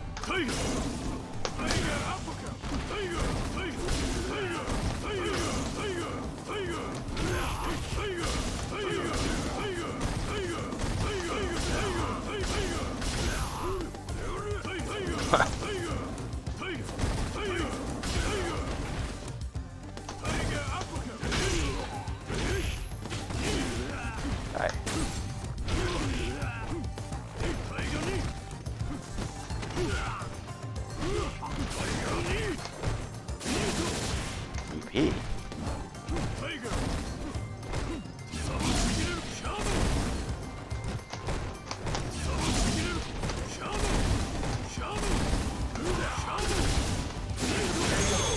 For a standing Pierce? Bro, that's like that's a really slow button to press in that situation. Round 2. Fight.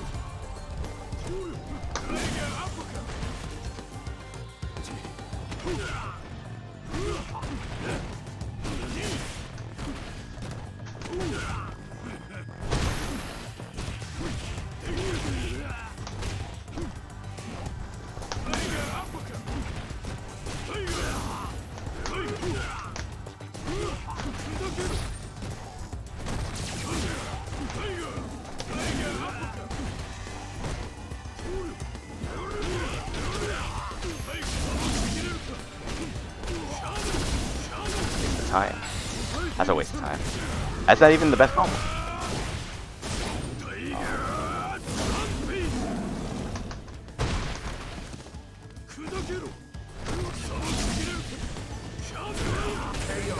Nice. What? This is okay. He could have did more damage if he did DP instead of doing double cannon. Double cannon actually doesn't do more damage. I only do double cannon when I don't want to mess up. And I know it's gonna kill. And he scaled the combo so much. Fight.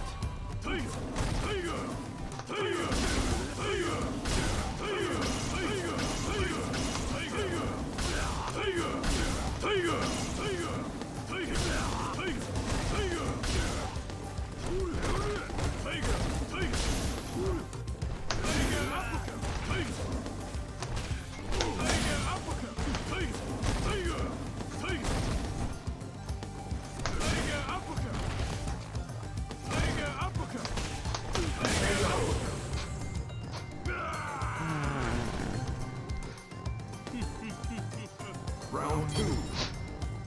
Fight.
That was going to be EX knee. The kill. It did not come out. Fight.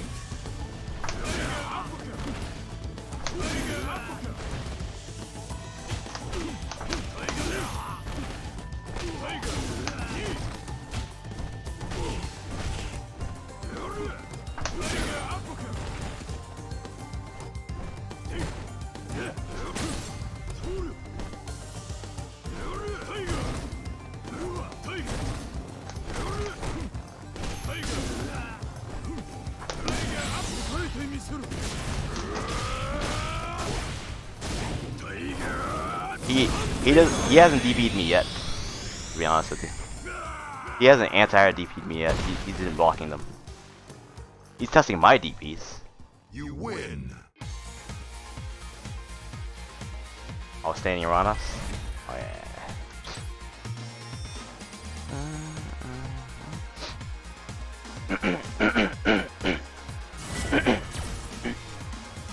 He's not gonna beat me in a zoning game. So he has to jump at me. If my anti-airs fail, then I can lose.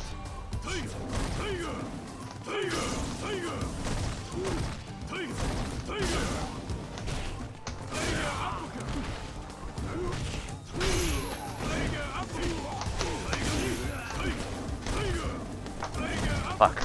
I missed my car.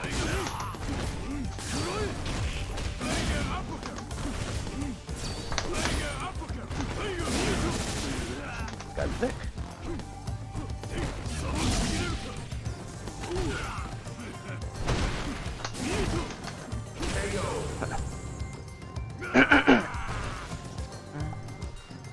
Round 2. Fight.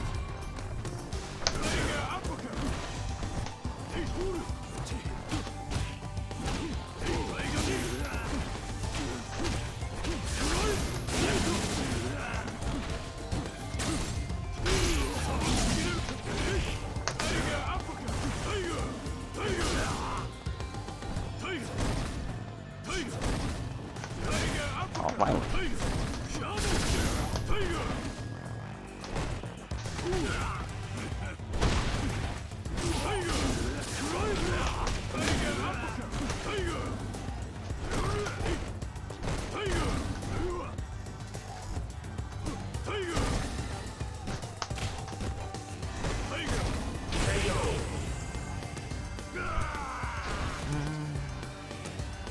Final round. Fight.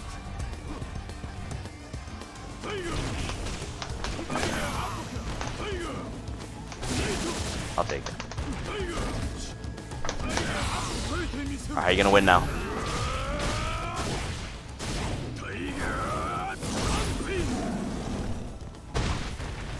Gotta activate cannon.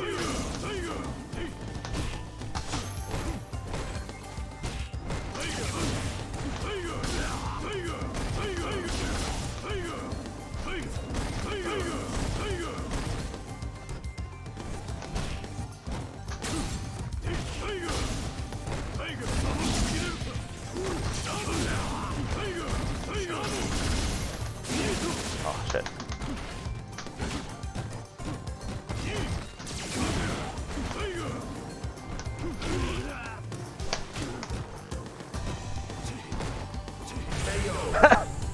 I missed my DP. When I got jab right there, I got so lucky. I got lucky. I didn't want to check a throw though. Wait, hold on. You said match it. He does jump a lot. I don't know, like it's 4 o'clock. I'm missing my anti-airs now.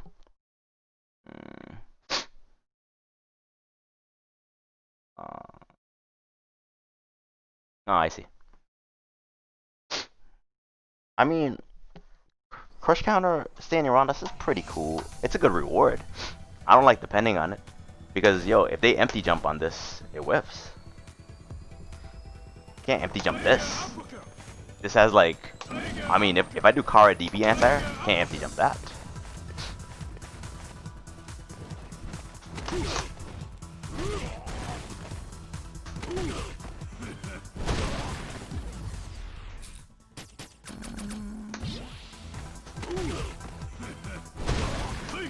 Oh fuck.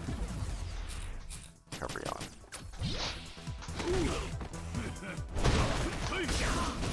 What is that again? No, I did it wrong. Yeah. +4.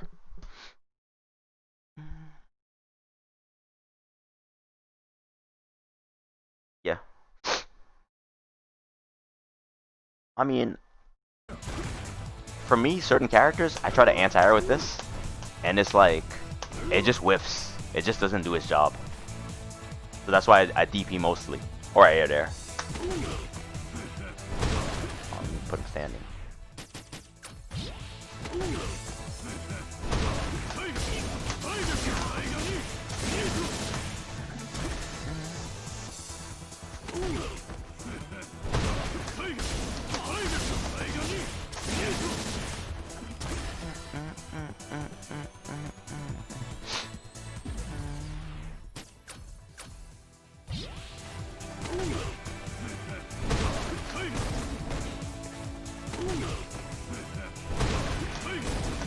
Wait, what did I do?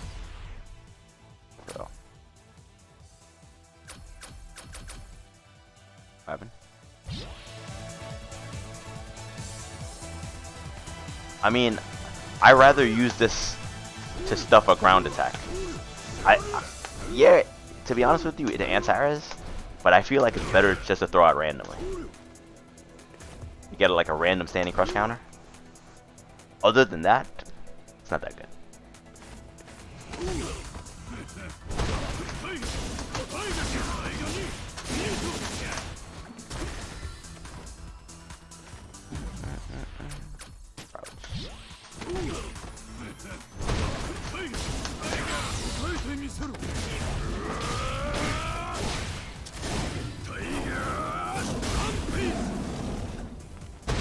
Yeah, I mean, to be honest with you, it kind of doesn't even aim like really like up forward where like I wish it aimed at this angle that forward roundhouse does, but it doesn't. It aims more downward. To be honest with you, it's an anti-air, but I feel like it's not supposed to be. The angle.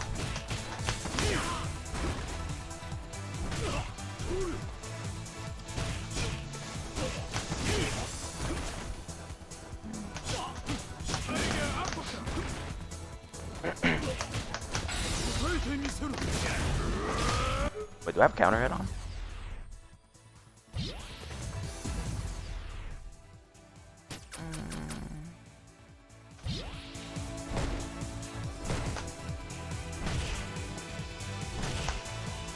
This is so hard. Hit confirming into super with him.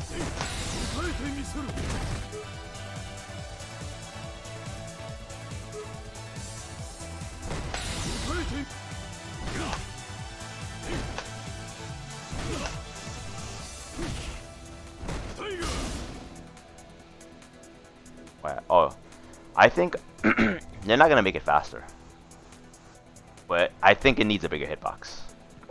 Hitbox. Fuck. There you go. That.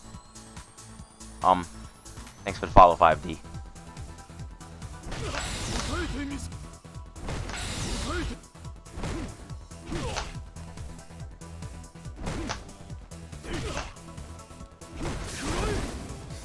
Chillin'. How you doing?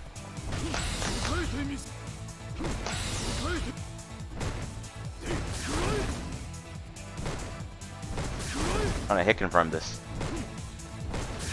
Oh, wow. Oh. Alright, you know what? I'm only gonna do it on hit. If I see the sparks. Oh. Oh, I tried it there. Tried it there too.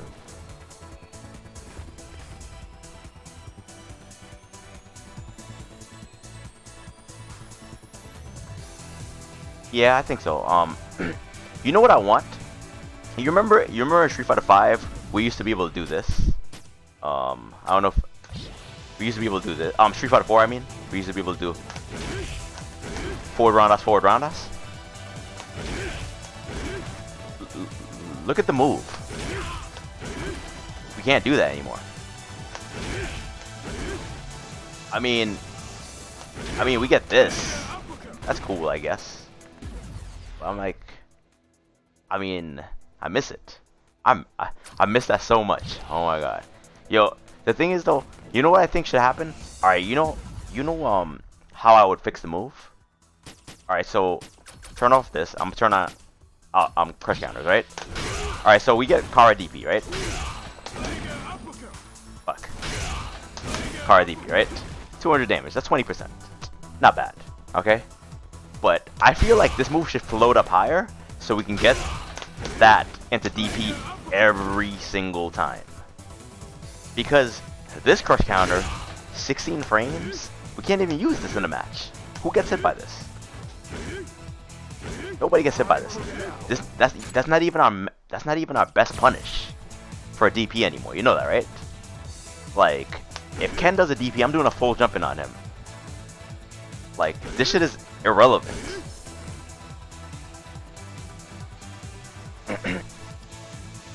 Oh, DP in the V trigger? That would definitely buff his damage. How would that work, though? I mean, I can't imagine it because we don't have that. It'd be cool.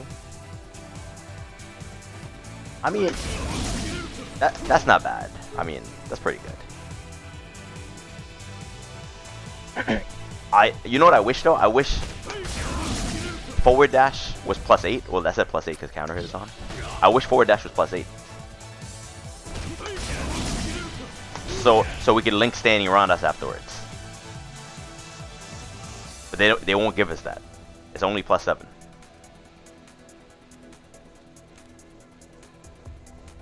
Yeah. That's true. Yo, that would make wake up DP too safe though.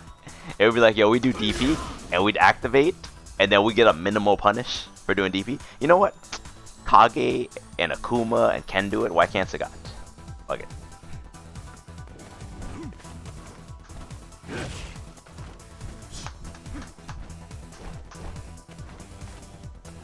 I want Tiger Knees to be useful.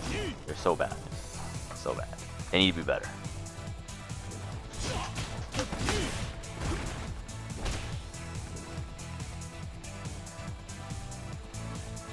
Yeah, but at least we're not getting crush countered anymore. That could be -7. I could live with that. Akuma's is not -7 though. It's -6.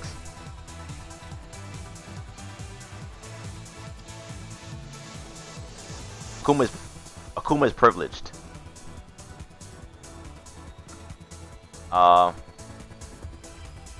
conventionally. They put him in that basically, yeah. Kind of. I mean, not a name, but basically similar enough. But he doesn't. The only thing similar about him and Shoto is that they both have fireballs and DPs, but his whole game is completely different than a Shoto game.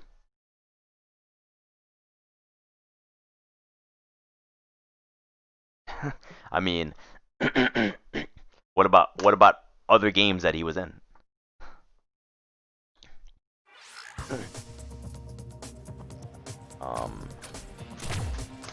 Nash.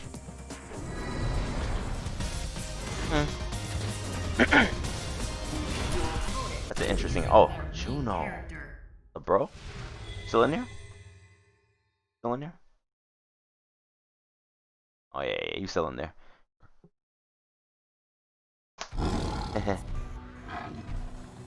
Roll call. Present, sir.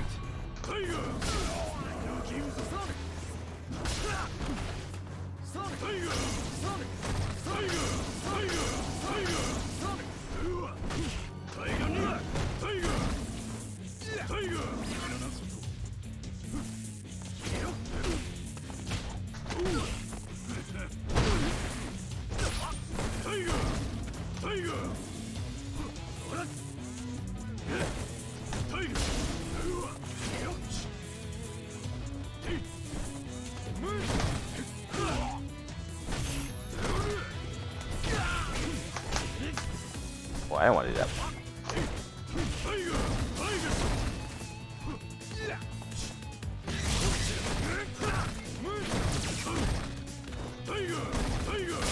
You actually mind fucked me with that trigger. I did not even realize you had that trigger.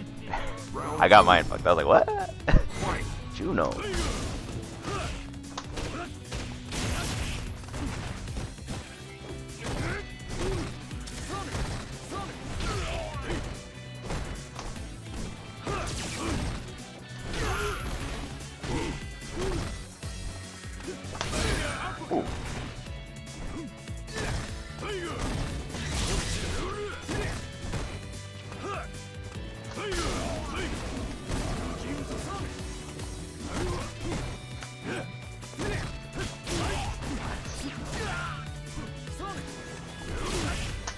Nani?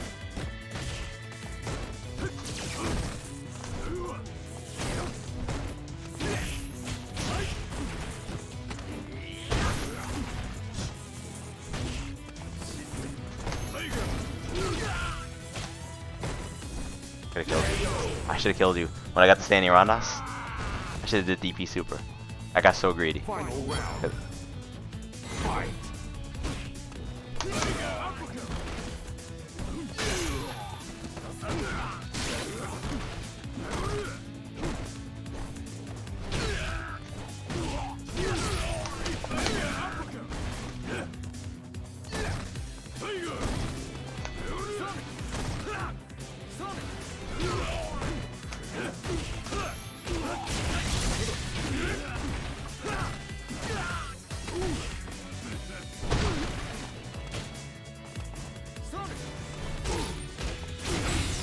I'm still alive, I think.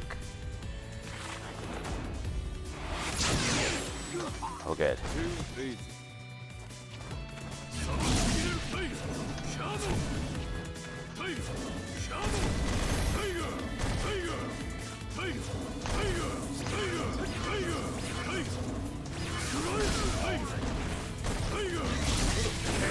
Ah, okay.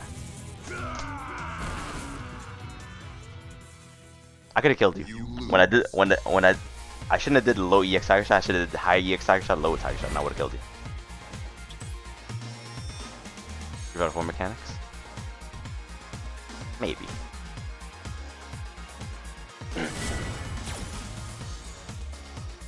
I wish I had armor break moves again. I wish Tiger Knee broke armor. I would have a field day. Round 1.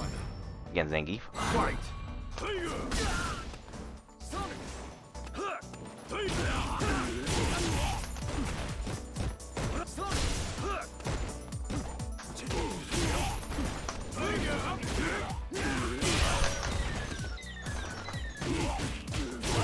How'd you do that?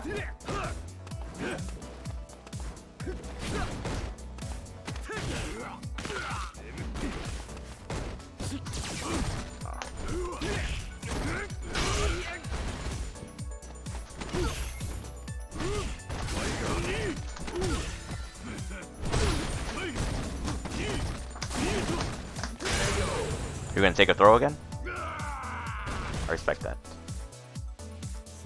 Round 2. Fight.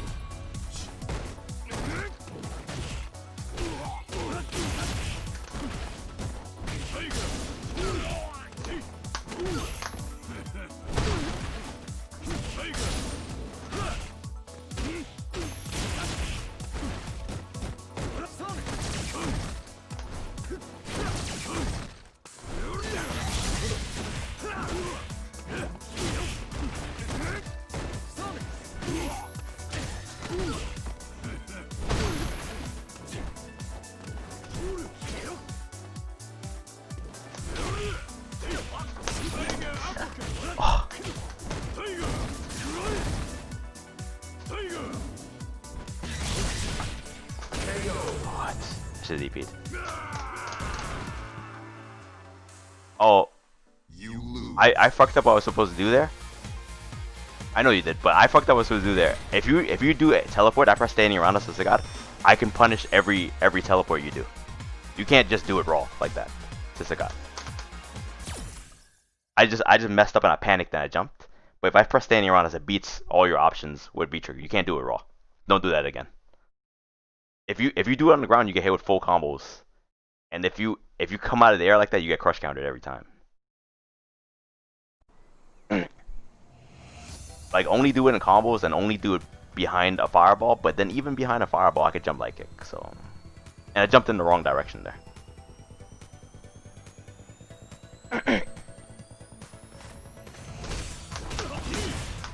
Yeah, don't go full screen and just panic V trigger.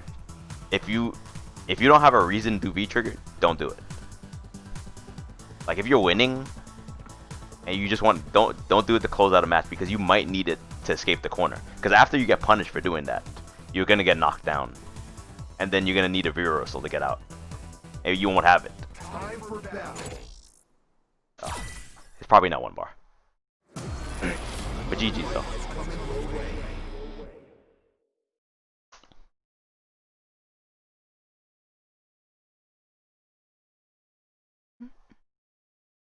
Like, most Nashes, they do it behind EX Fireball. I think you had bar. I think you had full super. So.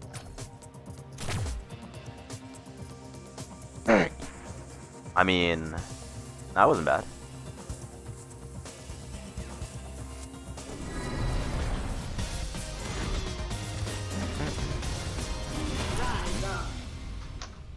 You're still trying to do like random that jumping grab move. Like, yo, take that shit out of your game. Cause to be honest with you, if somebody blocks it, you're gonna get hit with a full combo. It's not necessary just to blow somebody up. And there are better ways to blow somebody up with a shimmy. Because you could shimmy somebody and get a full combo, but instead you want to get the jumping grab move to flex. Just take out of your game. Round one. Unless you're godlike enough to flex.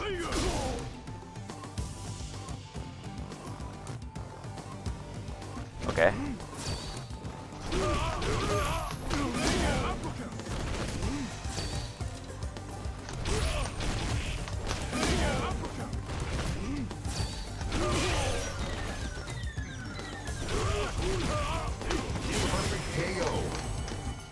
Oh, you didn't mean the jump grab? What did you try to do there?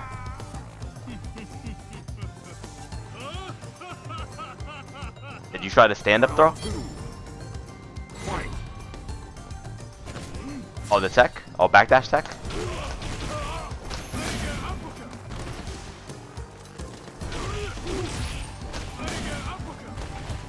I mean, I'll be honest with you. What I tried to do right there, you probably would have died. Oh. Like, I don't know. He probably You win. He might have just like fell asleep.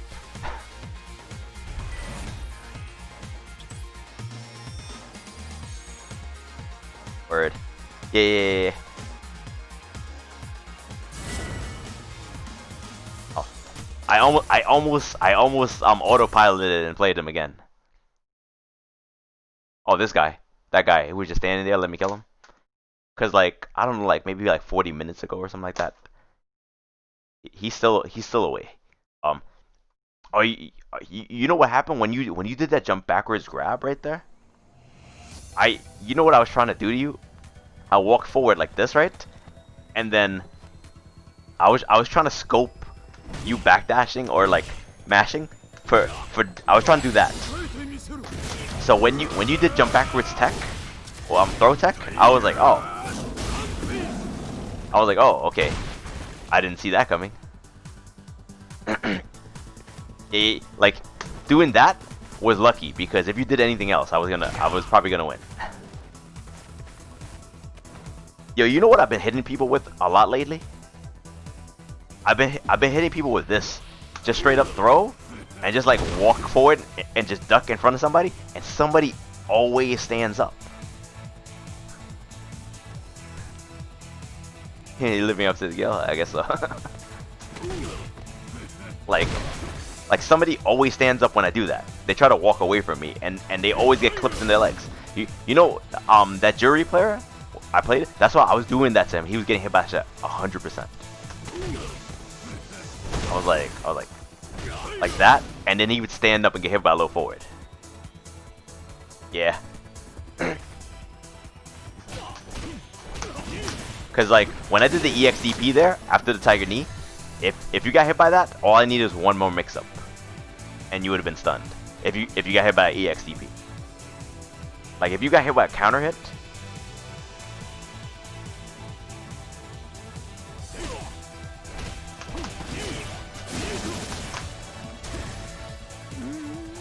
I get a match? Getting sleepy.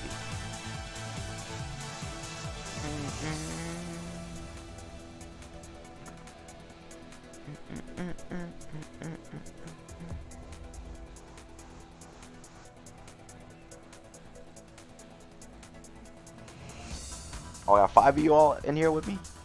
This late? Good shit. How you all doing? You know what? Fuck this shit. I'm gonna practice something though. What do I need to practice? What do I need to practice?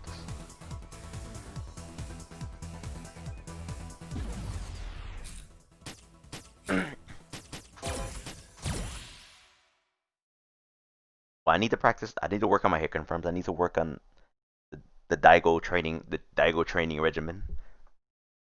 Yo, you all should do that. Do the Daigo training regimen. Do it with me. Yo, Juno, go to practice mode and do it with me. Sun chase move.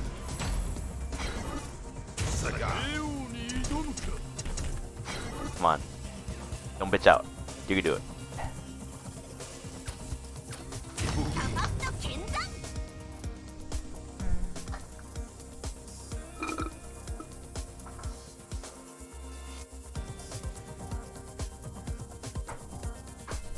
I'm do like, I don't know. Yo, what V skill and V trigger do you use against Ibuki? I personally, I prefer these two against Ibuki. I've been thinking about V skill 1 against her because she's a low health character, but generally I think this is alright.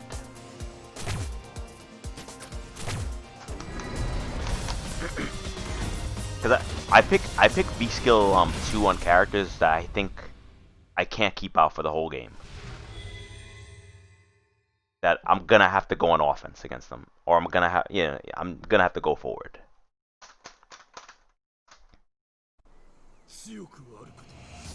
And like DP, you can't really reliably DP everything she does because the air kunais.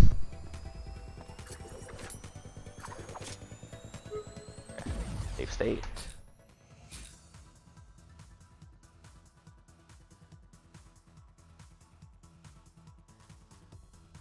Oh, your anti-air game?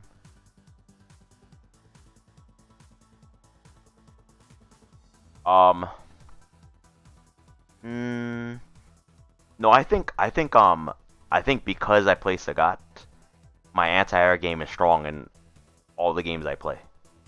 But I don't really play Tekken because Tekken is mad different. I can see why your anti-air game would fall off because you don't really anti-air in that game.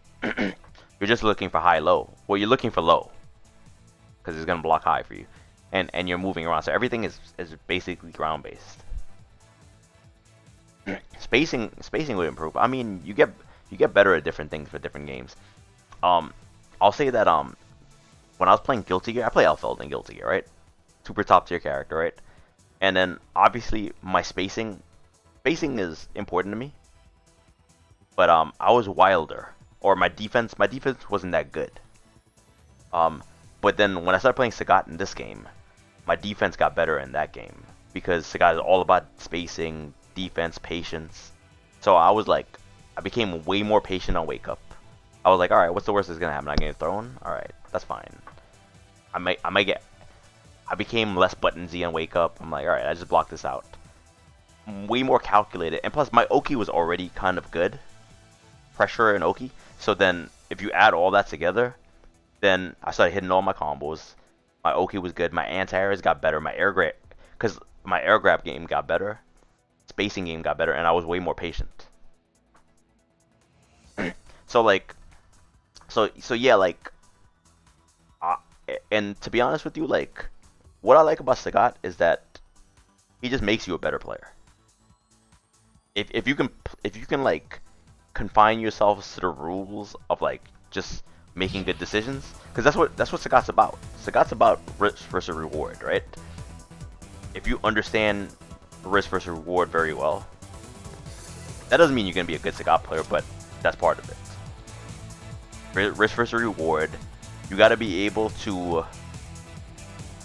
anti-air very well, but it's harder with Sagat because Sagat doesn't have mobility.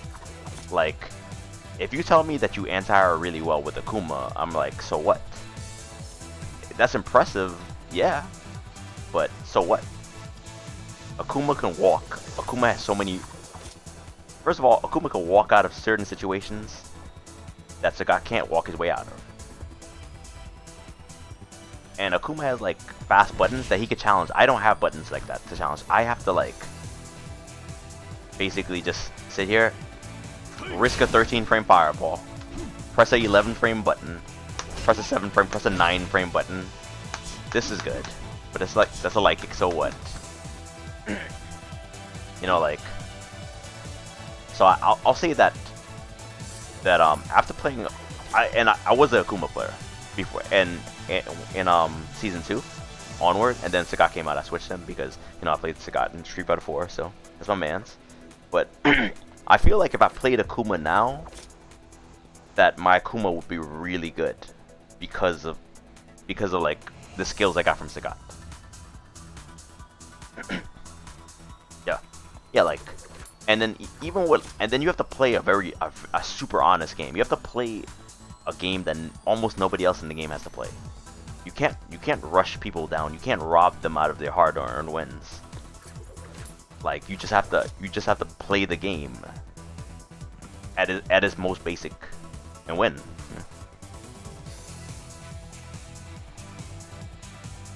Oh, I see. See, I'm different. I'm overly confident in my anti-airs.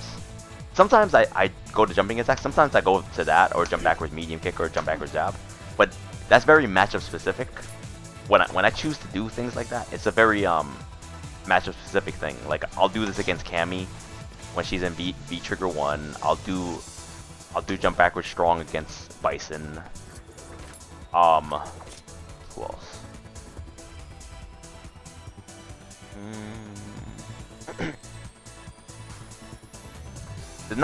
Oh yeah, Colleen. Colleen, jump backwards like fierce when I see double jumps, or jump backwards medium kick if I see a jump or double jump. Even Falk, neutral jump medium kicks when I see them jump and try to do fireballs if they jump over. This is one more matchup that I go to airs for.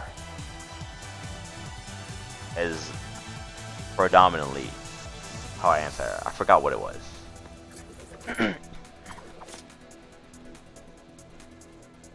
Oh yeah. Zeku, if he goes off the wall, I might jump fierce. But I usually DP if they come to me. Oh yeah, against Claw, against Vega, when Vega comes off the wall. All right, so this is actually a really good OS to learn if you fight against Vega. I'll show you this. I got this OS came from an OS that was in Street Fighter 4. It's very similar, but the punishment is harder in this game than it is in Street Fighter 4. The punishment in Street Fighter 4 was, if I had, well, I mean, the punishment is pretty good in Street Fighter 4. So let's just say, you know when they do wall dive, right? Okay, so the thing about wall dive in Street Fighter 4 is that EX wall dive is punishable on block. So if they go through you, you could just DP, you can mash that DP, right? But the regular wall dives, let's just say that, you know how they would do wall dives and come away from you? Like, I'll show you what I mean. I'll show you what I mean. Yeah, I'm good with that. That's actually not optimal, but whatever.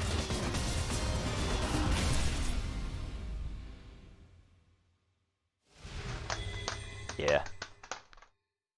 I think that you know how Cammy's 3 DPs, light, medium, heavy, are all anti-air invincible? I think Sagat should get the same treatment.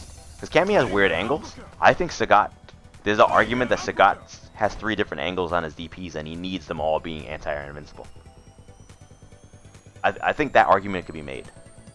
That he needs all 3 of them to have frame 1 anti-air invincibility. I'm not talking about just frame 1 invincibility, I'm talking about just straight for anti-air purposes. Because when I use the DPs, I use all 3 of them, and I use all 3 of them for different situations. And sometimes the medium DP gets stuffed, because it's frame 3 invincible. Not frame 1 like jab DP, not frame 1 like heavy DP. Yeah. So I think the argument could be made that all of his DPs should be frame 1 anti-air invincible, and that wouldn't break the character. I just think that he needs them all to be that way too. You know, just to be able to like live. All right. So this OS, anybody in the game can do this OS. It's super important. You will deadass just like shut down Vegas all day if they like doing this. All right. So you know Alright, you know when they do that? So basically, alright, when they do that shit? Hold on. know what? I'm gonna do it again. Okay. That's one.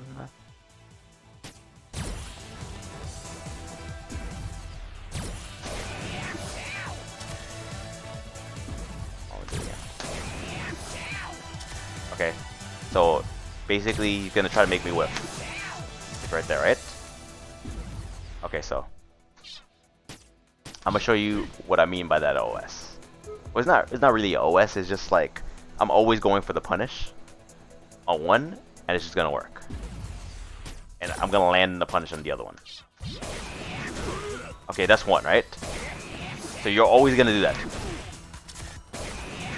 Whatever, you're gonna knock him down. I like Fierce because it does oomph. It does mad damage. Right? Okay, that's always gonna work. Even the regular ones, that's always gonna work. If they come at you, you jump Fierce, early Fierce, or whatever button hits mad high and straight out. Every character in the game has a button like that.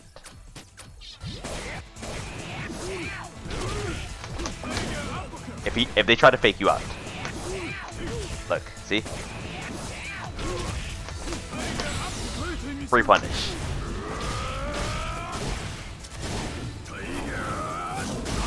So, like, they can't fake you out. They get punished so hard. You know how many times I've won matches because a Vega tried to fake me out? Yeah. And I got that from Street Fighter 4 because if you had like Ultra 1 against Vega, so Vega, when he's coming at you, you get jump Fierce, right? Does good damage, right? But if he like tries to go away from you, you get like fucking Ultra afterwards. And he loses like 40%. Oh, maybe I should. You know that one? I did another video where I did like another stream where I did Sagat Oki. I never cut it up. You know what? You know what I'm gonna do? I'll probably stream maybe tomorrow, and I'll talk about the Sagat Oki thing with Light Tiger Knee again, right? Where he can meaty both wake ups, and I'm gonna talk about the problems, and I'll probably cut that up because I didn't do it the first time, and I'm not a Twitch partner, so that video is gone forever. It's in the ether. Hold on. I think if they just stay at the wall, I think the punishment is mad hard. Oh, the fuck! I was holding back. I think you might get a full jump in. Okay.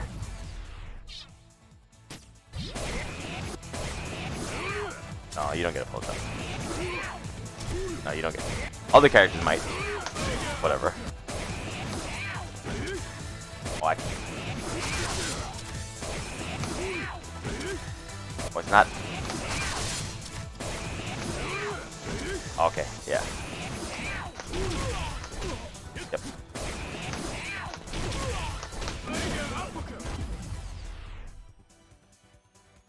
Jump strong for you. Does it knock down? Yeah, you can jump strong. I mean, if you get a mix-up afterwards, I'm pretty sure Nash gets a mix-up afterwards. You should just do that.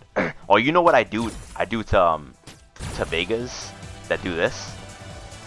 Funny story. All right. How do you do this move? What's Okay, that right. All right. Let me just record again. Okay.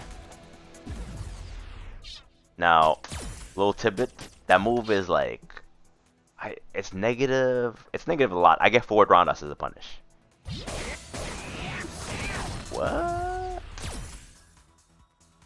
What did I record this on? Oh.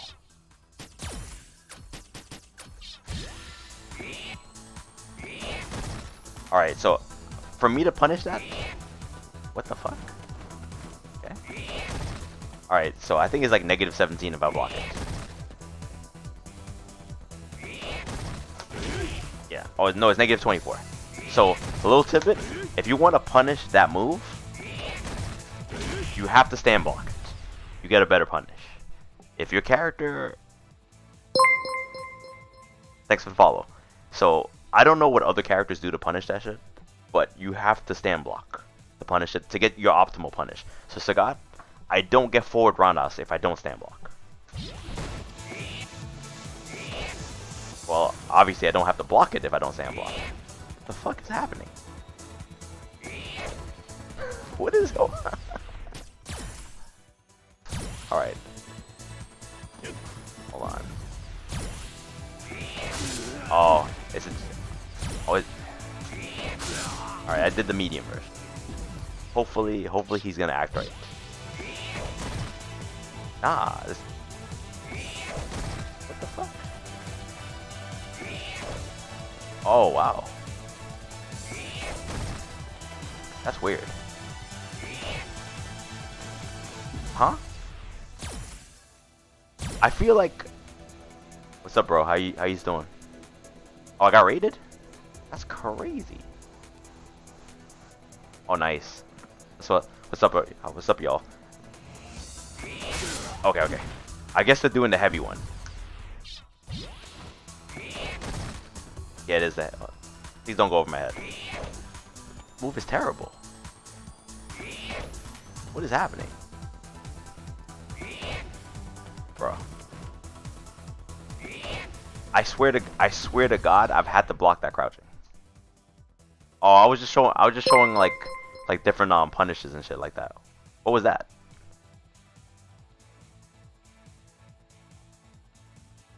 Alright, that's what's up. I'm not judging. Alright, anyways.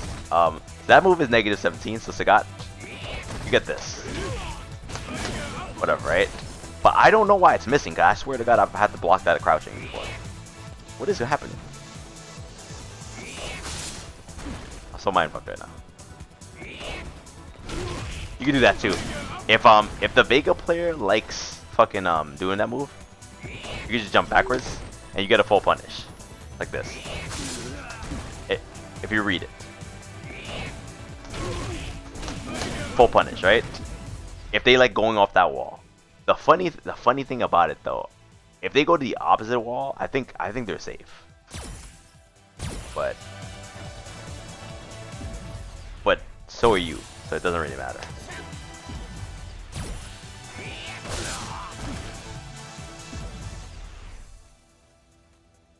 Yeah, exactly. I mean, I'm an old guy, so you know what I'm trying to do. That shit though. Oh, you know what the craziest thing that happened? I had a Vega player try to do like a regular wall dive, but he wanted to go off the wall. And you ever had this happen to you? Like with a Vega player is doing this? Oh. Look. How do you fucking out? He's trying to do this. He's trying to do that, right? And then I jumped backwards with him and he couldn't get to the wall. One time. That's not what happened. I was in the air with him and then I was pushing him away from the wall. He landed right in front of me in the fullest punish ever. Yo, my man, I had a full critical art, yo.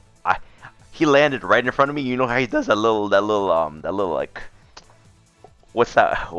What's the right word for it? I'm trying to be politically correct. I'm gonna fuck it. He does that little girly hop. All right, fuck it. Yeah, the little girly hop and shit like that, right? Like he's doing like a pirouette, like a fucking ballet pirouette or whatever, right? Exactly, right? He's doing his little ballet dance. That's what happened. I jumped backwards with him, and then he bounced in front of my face, and I was standing there, and I didn't punish him right away. I was just like, what the fuck is happening? I had enough time to say, what the fuck? I started laughing, and I full punished him in the critical art. Oh my god. I've never felt so satisfied in my life. That shit was so satisfying.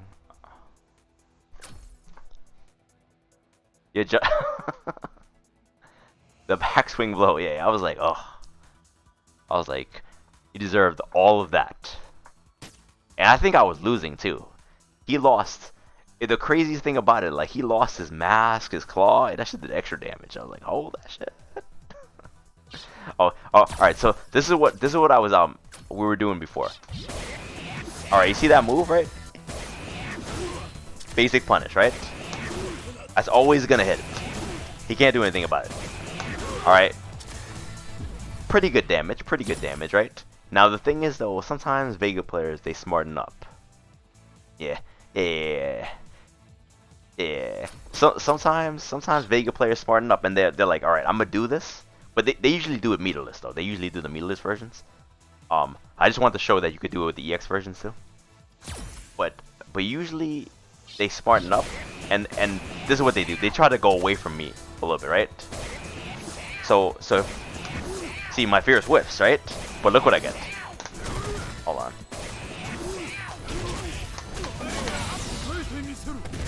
Just for being smart. Yeah, the little dance, you know? He's doing a little dance. Just prancing around. You see the little prance?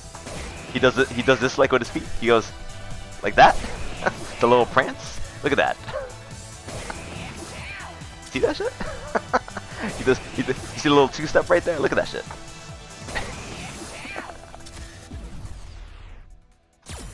Oh man.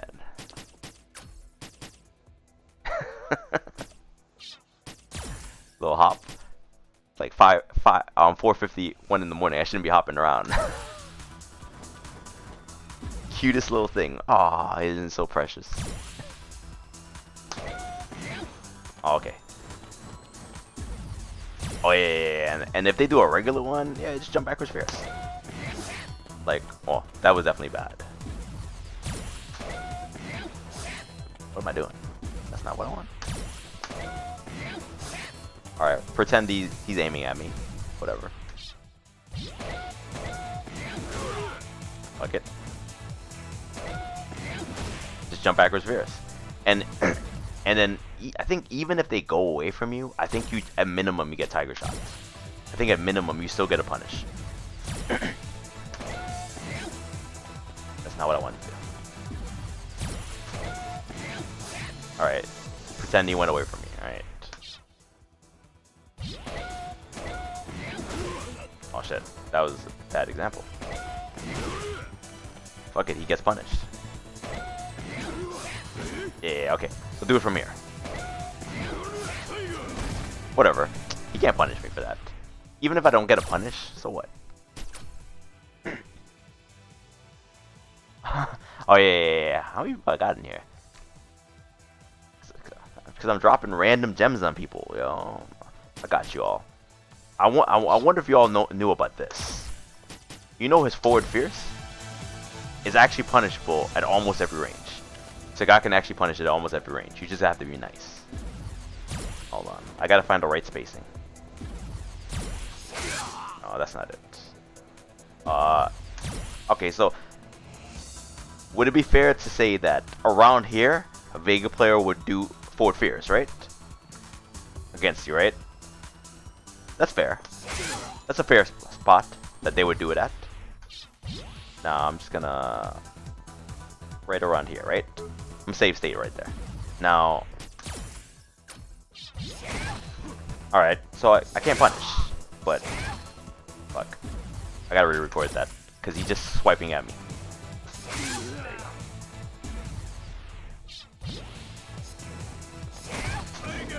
Hold on. Oh, please, please. There you go. There goes the punish. You gotta do reversal timing, jab DP, and you will punish that move. EXDP only does like 60, but there's a range where jab DP won't work anymore, and you have to take the 60. Yeah. Yeah, there's only one range where you can't punish it at all with Sagat. But peep this. Peep why they can't do it, okay? This is why they can't do it. I'm gonna try to set up that range. Alright, so I got jab DP, I got EX DP. I'm gonna take a micro step backwards. Record that. Alright, now I'm gonna do it again. Hold on. Alright, see jab DP misses, right? Do it again. Reversal time and jab DP misses. Hold on. EXDP still hits reversal timing at that range, right? Now I'm gonna take another micro step backwards to get the optimal range that Vega cannot be punished, and I'm gonna show you why they can't do it. Ken can do it for free. Ken gets that for free. Because Ken's heavy DP's 4 frames also, I think. Well, I mean, Ken has a 3 frame DP, so he might just get it for free. I don't know.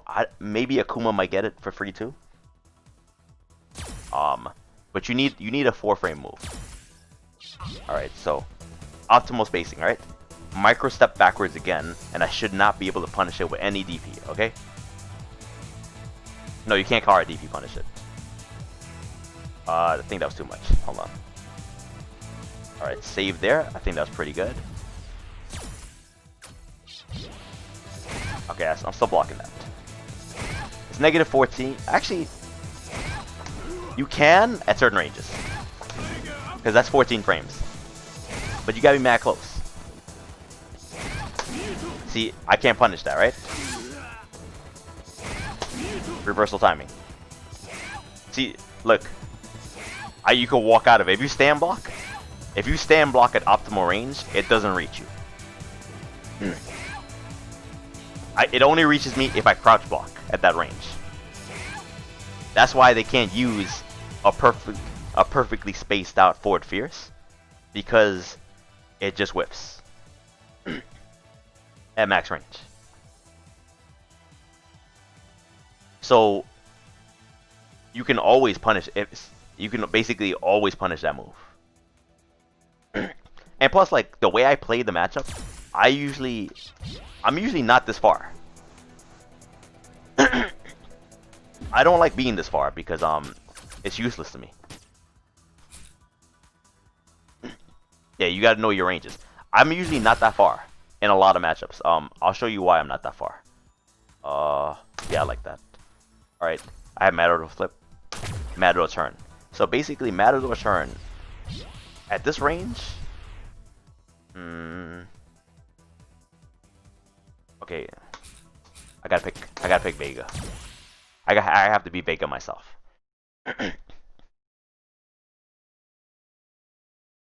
Obviously, like at that range, you can easily be skilled through fireballs. So I like being footsie range for fireballs. So that way, like I take away a lot of tools by doing that. So like this matchup used to give me a lot of problems, and then I started breaking it down. Like, what parts of the matchup gives me problems? How can I stop this? And a lot of times it's really that easy. It's a lot of times it's just as simple as, this is annoying.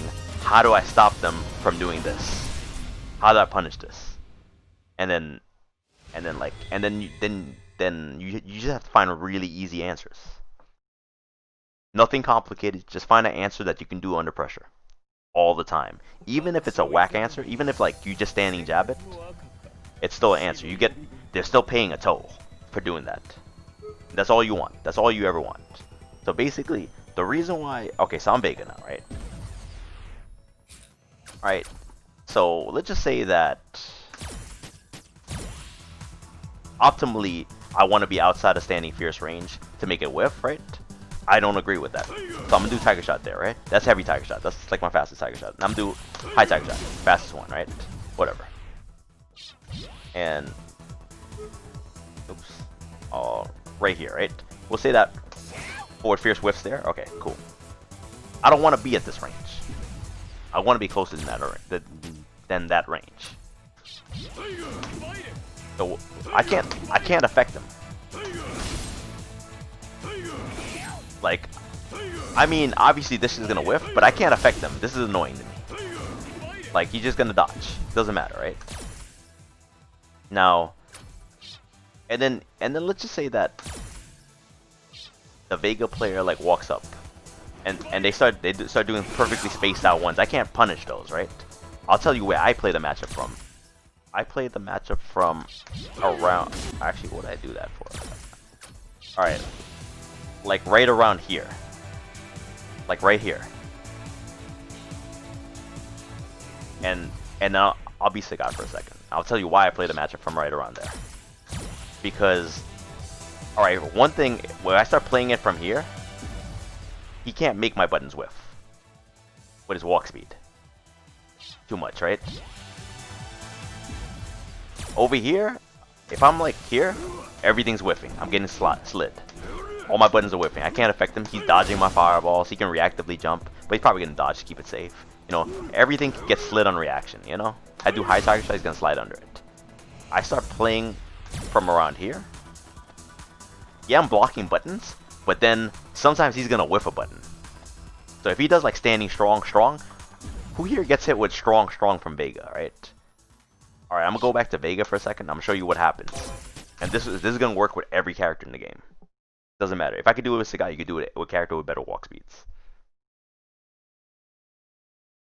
Yeah, strong be clipping you, right? I'm gonna tell you what you do about strong. I'm telling you the risky option, I'm gonna tell you the safe option. And you mix it with both. Back to Sagat. And this works with any character in the game. Like I said, if I could do it with Sagat, I don't care what your character is, you could do it there them.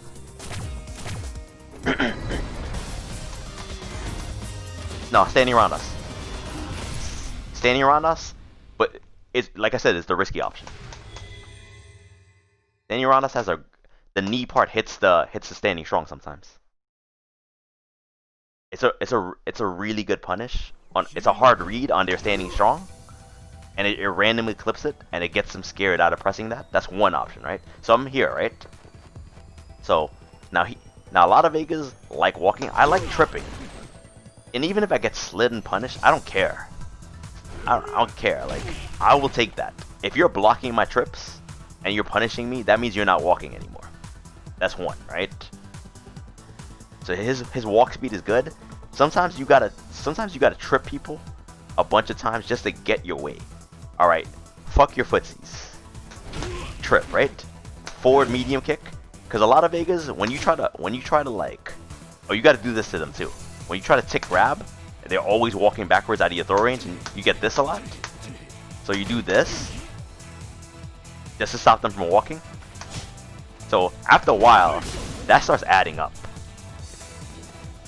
Another thing that I do to Vegas, I do this. And then, so I get this. They start getting hit by that. They don't want to walk away anymore. And after the DP, if they don't back tech, I walk up and I do low forward tiger shot again. Because they want to walk away. Throughout the whole thing, I'm never overheading. I'm always like randomly swinging at their feet. I'm doing this. Yeah, exactly. So like I'm always swinging at their feet. So the first thing that's annoying to me is walk speed. So you fuck with his spacing by fucking with his feet. So like that's Vega's strongest tool. It's not his buttons, it's his walk speed. You mess with his walk speed, right? So if you can mess with a Vega player's walk speed, them walking, that messes with their spacing. And then if you start messing with their spacing, and then now they're doing this, they're doing micro walks like this, and they're crouching instead of just fully walking back and forth like this, right? Then you get to start doing stuff. You get to start randomly dashing in on them because now they're not focused on everything. You also get to randomly jump at them at certain. Also, like when you start messing with their spacing, their walking, you can randomly jump at them at spacings like this where they can't anti-air or they can't jump backwards reliably. That's why you want to mess with their feet first. And he doesn't do enough damage to your sweep with a meter to scare you out of doing that. You take the punish, you take the down strong, you take the slide. You just do that. The whole first round, you fuck with his feet. You lose the first round if you have to. Just to fuck with his feet. Like, people, they're not stubborn enough to be like, oh no, right? I'm gonna keep on walking. Nobody's stubborn enough to do that. You just keep on messing with their feet. If they're smart enough, they're gonna stop walking. Or they're gonna start backdashing, or they're gonna not want to be there. So then either they're gonna be crouching, or they're gonna be further away from you than they want to be. And then guess what? If they're like this far, they can't affect you. They have no fireballs. Right? They can't affect you in any way. So like, they're literally not playing their game anymore. Their game is whiff punishing. Now they're like mad far away from you. And guess what you do? You walk forward. You keep on invading that space, and they keep on walking backwards. And that's how you mess with their spacing. But it only works if you're able to always anti-air. So when you're messing with that spacing, they're gonna randomly jump because they're gonna want to take back that spacing. They're gonna want to take back the damage. So you always have to be on point to anti-air. If you can't do that, this does not work.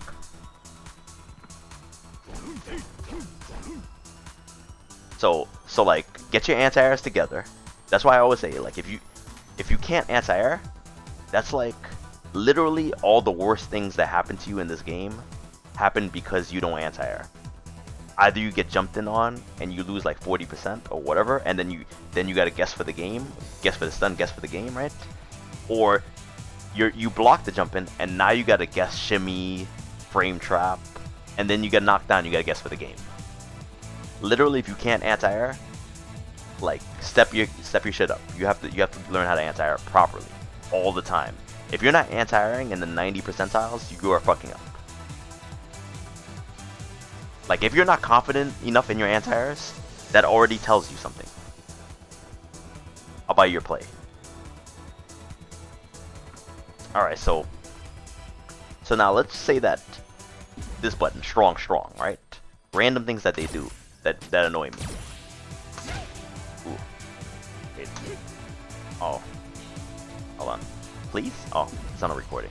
Okay, there we go. Record strong. Okay, strong, right? Let's go in the middle of the screen. See if I can show you what I do. Alright, so I'm here.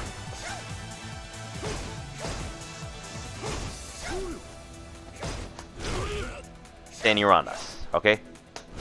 Standing around us, 9 frames, it randomly clips that move. Now, what's risky about standing around us is that they could slide you on reaction, obviously, right? Or they could just slide. Whatever, whether it's on reaction or not, you know, that's a problem. But that's kind of the thing you have to do just to scare them out of using basically a good ass button. Plus unblock is mad long. It stuffs a lot of things you want to do, but you have an answer. I think down fierce might work too. So now you look where I'm blocking it at, and I'm walking out of the ranges, and then I'm getting whip punches. So if they're doing standing strong this close, they are fucking up because that's not even a real frame trap. Like that's not a real frame trap. It's only reliable around that range. That's the only time they should actually be using that strong. So like, you should kind of walk backwards. I could walk backwards, whatever. So a lot of times, and then tiger shot or fireball if you have a fireball character like Ryu. So say if you block it at the tip,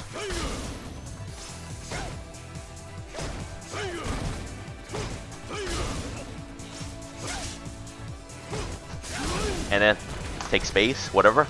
But basically, like, a lot of times when I can't whiff punish reliably with Sagat, I choose fireball over button because I don't have a hurt box on a fireball at that range. And then if I can't hurt you with the fireball, I can get chip damage and meter. So, and it's gonna push you back a little bit further, the better range. So.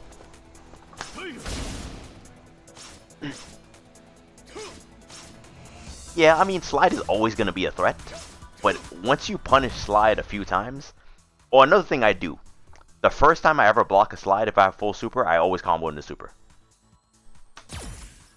Like, if they just, like, randomly slide, and if I have critical art, like, if I block that,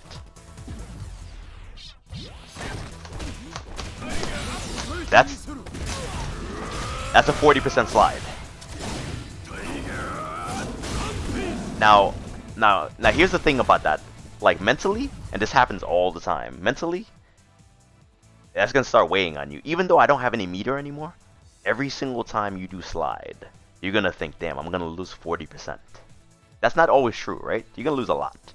But the first time I block slide and I have super, I spend all the cash because I don't really need it in this matchup, to be honest with you.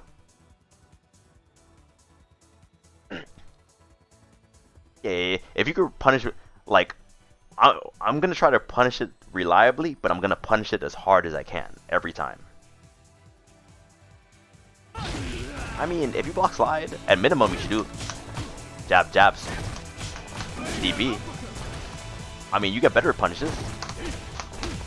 That's a reliable punish. And even at, like, say this range. Oh, I had him walking forward. Right around there. Yeah, that's a punish. 20%. You should always be, like, punishing that, like, really hard. I don't know, like, to be honest with you, I'm not interested in getting them to stop doing slide. I don't care. I want them to keep on doing slide. Slide is free damage. Like, if that really bothers you, then punish them as hard as you can. It doesn't bother me at all, because it's free damage. And then a lot of times, if they slide me, I get, I'm walking backwards, I get a free back grab into the corner. So it doesn't bother me slide at all. I welcome it. I want it, because, like, I always say this about people: when you fight somebody, like in a match, right? They will always give you the keys to victory. Like, so say if you're losing, right? The person you're playing will always do something that you can win off of. You don't always win. You don't always see what they do. But if you play the match long enough, they're gonna, like, almost, like, invite you to win. And they'll do something silly. Like, something silly that you shouldn't do at all. Like, for instance, I have Sagat. I have a full critical art. And someone will jump at me. Like, they'll just jump at me when I have full critical art. Like I'll give you this example. Right around here. Oh, let's do it again. And I'm gonna tell you why this is a bad idea. If I have full critical art, it's a bad idea because that was the only way. Let's just say that he has 40% health. Let's say I have 10% health. I can't jump at him because I'm gonna die. I can't whiff a button. He's gonna slide me, you know? I can't dash forward. My dash isn't good enough. But then someone will always jump at me. And I always ask myself why they jump at me, because they literally had checkmate in their hands, but they gave it up because they're like, oh, I want to close out the match because I'm making the match a little bit too long. Hold on, let's see if I do it. Oh no. Look, 40%. Because you jumped at me. Guess what? If I was in a situation I had 10% health, you have 40% health. I have Sagat against Vega. I can't win.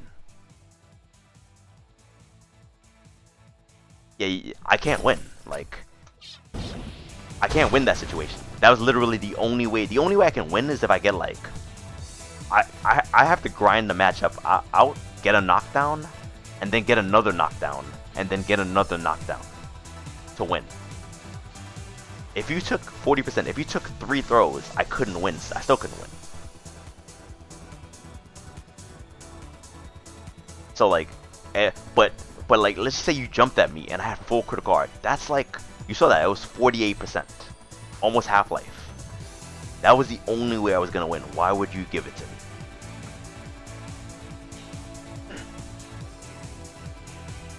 Like a lot of people, they don't think that way. They're like, alright, I wanna close out the match, but at the same time, you could close out the match against a lesser player if they don't have their anti-airs together. But if they do, and they have full super, how else were they gonna win? Unless you gave them the game.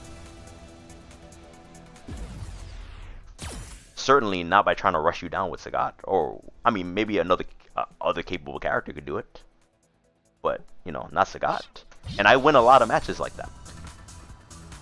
Just straight up being able to anti-air, I win a lot of matches.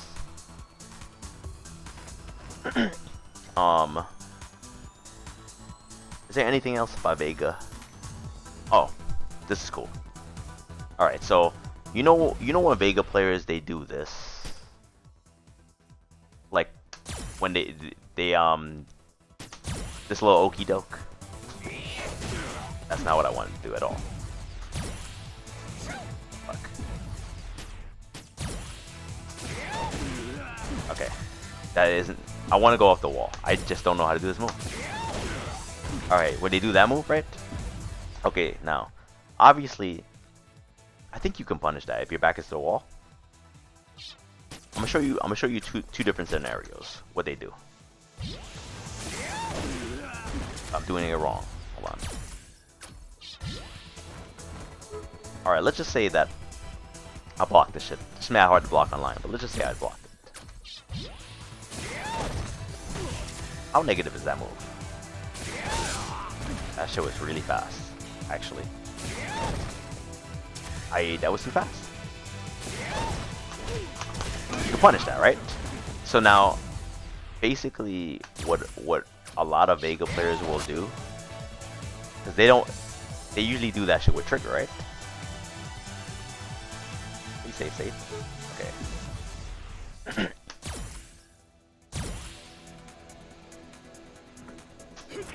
Oh. Oh.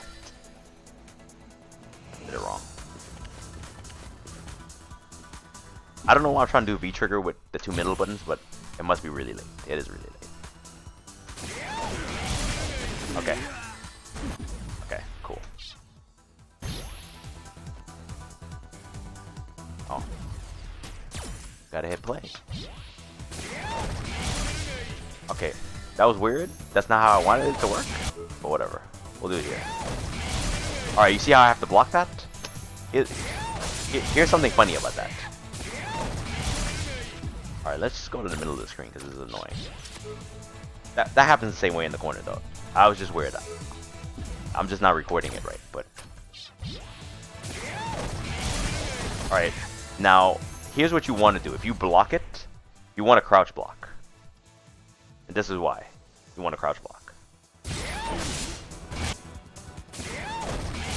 Because that misses. And you get a punish. Whatever.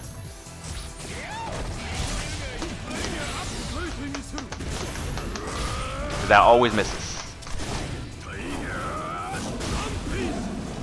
Like that.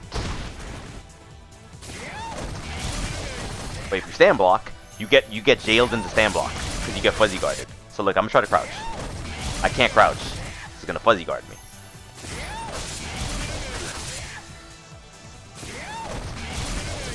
And I can't be reversal fast enough. I can, but that's a complete waste. Yeah.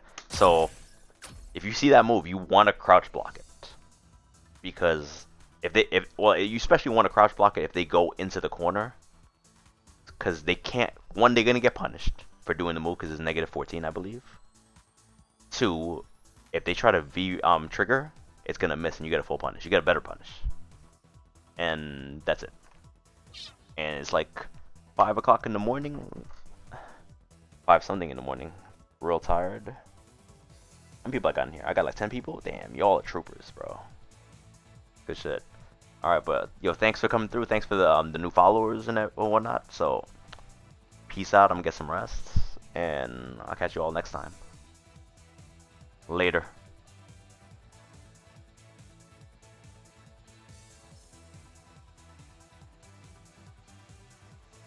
No problem. I'm happy I could help.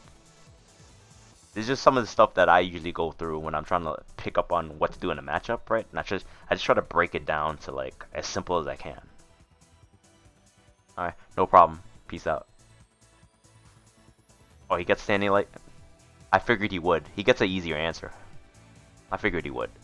But anyways though, peace out.